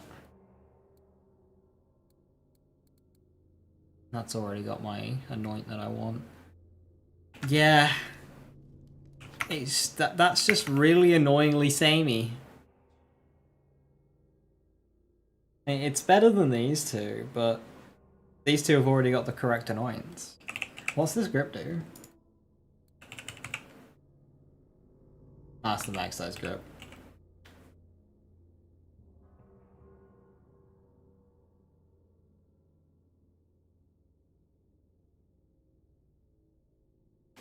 Yeah, Gearbox has the opposite reputation, doesn't it, Spunky?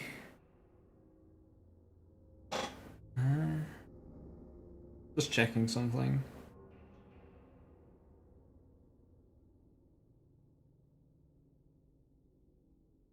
Yeah, I can go for another like 20 minutes, half an hour, I think.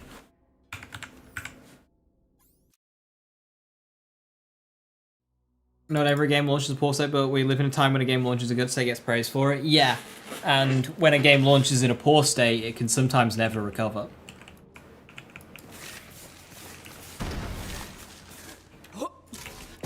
And I think if Borderlands 4 released even in a comparable state to 2 and 3, it'll have a harder time recovering.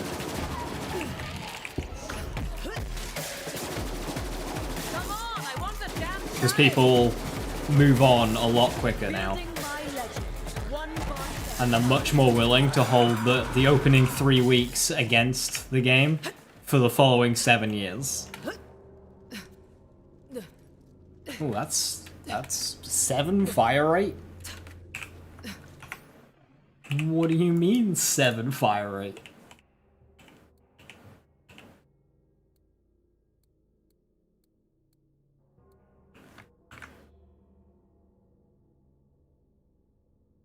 Bad grip. Bad right there. Today than 4 years ago.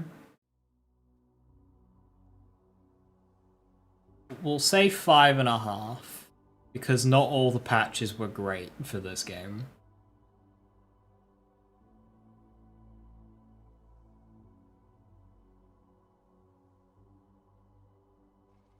Cyberpunk recovered very well.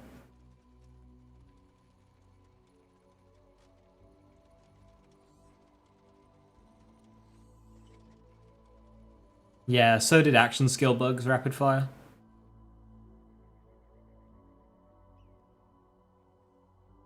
You still can't get me to play No Man's Sky no matter how good you say it is? Hey. Give Sean Murray some respect.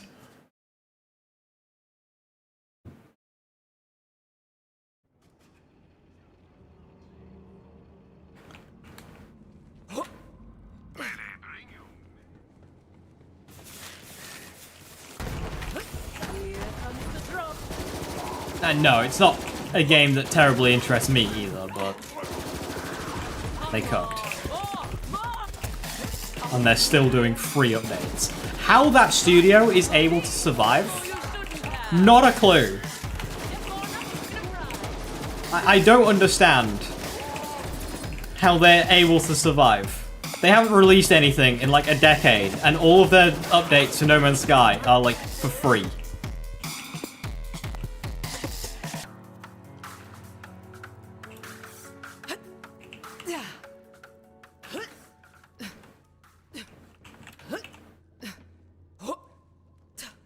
Got the bad part. Hey kitty, good to see you. Hiya. Hope you had a good evening. I'm just going out for an extra 30 minutes. Well, 20 now.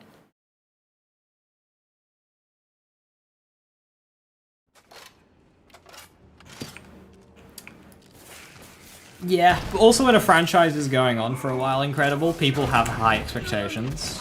And when it doesn't meet those initially, it can be very hard to give it another Is chance. that the best you've got? And that is my main concern for Borderlands 4. Because I know that in 2 years, 3 years, Borderlands 4 will be an amazing game. But it would be sad if a lot of people don't give it a chance. Because it's a bit rough in 6 months' time.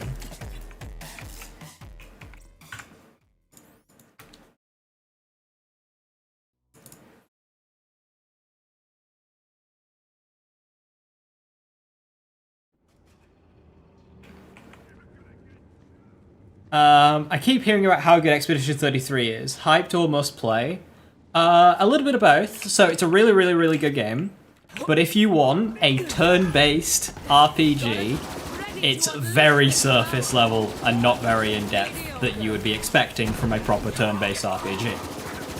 It's a lot more palatable for non-turn-based RPG players on that front, while having like the fun parry and dodge mechanics. But like, yeah, it kind of depends what you're into. So I'll use my dad as an example. He loves his turn-based RPGs, and he likes Expedition 33, but like only just. Because he hates the parry system, and he doesn't like how the difficulty system, the easy mode, gives better parry windows, but it also makes all the damage stuff easier as well. He wants the hardest difficulty damage stuff, but with easier parry windows. But the game doesn't really give you that option. So you kind of have to be good at parrying, or you just kind of have to like forehead your way through a relatively simple game.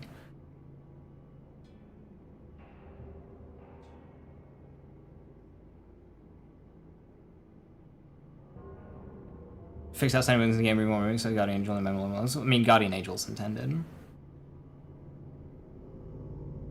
But yeah, Spunky, I mean, the thing is I'm sure it'll be fine, because the thing is if you compare Borderlands 4's launch to Borderlands 2's and 3's, I'm sure it'll be very comparable or even stronger.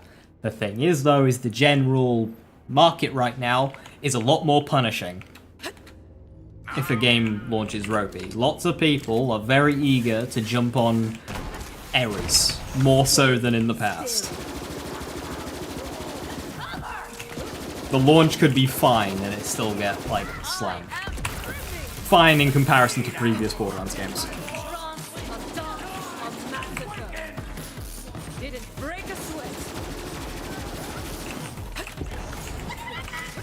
So I'm confident that Borderlands 4 will be a good game.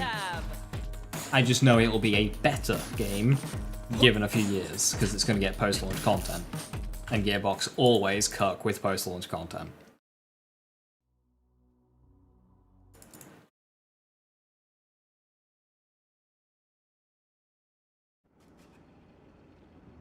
BL4 is also talking about making Legendary Seal. Yeah, that's... It's the same way they compared one of the new DLCs to Headhunters. Now, I hope to Lord that the new DLCs aren't close to Headhunters. And they only said that just to make people happy. Because Headhunters are terrible value. Even if they were cheap.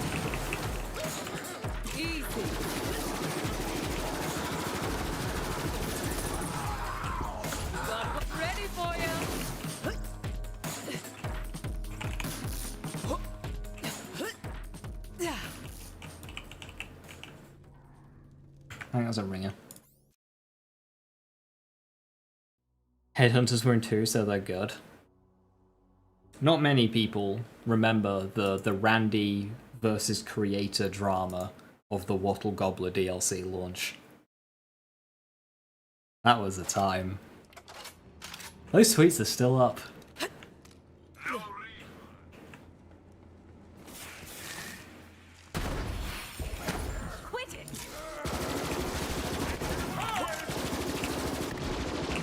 Is that it? So much power. A dance, a massacre.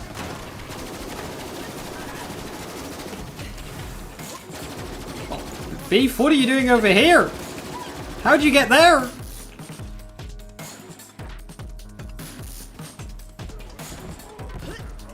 Eyes up, got a target.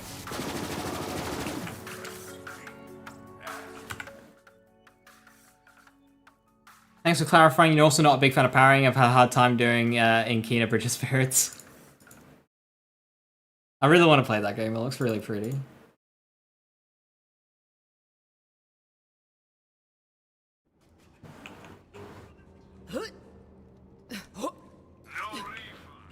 Yeah, we talked about the power level of legendaries earlier, and how approaching weaker and then buffing later is better than the other way around. My fists are ready. And how the Warframe devs have discovered that. So I'm kind of hoping they take that approach.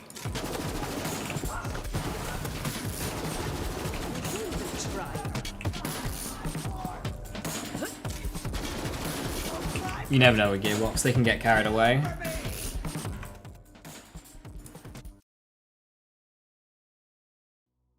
Game was in selective memory. That's a good one. Yeah, Joe, there's a thing with that in Monster Hunter as well. People are loving to compare Monster Hunter World to Monster Hunter Wilds, yet Monster Hunter World got about 80% of its sales after Iceborne released. Like, nobody played World on launch, and when the things came through, the updates came through, it was still kind of niche then.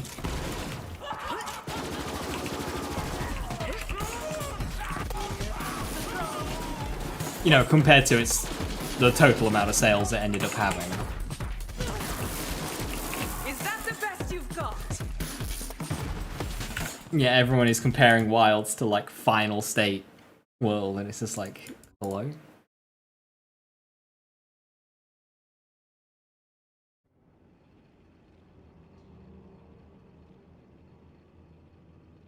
Yeah, I didn't watch boss gameplay, and I'm probably going to just try and avoid as well.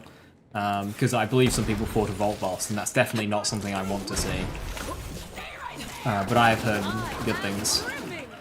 I mean, boss design I don't think is ever in question. Wonderland's boss design was brilliant. Borderlands 3 boss design was good. So upwards trajectory there. Beautiful kill, just gorgeous.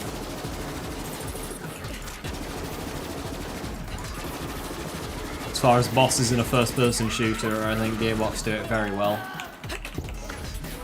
Hey, Dixon, thanks so very much for the 5 gifted.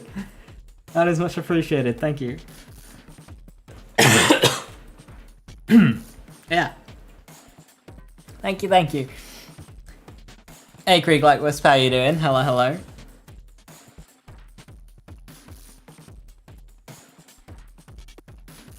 Did I pre-order? Not yet, no. I don't pre-order games till like 2 days before they release. But I will be playing as early as I can.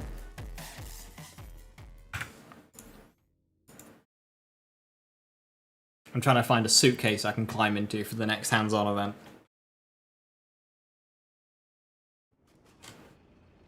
I was playing Borderlands 3 early, so I'm hoping I get the same luxury this time around as well. Those Chaos Chamber bosses are so cool in Wonderlands. Barkenstein is still one of my favorite bosses in the Lands franchises. Barkenstein was... They introduced parrying into a first-person shooter! How'd they do that?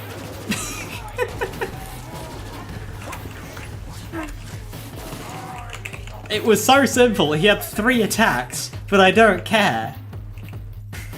He added parrying into a shooter.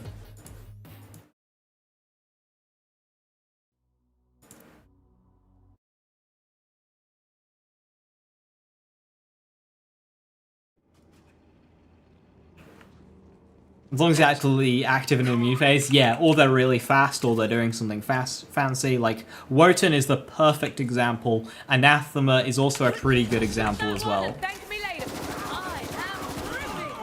of immunity phases. Scourge too, no complaints with Scourge.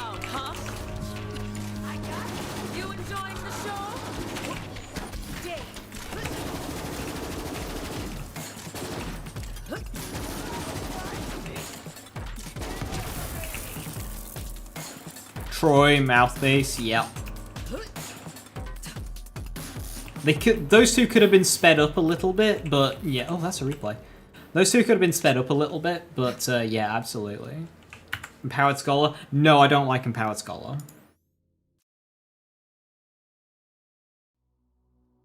Hey, Reckless, gifting a sub to Kitty. Thank you very, very much, Reckless.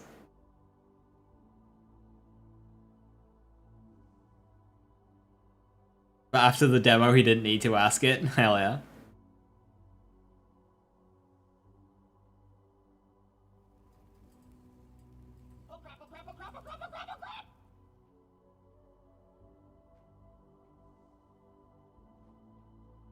Yeah, so for clarification, Ben, what Quag is saying here is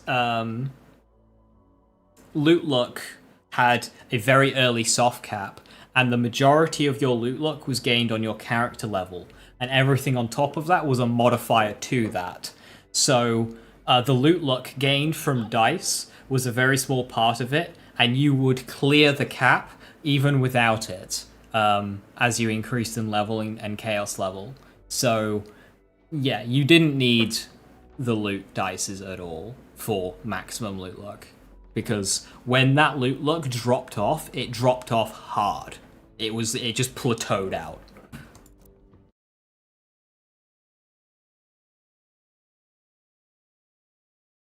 So what loot luck did was it made it so you got less legendaries at the start of your character and more legendaries once your character was maxed out, which I think is a genius solution, because let's look at Borderlands 3. Complaint is too many legendaries, but then people say, oh, but the legendary parts are too wide, we need high drop rates in order to make our builds.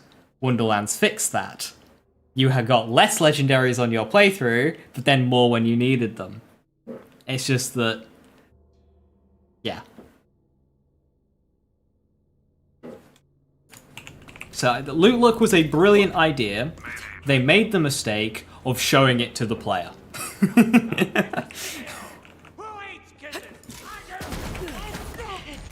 I do also think playthrough legendary drop rate could have been a little bit better, especially on farming bosses. You know, before you had access to Chaos Chamber, it should have been better. But the idea, I think, is sound.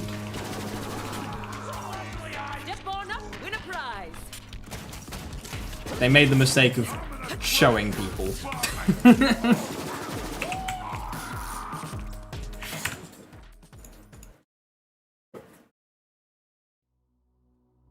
Where's your gifted sub never lucky? Hey, maybe next time. 2 more runs and then we'll go back to the Lost Lake machine.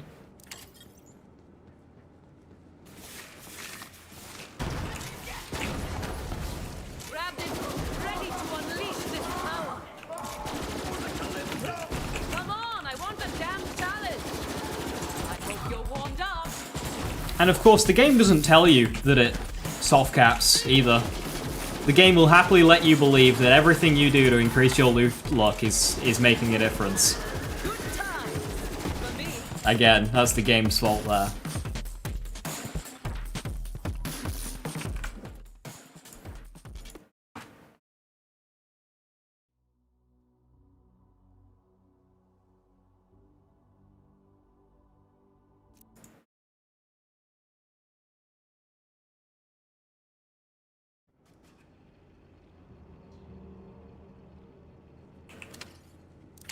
Vault is a 10-15 minute per run. And legendary drops are rare. I can see that being an issue with players. That sounds good to me. 10-15 minute activity that's perfect. That is perfect.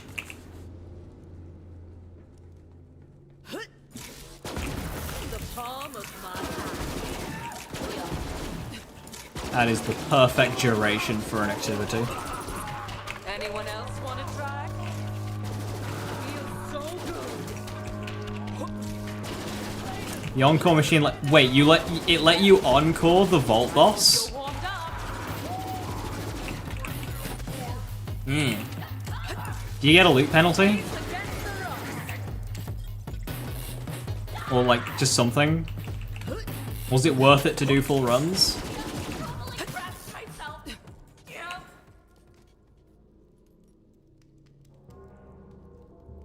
Is that just exactly the same as the other one that I got?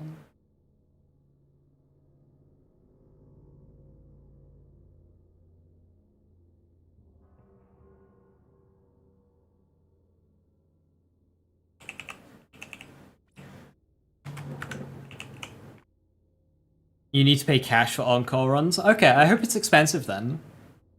For vaults.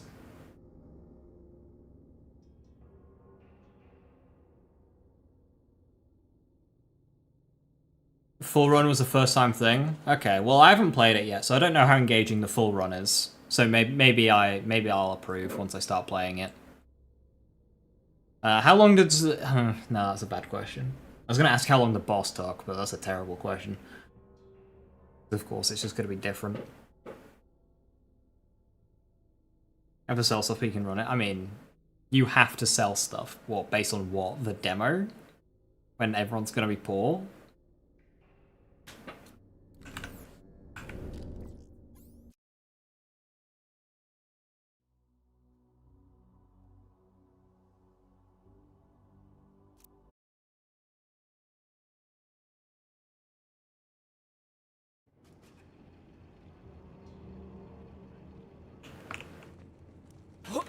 Okay, if it costs money to encore, they could balance that on a per boss basis as well. I approve.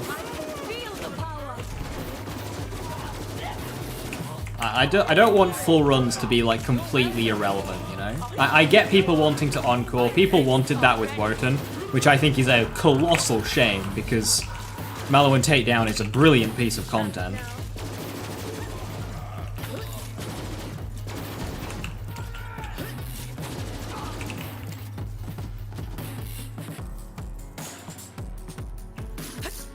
I think the idea of skipping that is a mega shame.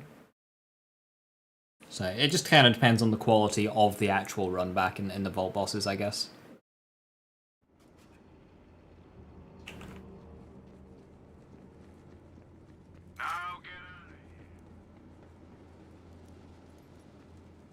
Yeah, I figured that's how that works, Scorch.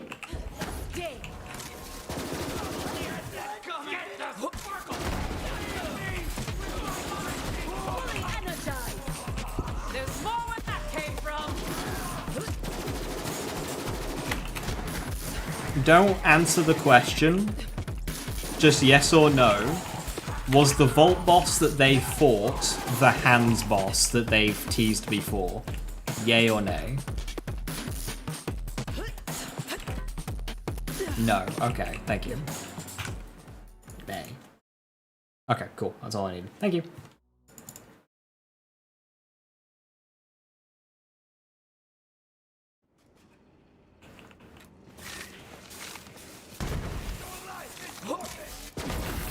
It's on now.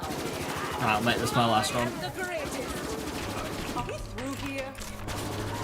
Make an ally. Eyes up, got a target. Time out.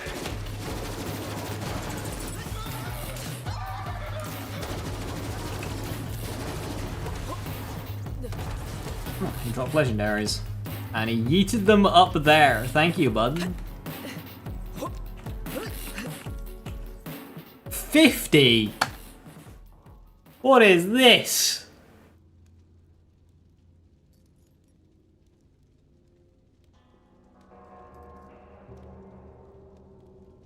I think it's a vault boss, Ben.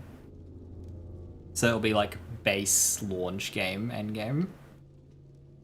Parts don't matter. Rocket button.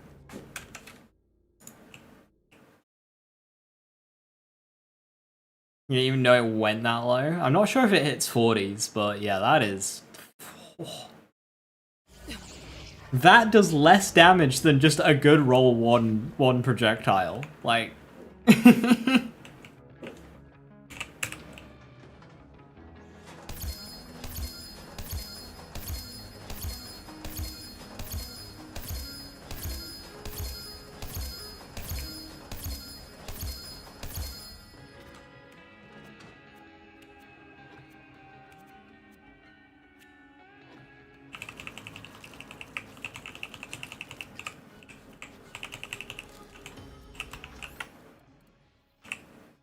I've got a replay. 79-30. That's worse. 88-21, no. 75-30, no. No. 50.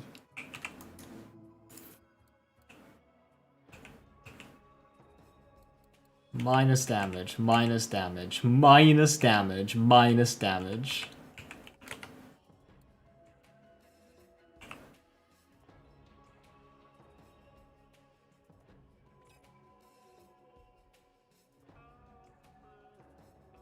Base cost 250, bigger mag, lower damage.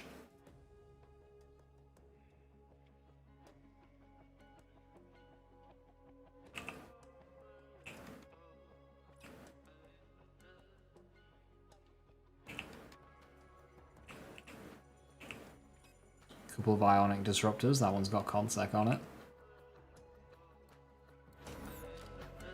This thing on? I make a big point about supporting split screen. I wonder how many people use it. Lots of people do. You don't want to miss it. Bad split screen is one of the biggest complaints that I see for Borderlands 3. Like, people want to play this game split screen, even in current year. It is a complaint that I see a lot. So it's good that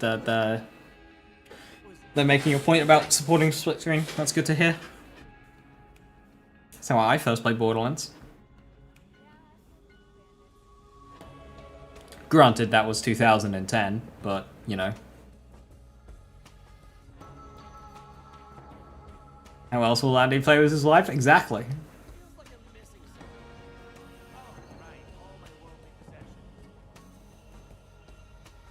Ranking lunches. I'm heading off now. Incredible. Have a good one. Split screen party at Lazy's.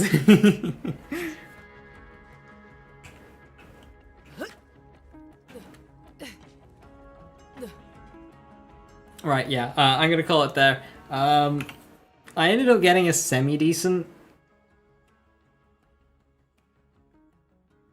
Oh, where the fuck's it gone?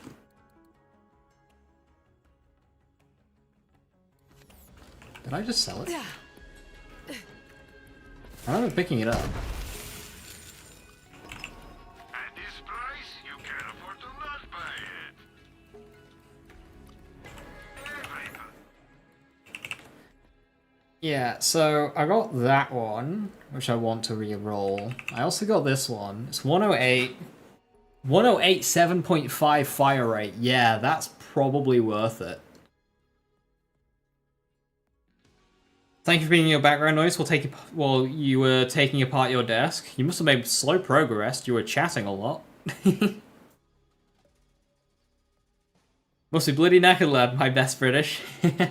Thankfully, today wasn't as hot as yesterday in the kitchen, so it wasn't as bad. Big Desto also don't call me out. Right, so I will be next live, unfortunately, another bit of a jump, all the way up till Wednesday. Now, Wednesday, I'm just going to take what I've got and go into endgame, and we'll just see if we win or not.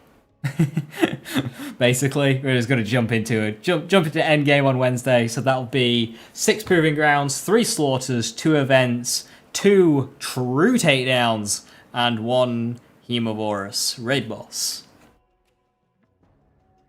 So, don't miss out. Thank you very much for watching. Have a wonderful rest of your evening. Stay safe, stay awesome, and try not to dream of Borderlands 4 too much, lest the wait be made more difficult. Have a good one. Bye-bye.